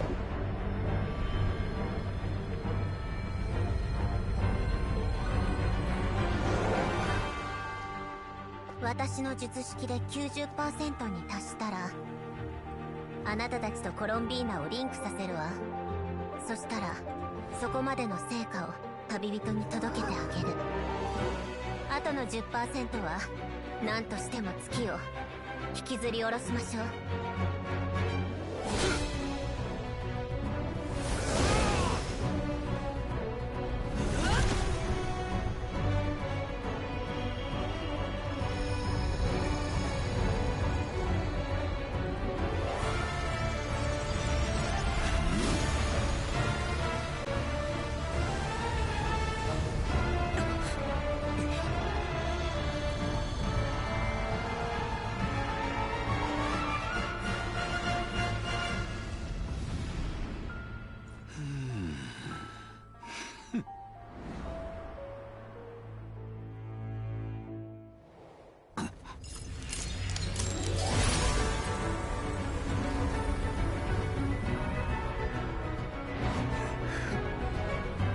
月はあなたのものじゃない。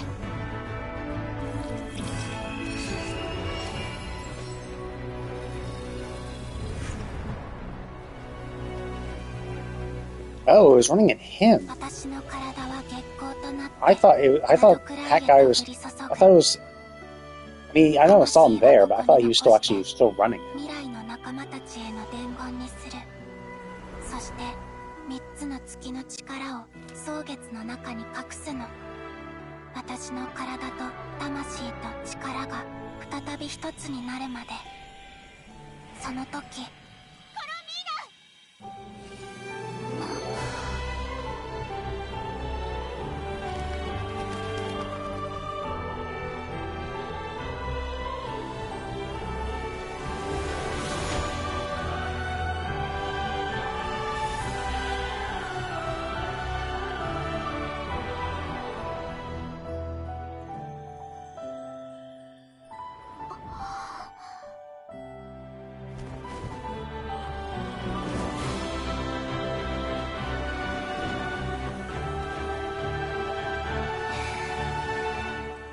久しぶり。ただいま。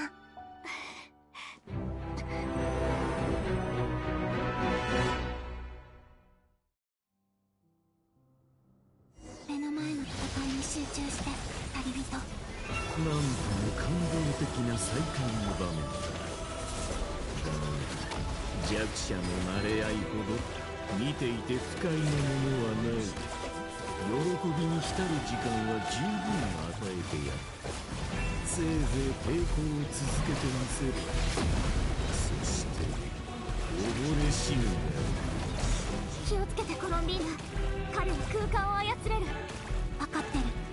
チャンスを待って私に合わせて。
新月の祝福を授けてあげる。月が君に宿るよ。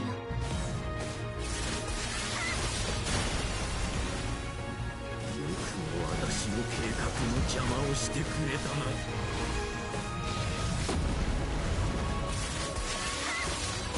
今ここで。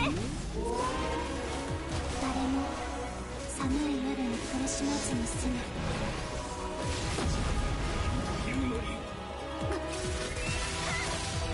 私たちの未来。月光は必ず闇夜を貫く。さ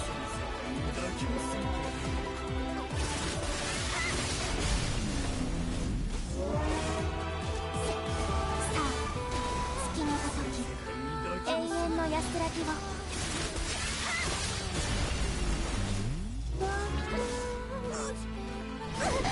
古臭い世界に妥協するというのか。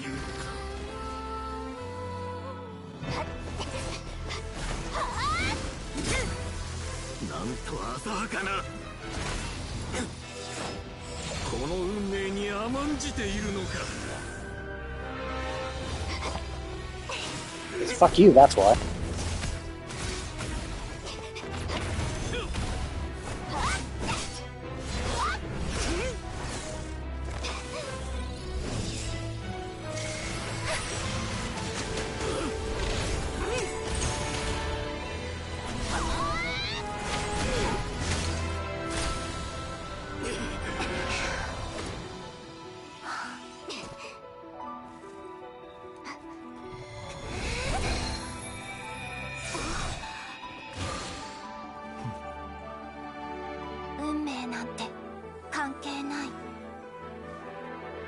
のため、家族のため、君に奪われた故郷のためだよ。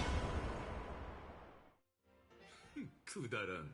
互いを頼り合い暗逸を貪るのは弱者のみ。お前たちもじきにわかる。運命を超越した瞬間、全てが私の実験台となるのだよ。思い通りにはさせない。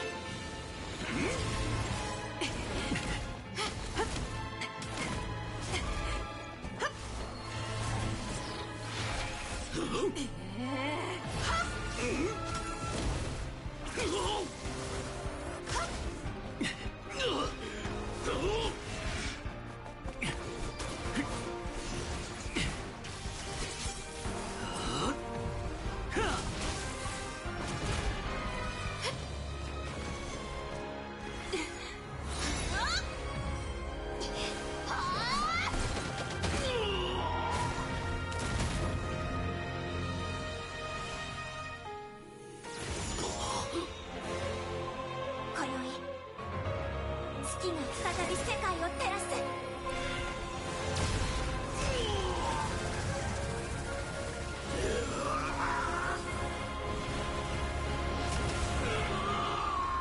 憎き汚き世界が。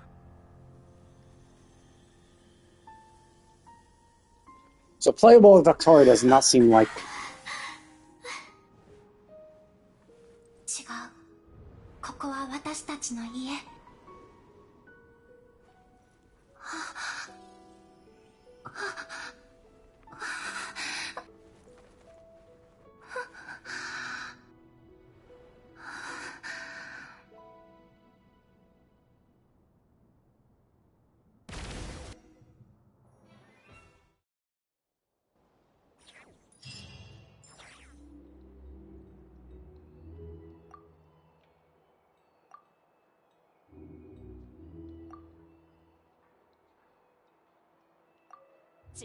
違う、そんなんじゃないよ。今の月はこんな形なんだよ。あら、二人とも何を。新しいお月様だよ。お月様の形、前とは違うでしょ。ねママ、今日は雨。さあね、今日はめでたい日だからお祝いってことにしましょう。号外最新のナシャ族、災害からの新章ナシャ本日発足。連合会がもたらすまさか月がこんなに変わっちまうとはな。新しい月神が誕生したらしいぜ。新しい月神？蒼月のこのか？俺にもよくわからねえが、そういうことじゃねえのか。ま、月が昇りつ、せっかくここまで来たし、飯だ。信者でもないのにもらえるかい？そんなに厳しくねえって。みんな苦楽を共にしてきた。早くってば、さっさと行かないと。もう声が大きい。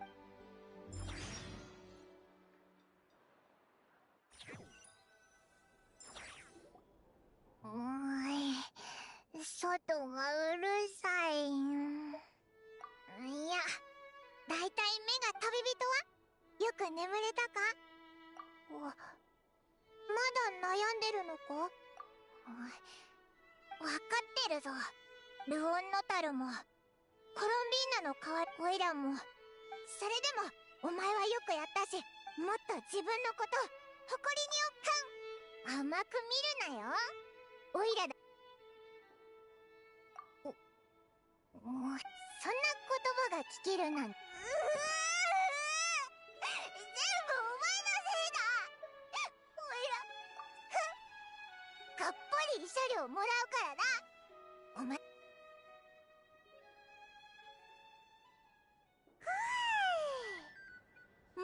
これは旅人パイモン、おはよう。ヤホだ。あたいはもう食べたから水でいい。あんたたちが今日が何の日か忘れてないか念押しに来てやったんだよ。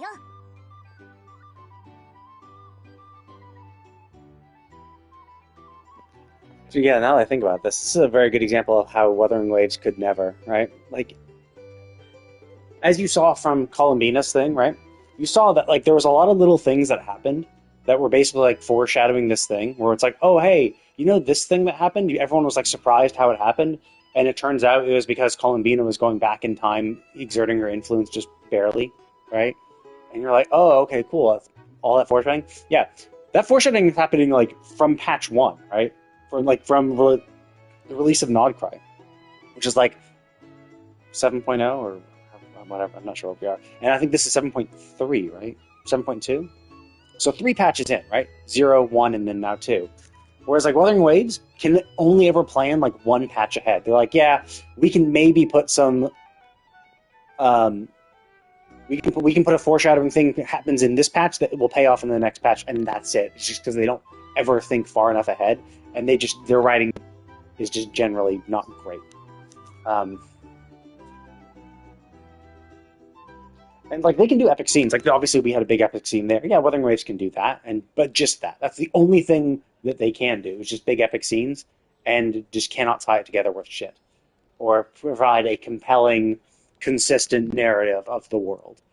Whereas like Genshin is like no, like everything they say makes sense. Like we're slowly learning more and more. Like we learned a little bit more about Nibelung and all that shit. So it's like, and nothing that they is brought up is like, oh well, actually that contradicts all this other bullshit from back then, you know. So it's nice that there is all this world building and stuff they mentioned ages ago, you know, pays off later, right? Like I actually forgotten that Wanderer deleted himself from the Ermin Soul. I remember, but like Wanderer, and even Doctori himself mentioned our brief encounter in Sumeru. So it's like it's nice that all the shit that happened in the past gets referenced and just makes the world feel so alive and meaningful. お腹いっぱいになったからって連合会の結成式でその忠告をするなら愛のじゃないか。意外な展開だよな。バラバラだったなどくらいが今じゃ団結しても大事件が起きたからな。自分の利益しか見てなかった奴らも一人で戦うのがどれだけ危険か分かっでも姉さんはそれについては悲観的だぞ。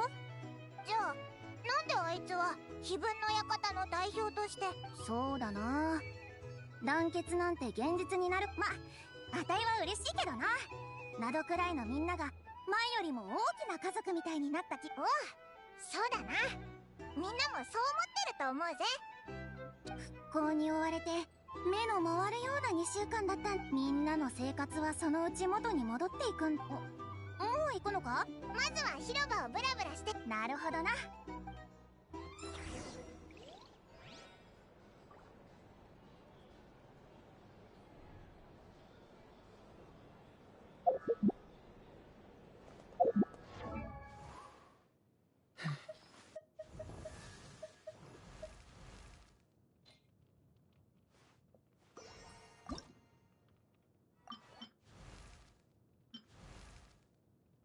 Yeah, one thing I didn't like about this though is that I like the color scheme of this more than this.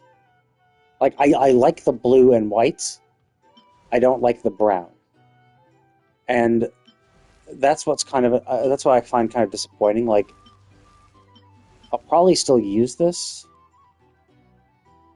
but I do like it.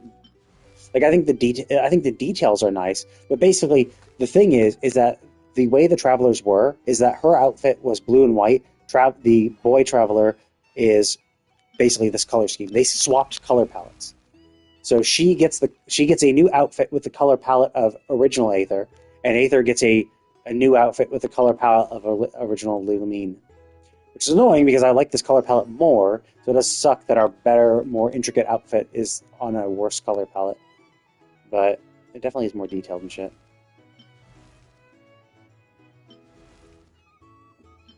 And you can kind of tell the difference in the hair. Like there's more hair density and shading and shit like that, so I'm gonna swap her off. Swap her off of that guy.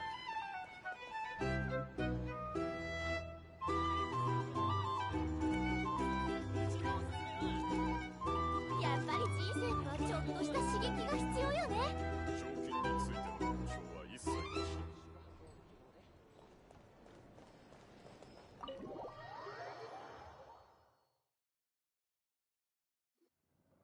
こちらがハーベスト・オブ・ザ・デイです。お気をつけて。オイラの目が間違っていなければ。こんにちは。今月の膳はいかがですか？本日のお菓子もお付けしますよ。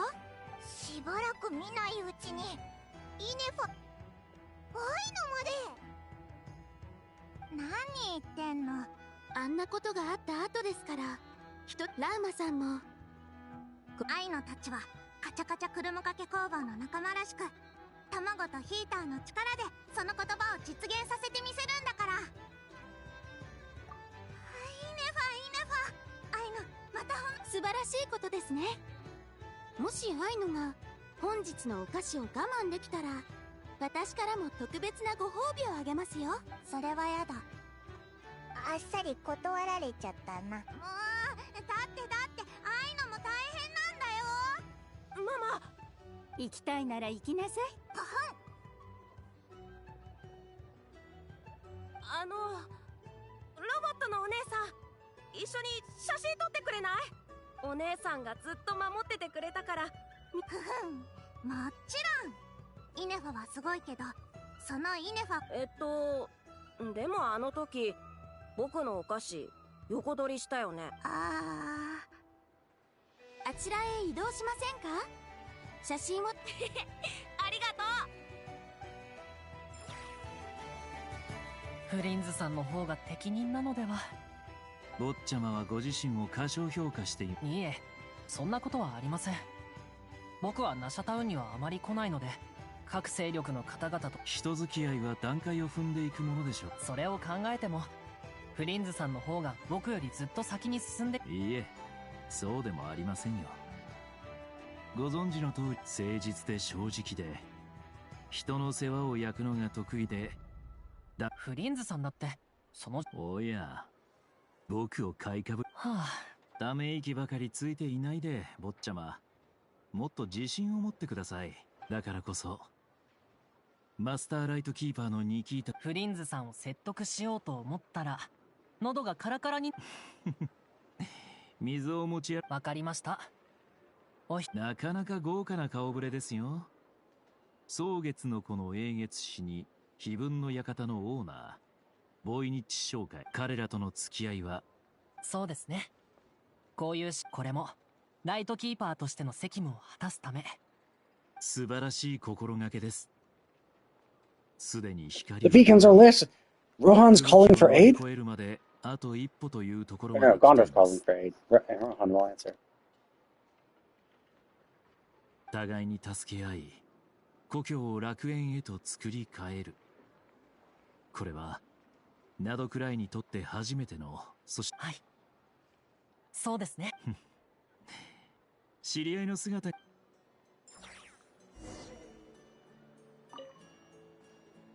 お姉さん、お菓子は取られちゃったけど、天才お姉ちゃんのこともそっかと。マイヤ、そろそろ行くわよ。すぐ行くよ。今月の前途、お母様や。はっ。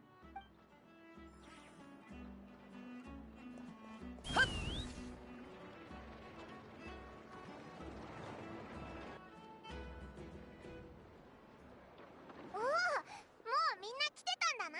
調子は良さそうだね。聞かれてないが、まあ念のために。本当に飲んでないのかい？バレてたか。ああ、この一仕事が終わったらそろそろ。ねえ、誰かがステージに上がったみたいだよ。お前たちちゃんと見えてるか？担ぎ上げてやろうか？ああ、真面目に聞くんだな。せっかくの機会だし存分に学んでおけ。後で練習の機会を作ってやる。ファルカさん。構わん、今すぐ任命してやる。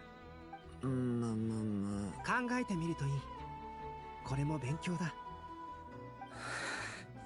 この度連合会結成式の司会、さらにボイニッチ上、この方も本当の大物に担ぎ出された代表かな。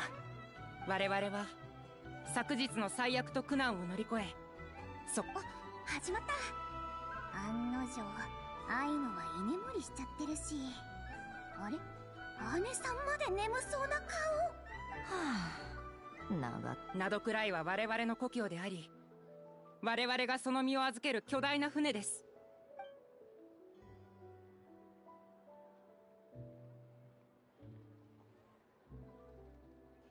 But this does obviously seem to be like the end of the Nod Cry arc, right? Like, what else can we do? So presumably, I mean, maybe this year is going to be a shorter year. Like, maybe it's not going to be the full, like, no, actually, no, I think there's going to be 7 patches. I think it's going to point 0.7. So I guess it's 8 patches total. It's the 0.0 and then 7 more patches. And this is 0.2, right? 0.2 or 0.3? I forget. 英月氏様は足が速いんだから、行きたい場所に行けばいいじゃないか。残念だけど、非分の館は雑務が多いし、他国とのコネクションの維持もあるからね。構わぬ。ヤフォダさんに予定を確認してから尋ね。あんたね、私のスタッフに仕事を押し付けるだけじゃ飽き足らず、人様の猫まで巻き込むつもり。仕事を増やすのはそなたも同じであろう。随分と力のこもった口調だね。月神様が帰還したから蒼月の子も強気になったのかい？コロンビーナさんの帰還は彼女を思う者たち全てを喜ばせた。今の蒼月の子はもはや月神に自らの足で歩み、故郷をより住みや試みって言葉、私は好きだよ。ふむ、蒼月の子の未来を信じ。ただあんたほど蒼月の子の人たちはあんたみたいだけどね。などくらい全体を見ゆえにそなたがまさか非分の館の参加は形だけ。今のところ十分な見返り。今はいたほどだ。まあなんとか元は取れるってところかね。でもなどくらいに。でははいはい、分かったって。そんなにしつこく言うならいっそ。良い考えだな。ネフェルは非分の館の仕事を増やしたくないゆえ、蒼月の子への参加を検討しておるそう。は相変わらず面白そうな会話ね。お二人とも移動前に一息つかない？ど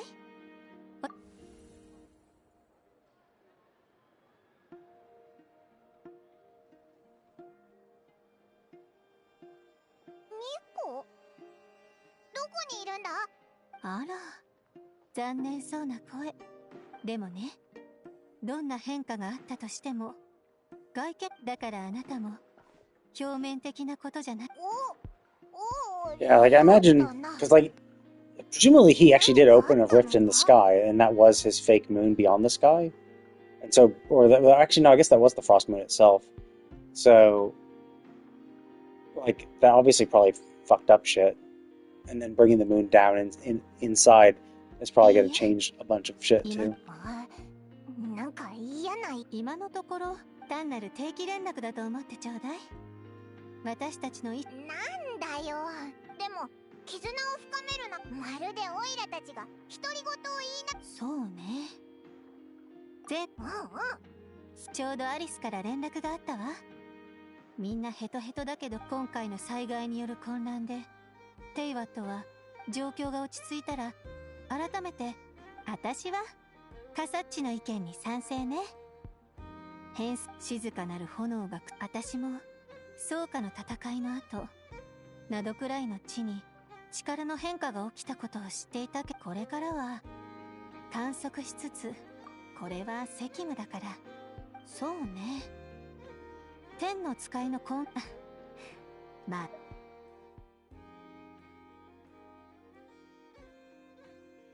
ぱり直接そうそう、手柄を立てたいわけじゃないけど、一つだけ。アリスがドリーにあげたものと似ているけど。ってことは。その通りよ。相手に気づかれないよう苦労してどういたしまして。でもとにかく新しい。あら、天の使い不当へ向かう時間よ。早くしな。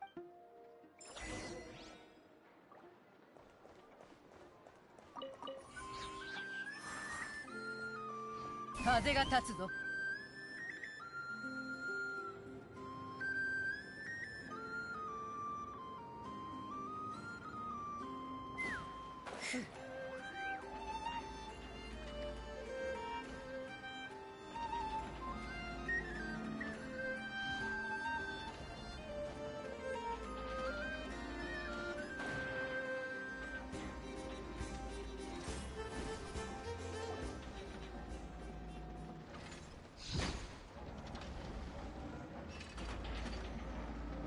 来たね。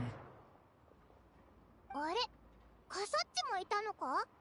いや、僕はスメールへ。彼女はフォンテーヌへ向かう。大丈夫だよ。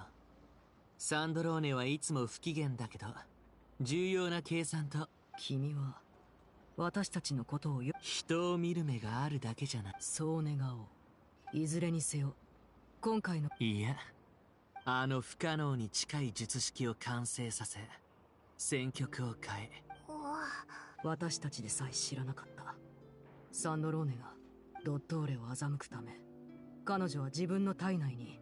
きっとたとえ自分がドットーレを止められない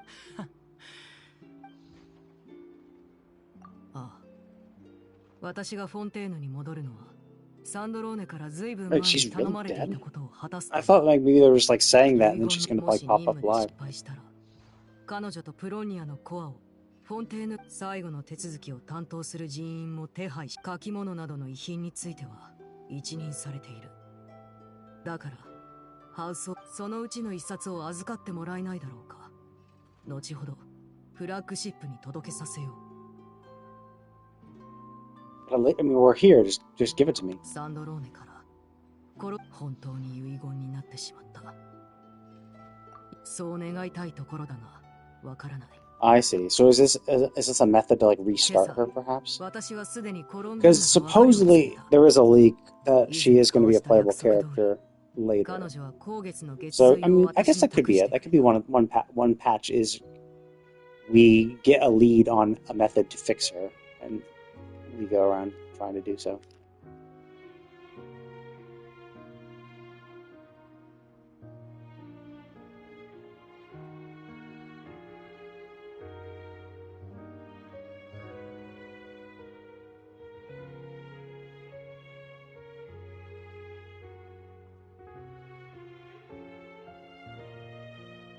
そしてサンドローネとも長い時間をかけて別れを。あいつ大丈夫？サンドローネとの別れは私たちのだが意外にもコロンビーナは去り際に私を慰めてくれた。以前はこうではなかった。見違えたよ。君の影響が大きいのだろ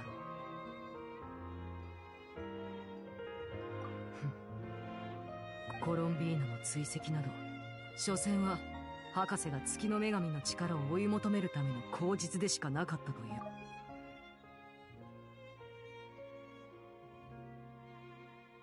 Is the Pale Star Edict the one that stops you from attacking each other? 時間ができたら彼女に顔を見せに来るつもりだ。コロンビーナ・ハイポセレニアの旅は旅人パイ。君たちはまだここにいるのかい？彼女と約束していたんだろ？真実がもし望むそんな言い方する？そうかもしれない。君の周りにいる友達は。でも真実がどうであれ大切なのは真実については君より僕の方が人生経験を積んでるからね。参考にしてくれ。ドットーレが死んでかい？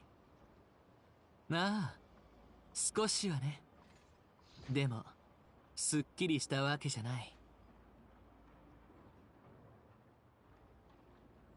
自分の手で殺せなかったことを悔いているのか、それとも他のことなのか。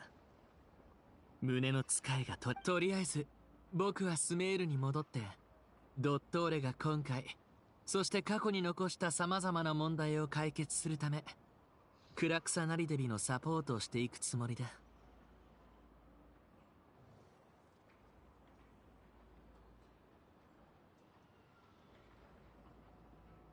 君も今まで通り自分の旅を続ければいいさ。I mean, Sumeru, because that's where you're going. If you ever visit Sumeru, they'll see you there, maybe. だってコロンビーナがお前の宇宙船の隠し場所を知ってるって言った時、オイラは邪魔しないでお前が真実を確かめるのを見守るってやっと合流できたのにお前も一人で静かに。でももし悩んでることがあったらオイラに話してくれよな。気分はマシになったか？お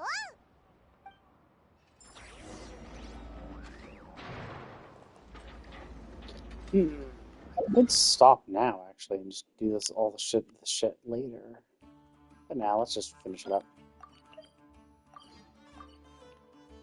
Is it still locked? Yeah, okay, I'm still locked.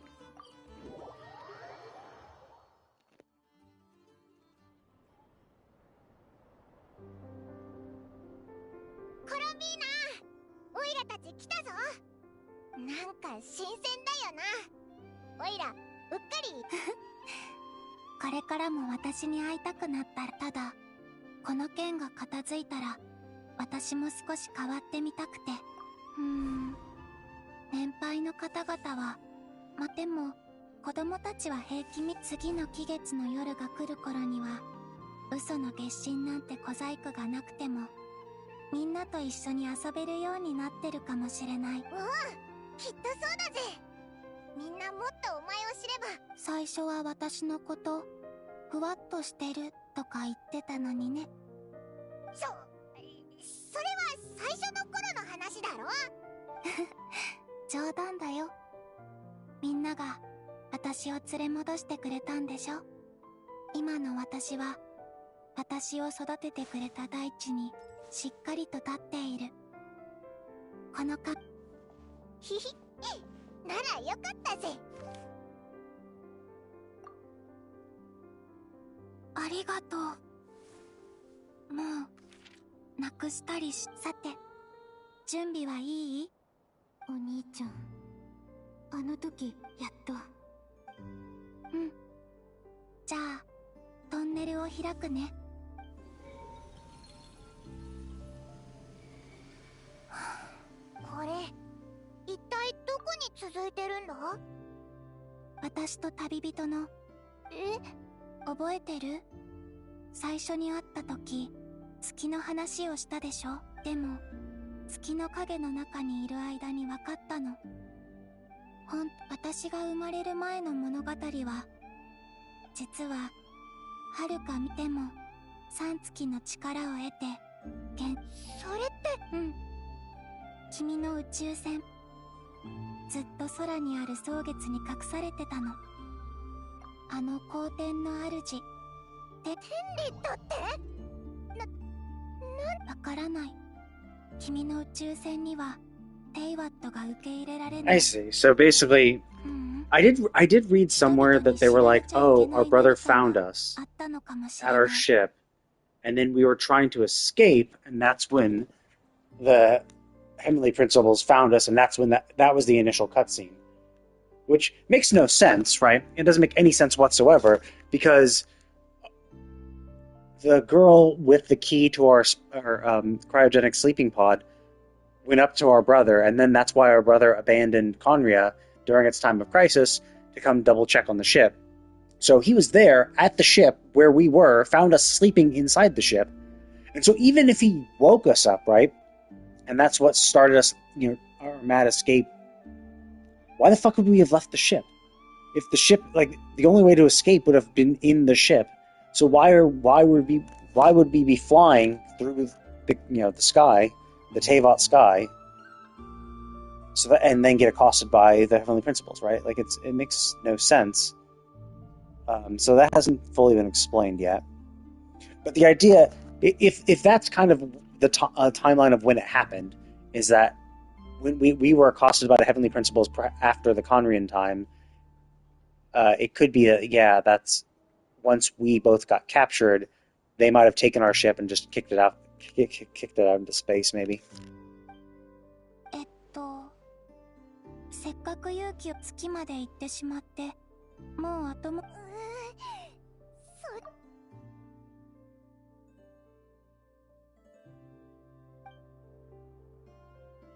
I mean, that's also it's also a little silly, right?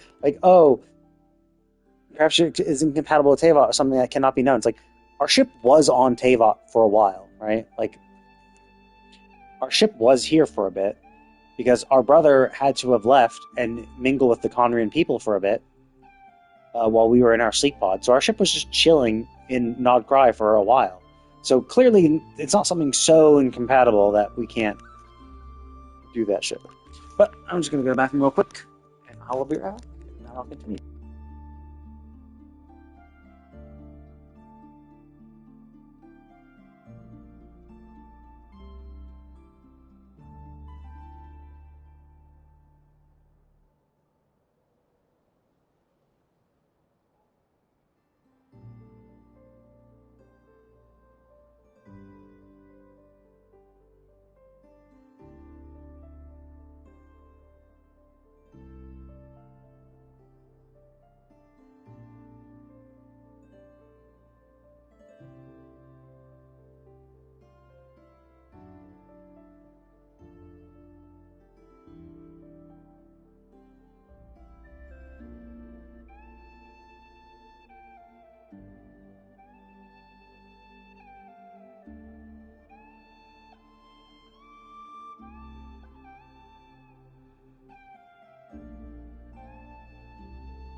宇宙船に隠されているものが何であれ、それは私とお兄ちゃんのもので、私たちの思い出なの。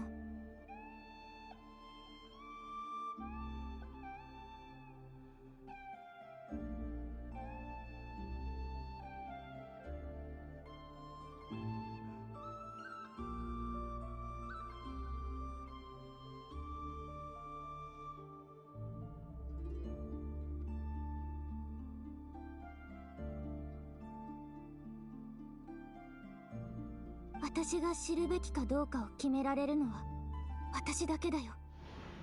天理じゃない。わかった。うん、わかった。月にはどんな物語が隠され、いい結末の物語。そんな物語はいい結末じゃない。結末なん。こ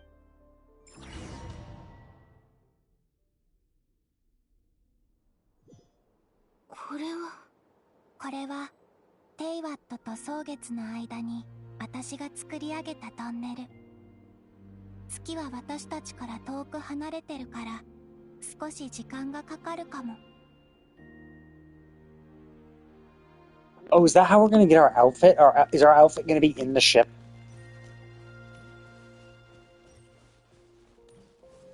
3月の力を得てから私は図らずも多くの友達の過去を見ることになったの。ラウマは幼い頃から次の英月誌に選ばれてた。蒼月の子はラウマが月神の神託を伝えてくれると期待していたの。でも幸か不幸か、私はラウマが生まれるよりも前にヒーシュ島を去っていた。つい最近まで一度も会ったことがなかった。だからこそお互い友達になれたのかもね。うん、その意味では私たちは幸運だった。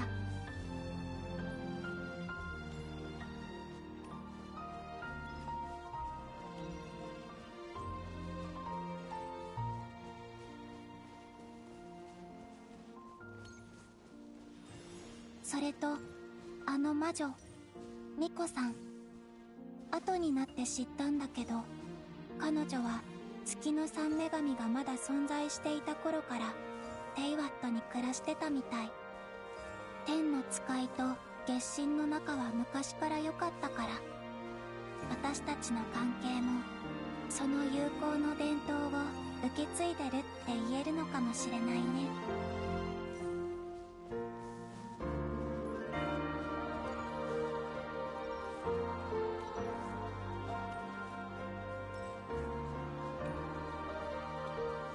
それからサンドローネは機械工に作られたってこと以外過去については何も知らなかった。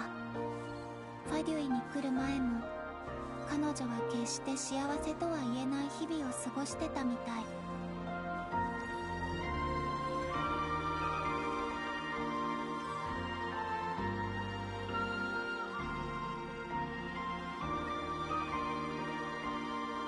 もう一度彼女と話がしたい。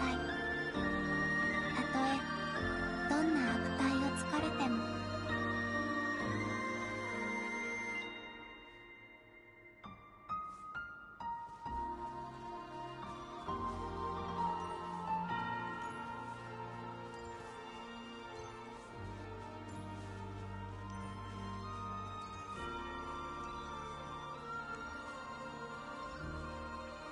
そして君の血縁者。私に見えたことは少なかった。彼は地上には月光が差す場所にはめったに来ないみたい。でも気づいたの。君が旅を始めて間もない頃、彼がよく周辺に現れては遠くから心配そうに後悔の眼差しを向けてた。お兄ちゃん。過去の物語はここまで。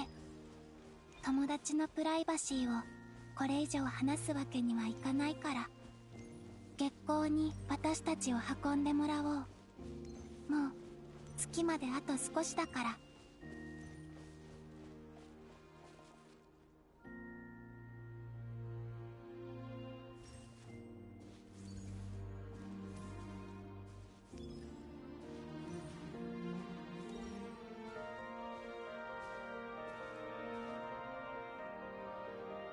ゆくゆくはなどくらいの月霊たちも月に連れて行けた Is ら our なって boat 思 that's って gonna take us to the る。 moon? もちろんみんなが望むならだけど。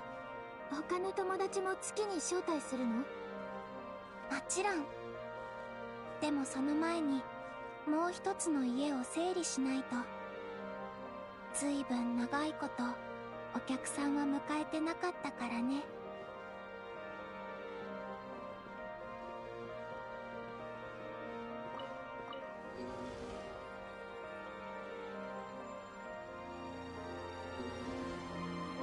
季月の夜にも君と一緒にこんなのに乗ったね。確かドドコぐるぐる大冒険。そう、それ。あの時月に戻ることが怖くないかって聞かれて、怖いって答えた。せっかく手に入れた大切なものをすぐに失うことになるのが怖かったの。でも今は怖くないよ。それに今度は私と一緒に行ってくれるんだもの。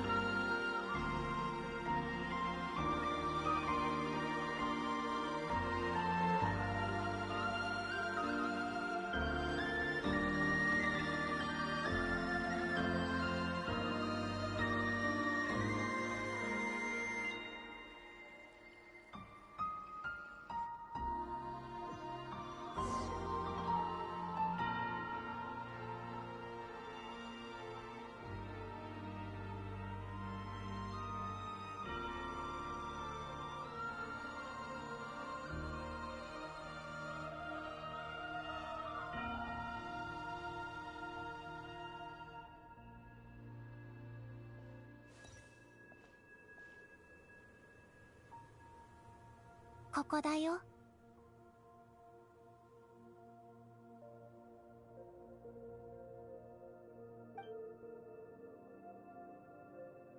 あっちだよ。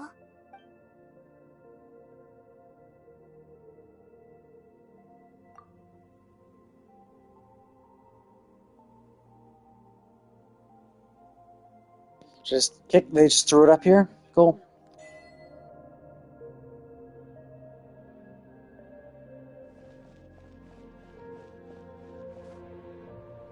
Oh, that's so cool. They actually lowered the gravity for this. Oh, that's so nice.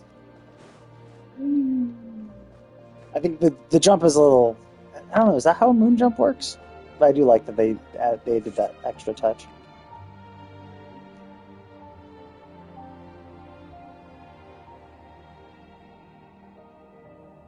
お兄ちゃんと私の宇宙船。 Oh, okay, so it is bigger. Yeah, so it's definitely bigger, because I remember when we saw, like, the shade during the Rare Saga, and it looked like it was much smaller than this, and it looked like there wouldn't have actually been much space to live. But you can see with us right next to it right now that it is actually much す bigger. ごく大きな船だね。確かにこれだけ大きいと月くらいにしか I 隠 mean, no, せない。 there's tons of places. You could put it on Celestia up in the sky. You could just throw it in a volcano or something. 大丈夫。季月の夜は私も君と同じだった。孤独っていうのは自分自身が存在しない物語と共に生きること。君たちと出会うまで私が抱えていたのはそんな孤独だった。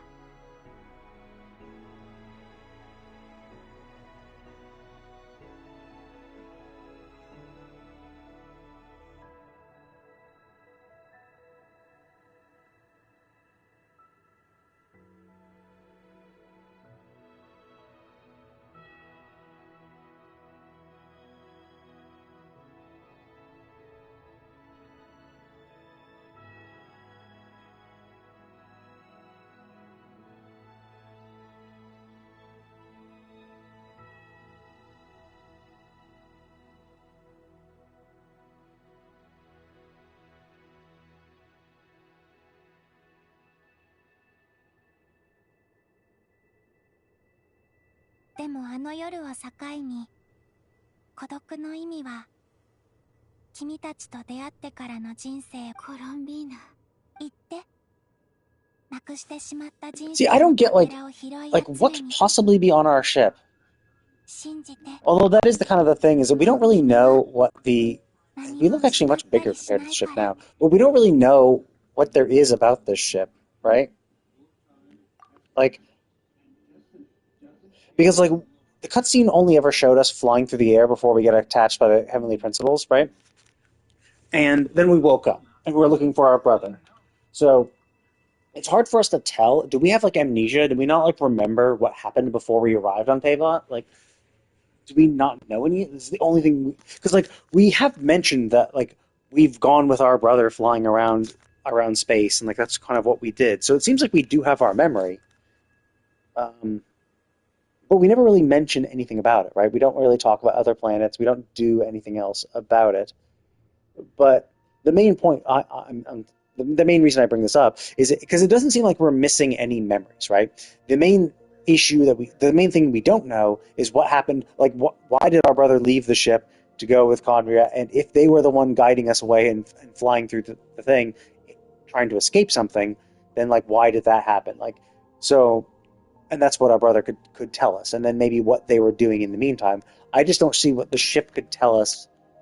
Like, our ship maybe has a recording of our brother who showed up after that Conrian NPC girl shows up with the key to the spaceship.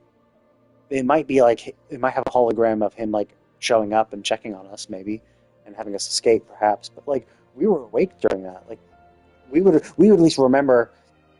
If that's when he took us out, we would at least remember him taking us out, right? ほら、テイワットはあそこ。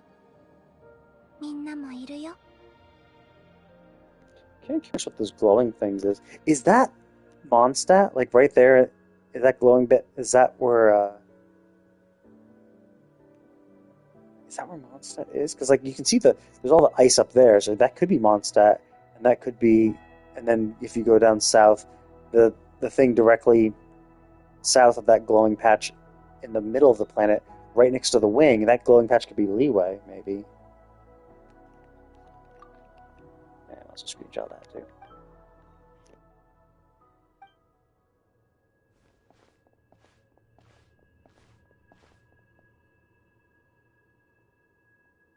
we still have our key? That would be funny. We get here and we can't even unlock it.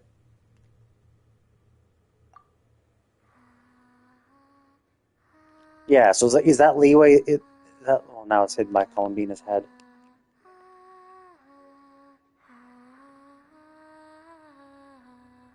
Because like there's a big patch of water to the left, so that could be where the boundary between like the Chenyu Vale and hard to say. Because like look, then that brown bit was the chasm, right? That was obviously the chasm. Because it has that swirly pattern.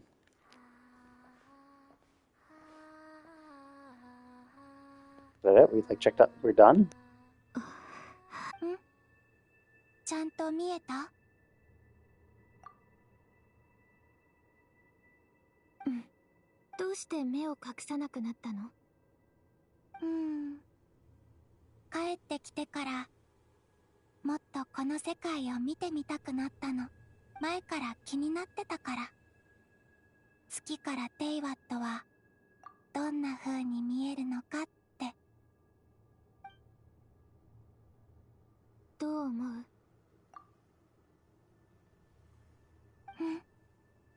とても綺麗だね。一日中でも見ていられそう。君は？真実はどんな風に見えた？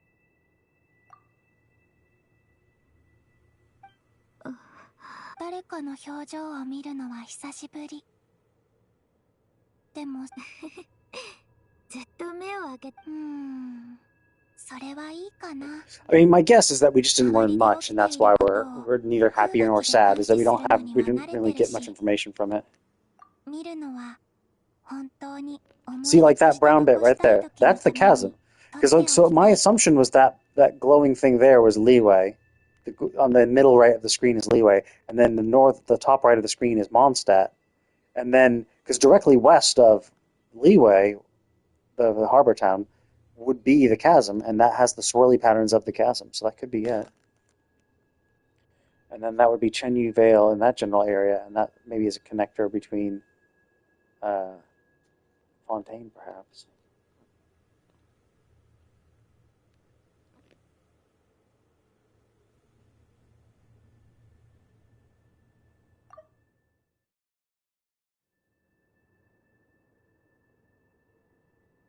宇宙船の航行記録を見たの。私はずっと今回初めてテイワットに来たんだと思ってた。お兄ちゃんと私は宇宙で数百年眠ってたんだって。でも記録によると私たちの宇宙船は通り過ぎただけ？うん、本当にその後宇宙船はまた宇宙の中を長い間飛び続けた。データは損傷してたけど1000年単位の時間だと思う。Yeah, so if we're flying for thousands of years, it could be that when our spaceship came close, might have been during the War of Funerary Flames. So we got close and we saw all the fighting going on. We're like, oh, fuck this, let's go. その後、窓くらいに不時着したの。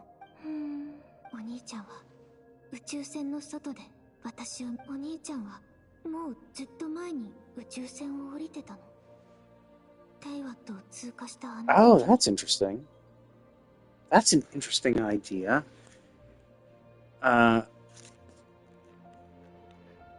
The brief stop we had was dropping off the brother. So I guess, yeah, if they both were hibernating in space, right? If they both were hibernating in space, it could be that the brother woke up, saw a planet, and popped down. They're not, obviously they can't be the first descender, because that is the Heavenly Principles, we know that. And Heavenly Principle is still out and about. It's unlikely it's the third descender, because from what I hear, although the third descender did pop up twice. It did show up and talk to Nibelung. Maybe that's it. Maybe our brother is the third descender.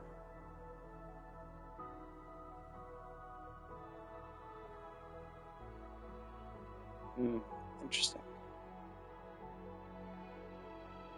I don't know. It's kind of weird, right? Because it's like, yeah, he could have left at that point. But if you're thinking that your ship then continued to fly for thousands of years.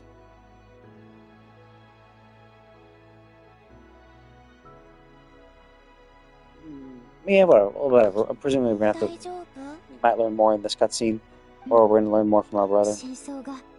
パズルのお兄ちゃんは言ってた。最初にカーンルイヤにいた時は過去の記憶を思い出せなかったって。Oh, okay. So he had a memory loss. He had amnesia. That's actually interesting. So the main, often amnesia is used to kind of like start a story to be like, cool. The reason why you don't know shit is because you have amnesia and you have to learn everything new, and that's how you start the game. It has a justifiable way for like why you don't know anything. But it's interesting that we don't have amnesia, but it's our brother who did. Because I was thinking that maybe we crash landed and our brother was the only one who woke up, and then he went out looking for help and met the Conrians and, was working with them for a while. Maybe trying to figure out a way to like fix his ship or something. And then, the NPC brought the key and it's like, oh shit, something wrong with my sister? And then rushed back to the ship and then found us still sleeping. もしかしたらお兄ちゃん自身も知らないのかも。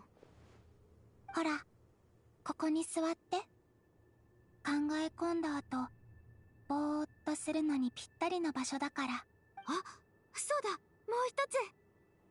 ちょっと待ってて。It's a new outfit. This is where we get the new outfit. Damn, I really wish they keep. I mean, I get why they did it, right? Because it's like, oh, okay, cool. If you like her old color palette, old color palette, you just use the old outfit. If you like the new color palette, so it allows people to basically, regardless of which sibling you pick, it allows you to pick your color palette essentially. The problem is that the new color palette, the new outfit with the inverted, with the reverse color palette to your sibling is just much better. So like, why the fuck would you not want to, not have the cool new outfit, right? Also like little braid thingies. I think it looks nice. So she obviously is better. それって新しい服？正確には古い服かな。ずっと宇宙船のロッカーに入れてあったから。So I'm hoping, I'm really hoping that there's going to be another outfit, like a third outfit at some point later on.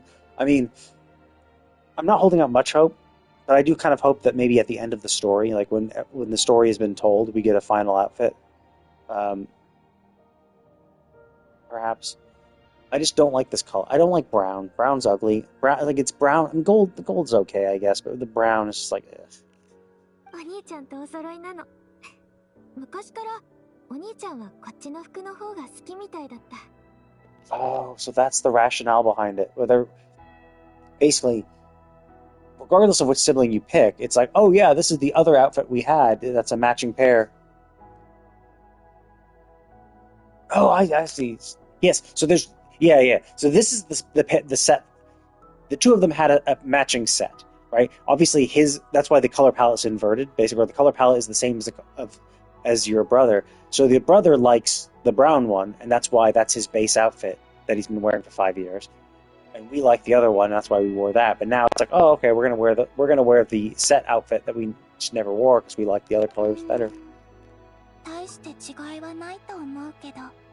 そう？うん。君は君。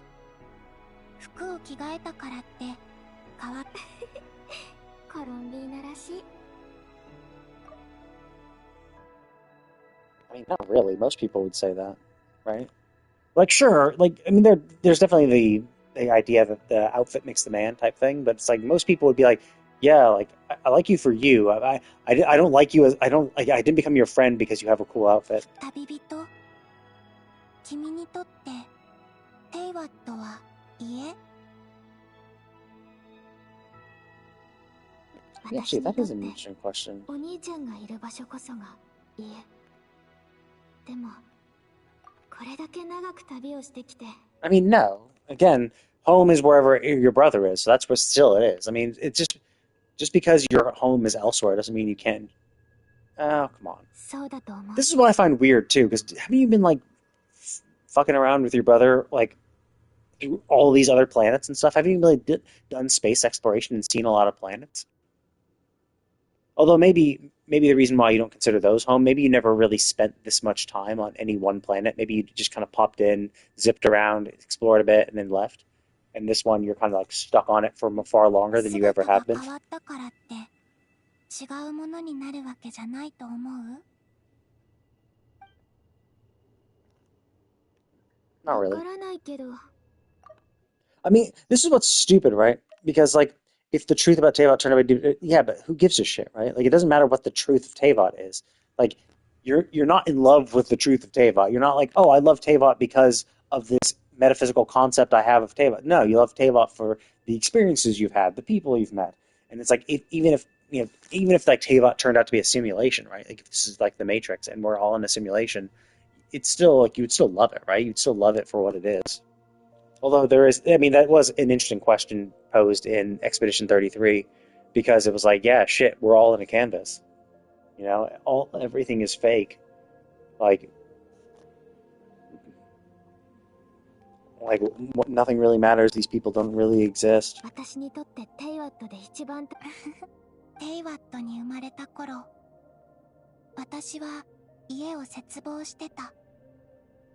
まだ何も分かってない時に何かを手に入れると、それが当たり前のものだと思い込んでしまうものなんだね。私は家っていうのは交換だと思ってた。君がでもみんなに本当の家がどういうものなのか教えてもらったの。ゴロンミーナがそうしたいって思わせたんだよ。 I didn't realize it was going to be this long. This is actually long enough where I probably could have done this tomorrow during my walk. Darn. I thought it was going to be super short, so I'm like, let's not pause and wait. 偶然だと思ってた。でも過去に戻って初めて分かった。物語の始まりで私自身がナドくらいを選んで、そこを私の今は過去の自分が本当に Yeah, how did she birth herself, right?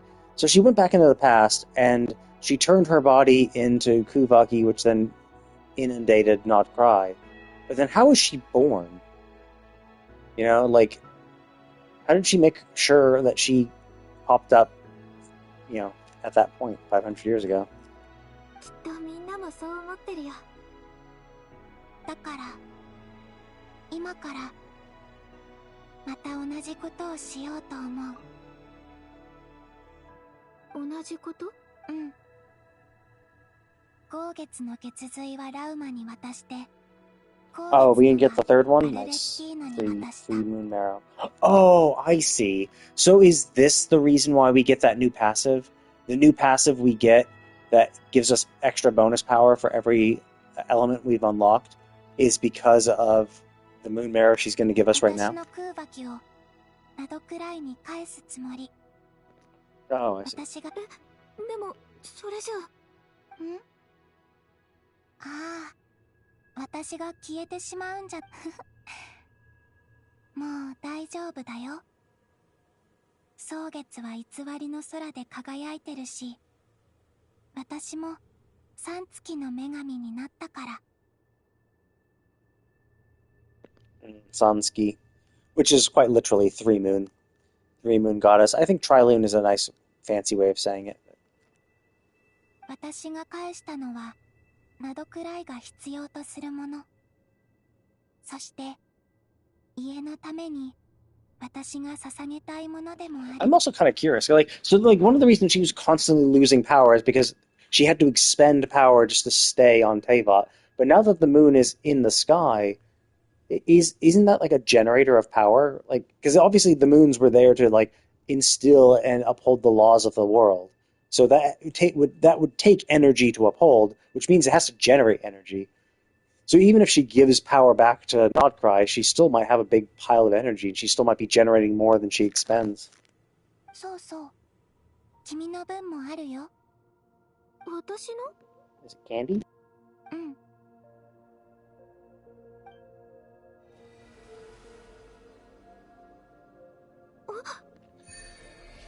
Okay, so this is how we get it. Nice.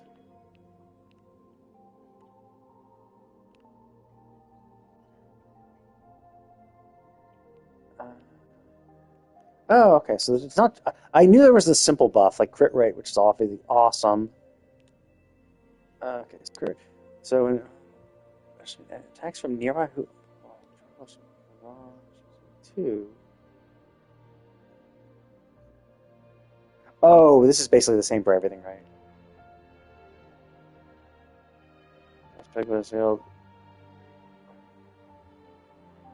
Petra.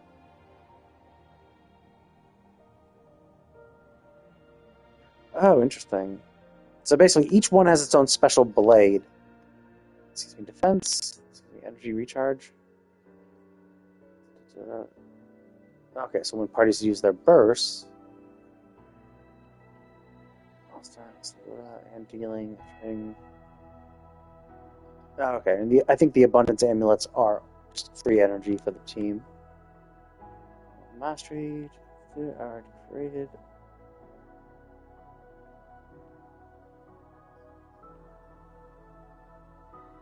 Okay, so even Nephros cores count. Increase dent. 2 vine cores.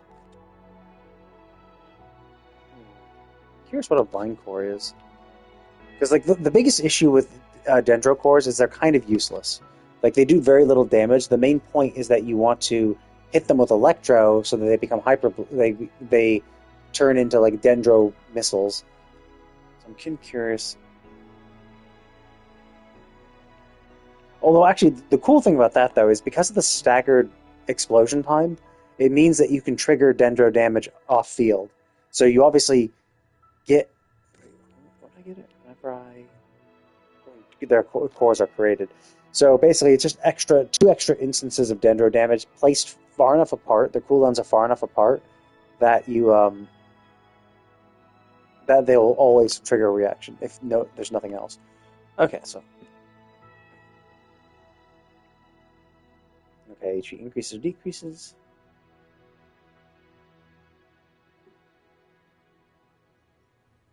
Okay, good. So there actually finally is a method for them to get HP back. Because that was the kind of shitty thing about their skill, is their skill constantly drains HP up until 50%, but there's no way to getting it back. Whereas like Nuvalet does something very similar, but he actually gets HP back with his little core things. Okay, and then trigger Nightsoul Burst, blah, blah, blah. Charge attack. Oh, so this is no real special effect. Mostly because like this element is fine. I think I'll probably swap them to green. この世界が君に課した制限を少し解いたよ。力が高まってる。ありがとう。すぐどういたしまして。Interesting. So we are still being restricted in some way. 家族みたいなものだから。恩返し。献身かな。このお花もあげる。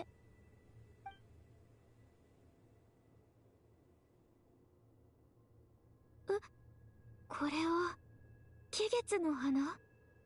Oh, is that what they were called? I forgot. I think they told us before. I just forgot. 安心して。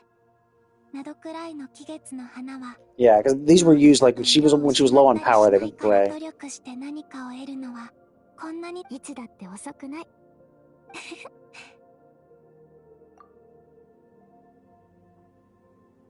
また何か思いついたの？当ててみる？チャンスは1回だけ。1回だけじゃ難しいよ。とにかく楽しいことじゃない？ずるい答え方だね。でも否定できない。テイワットにいた時、月はあまりに遠かった。どれほどの生命力なのに今、月の上にいると、すべてがこんなにも近くに感じ、空の暗雲がやっと晴れたみたいな気分なの。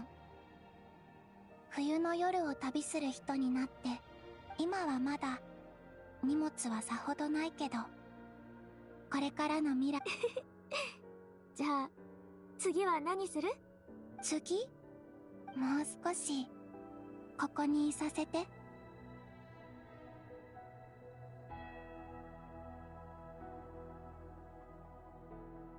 それから一緒に家に帰って私たちの旅を続けよう。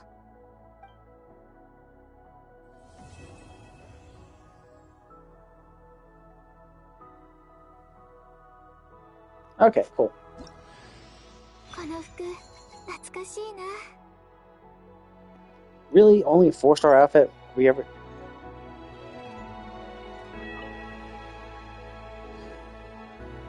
Okay, so...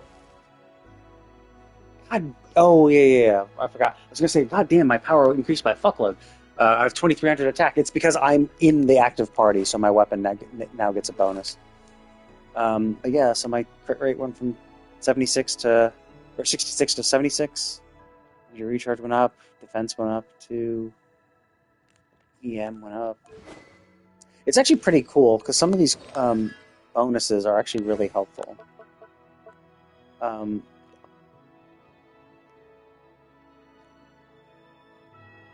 Because like crit rate is always helpful, energy recharge is always useful, elemental mastery is always useful, HP and attack, yeah, again, like you can't go wrong with that shit.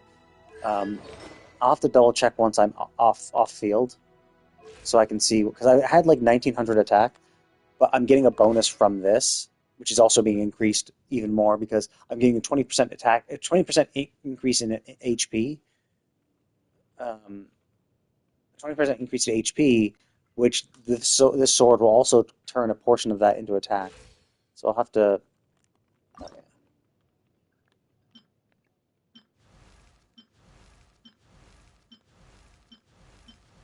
we taller? Our head, I think our head rounded out though, or it's flatter on the head.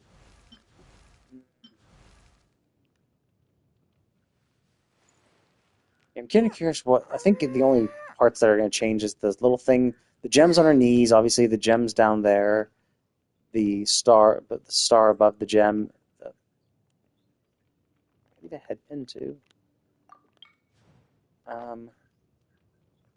Shit, this doesn't match anymore. What's wrong with it? That doesn't really match either. Honestly, I think it's probably going to, is it the Leeway one? Leeway one matches the most at this point now. This one actually kind of works too. Yeah, I think Leeway.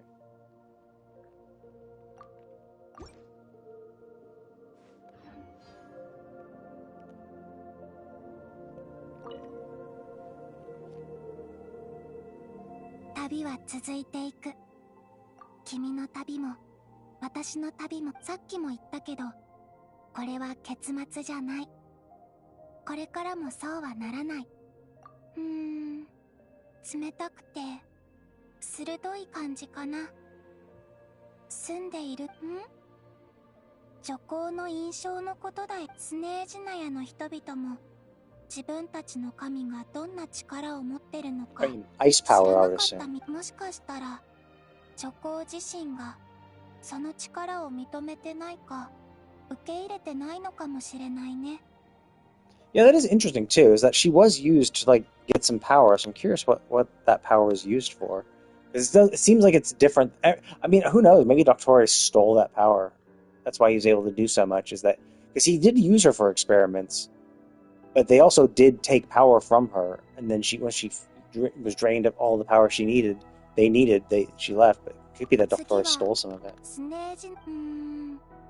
普通なら服を着込んだ方がいい。でもあそこには不思議な熱源があってね。列車で通りかかった時、そのエネルギー、それとスネージナヤグラードのコロレベツキー劇団もおすすめだよ。よく公演をやってるし、ファトゥスはチケットがいらないから好きだった。不捨、音取り、それに道化。The Jester? Who's that again?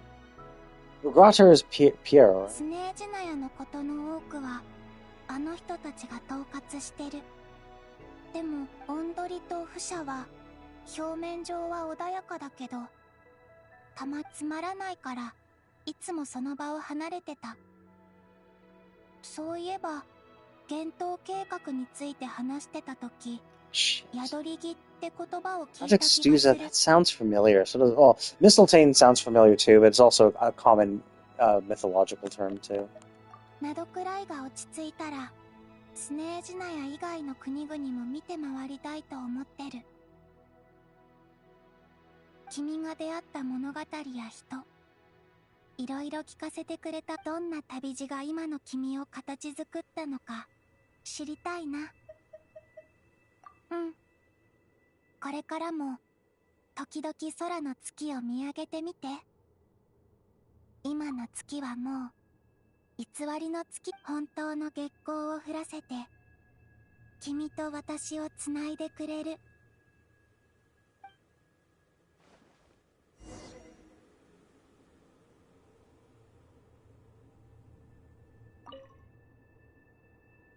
Is the screen allowing us to ask questions 旅は続 again? いて、さっきも言ったけど、これ So, は okay. 結論。 Okay, yeah.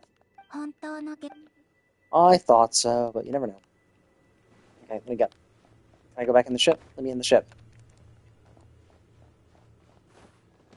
See, like, it doesn't seem that big. Like, look at this. Like, it doesn't seem like it's... Oh, like, this is the cockpit, and it's like, there really isn't much space. Oop. Okay, let's, where the fuck is it? There it is.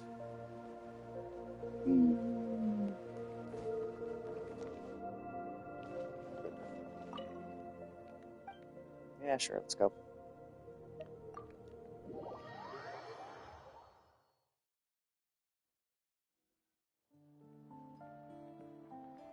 セピロス騎士団代理団長ジンへ。まったく長ったらしいことこの上ない肩書きだな。ルリンから近況は聞いているだろう。朗報だ。みんなで力を合わせて博士の陰謀を阻止した。おかげでナドくらいもようやく一息つけそうだ。I'm tempted.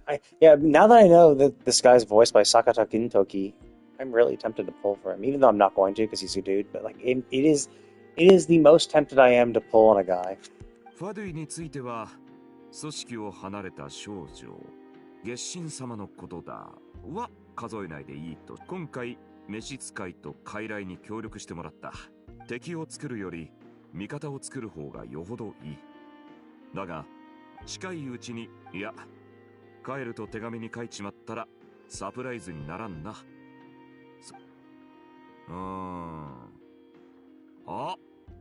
遠征隊を順次帰還させる。詳細は旅の疲れで奴らがこの俺の武勇伝をはしょらないといいんだが、いつも問答を持っている。みんなに追伸。今回も栄養騎士の働きは見事だった。Actually, yeah, did they explain why he was here? Like, I know he came here and he was definitely helpful, but why did they send the Favonius Knights and the acting head of, or why did they send the head of the Favonius Knights to not cry? ついついしん。すまないが、クレイに少し優しくしてやってくれ。魔女会に菓子を一つ作ってしまったから、その埋め合わせだ。これでやっといろいろ一段落だな。今夜はみんな月光の下でぐっすり眠れるだろうよ。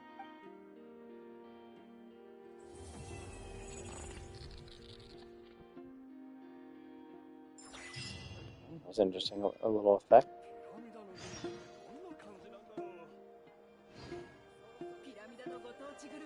Okay, so that's it. Nice.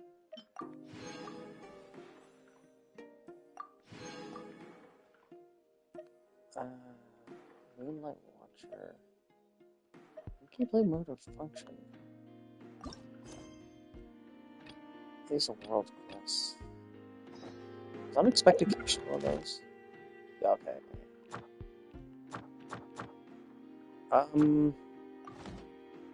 Oh, actually, yeah, wait a minute. Where the fuck is Doctor? Where are you? Let's go fight you again. Oh, I see it's here. Okay, so I have a day.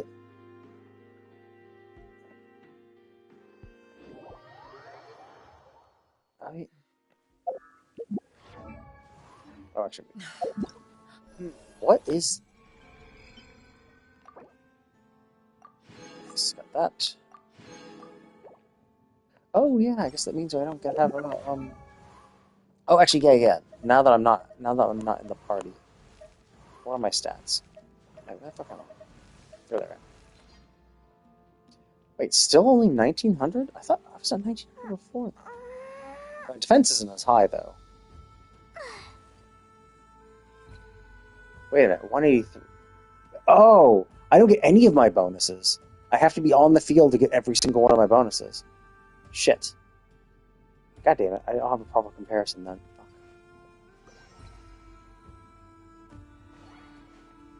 I don't know what her damage was on the field. Whatever. Okay.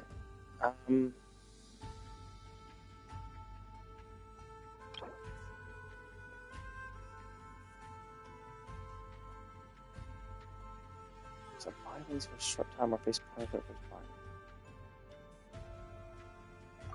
I'm curious. I could co-op this. I could co-op it. I'm also curious what the actual mechanics are, so let's just do it solo for the very first time.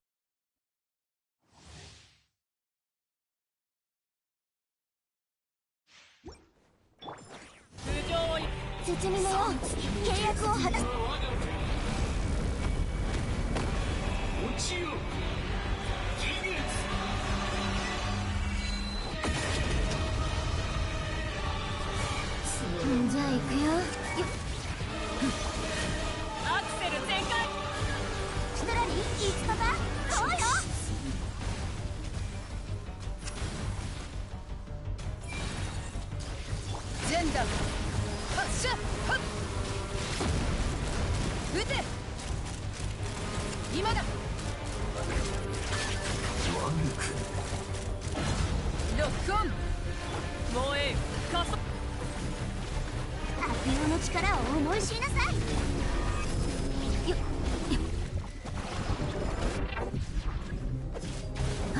この天下で裁く。せい。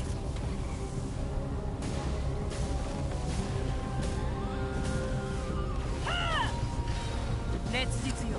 さあ働きなさい。分け山の地飛ぶか。撃て。お前は囚人だ。捕らえ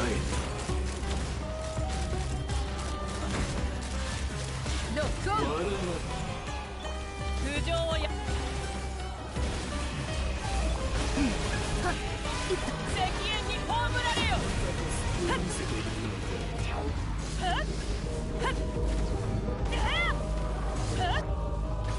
口封じは任せたからね。じゃあ行くよ。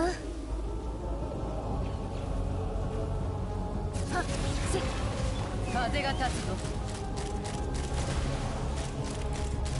撃て。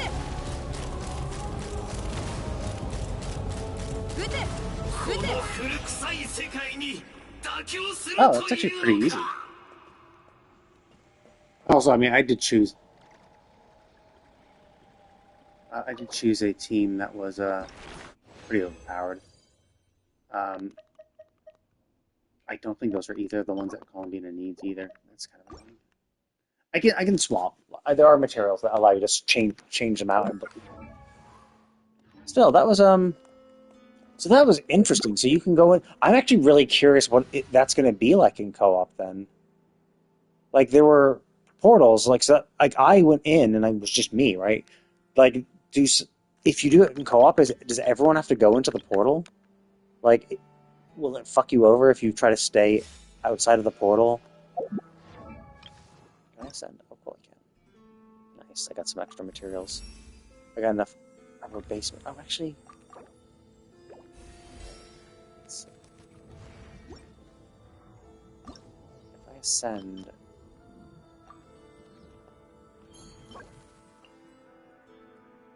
Okay, so I can't. Yeah, it is a 3-day thing. Okay, so I got that material though, so I can farm this until I'm done. That's good. And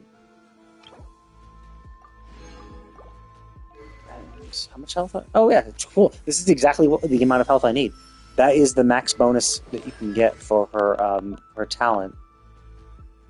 The maximum of 7%, which means it's a maximum of 35,000. To get that 7%, it's a max of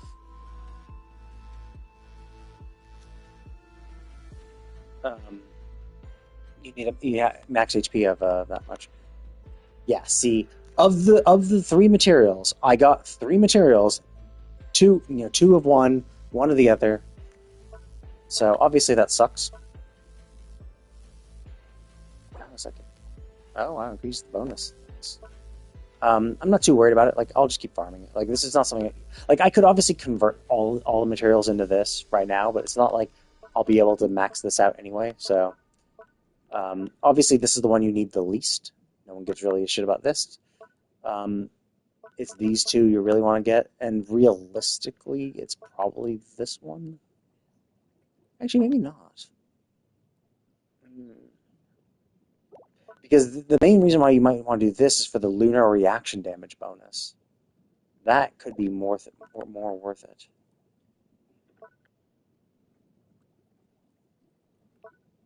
Whereas this is good. This does damage and all that shit. But anyway. Yeah, so I'm going to have to farm these dudes. Oh. That's weird. I could have sworn they said on the map they were like in this general area. I thought they were like down here where they're all. Maybe it's because this is where I am and I'm. Whatever. Oh, yeah. Selenic Chronicles. Let's go pick it up. Finally, we can accept it again. I'm so far behind because I keep forgetting about the shit. Oh, actually. Honestly, yeah, the thing is with this. With Pyro's not like great. Like, but the thing is, it is a good one if you're the only active character.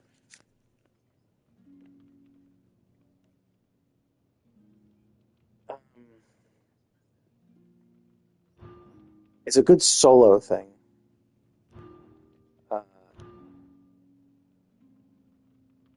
Yeah, I mean, it's a good soloing thing.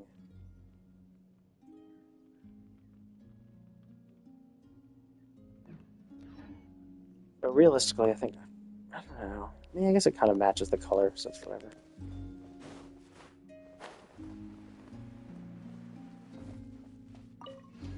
And it's like, it's not like I'm ever gonna like use the Traveler anyway. そこはもうちょっと右。うん、いい感じ。もうちょっと左。なんだ？珍しい。ううん。この子たちが。この子たちって。そう。この石は空爆を吸収。なるほど。こっち来て。んBut yeah, the weekly boss was so much easier. I'm curious. Like, I mean, I obviously had a good team. It doesn't seem like it matters as much, too. It's not like we have to use not-cry characters. It doesn't seem like it matters what party comp you use. Although maybe Cryo is bad, because, like, I think you go in you're finding little, like, shades of him, and I think they use Cryo. I think they are Cryo shades, so maybe having maybe not using Cryo characters in this fight is a good thing. 石が足りないみたい。今から出かけるのか？うん。月明かりがよく届く場所があって、こういう石がたくさん取れるんだ。いいの？じゃあ多めに取ってこようぜ。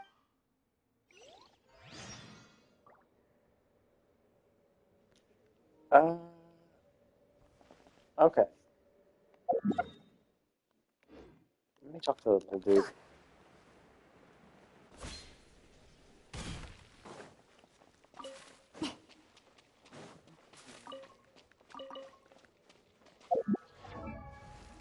So that'd be pretty cool when I get my 20% crit buff too.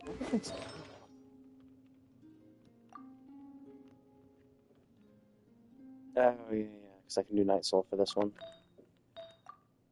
Yeah, it's a huge variety for this guy. Yeah, I think I want HP. Actually, it's not the best. Actually, no, it's actually a pretty good one. It's kind of a good all-rounder. It gives Elemental Mastery, Energy Recharge, and crit damage. Crit rate. I don't need to go crit rate because I have the... And this is kind of a good all-rounder too, kinda. Not great. Actually, maybe I should replace that. Yeah, whatever, this is fine.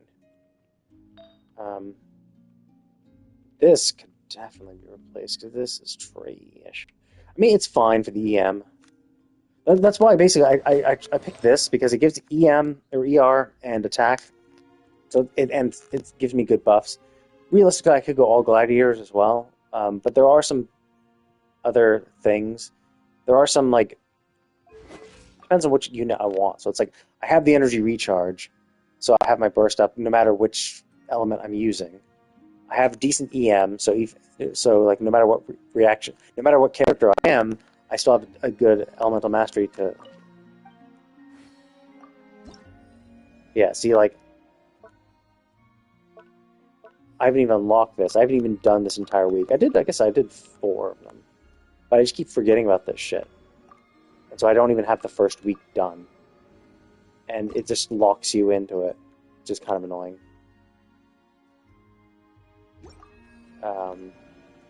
I guess the idea is that, like, oh, you would do it just for the free Ascendant Gleam effect every week, and the desire to get the Ascendant Gleam effect would be kind of what motivates you to come back here every single week. But I always had, like, characters. I always had, like, not-cry characters. So I got Nephra, I got Lava, and all that shit, so it's never really a huge issue for me. Okay, well, I'm going to put a pin in this. I'm done all I wanted to do today. Jesus Christ, I played a lot. Okay, yeah, it's pretty late already. Shit.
ことをさせておくってのも悪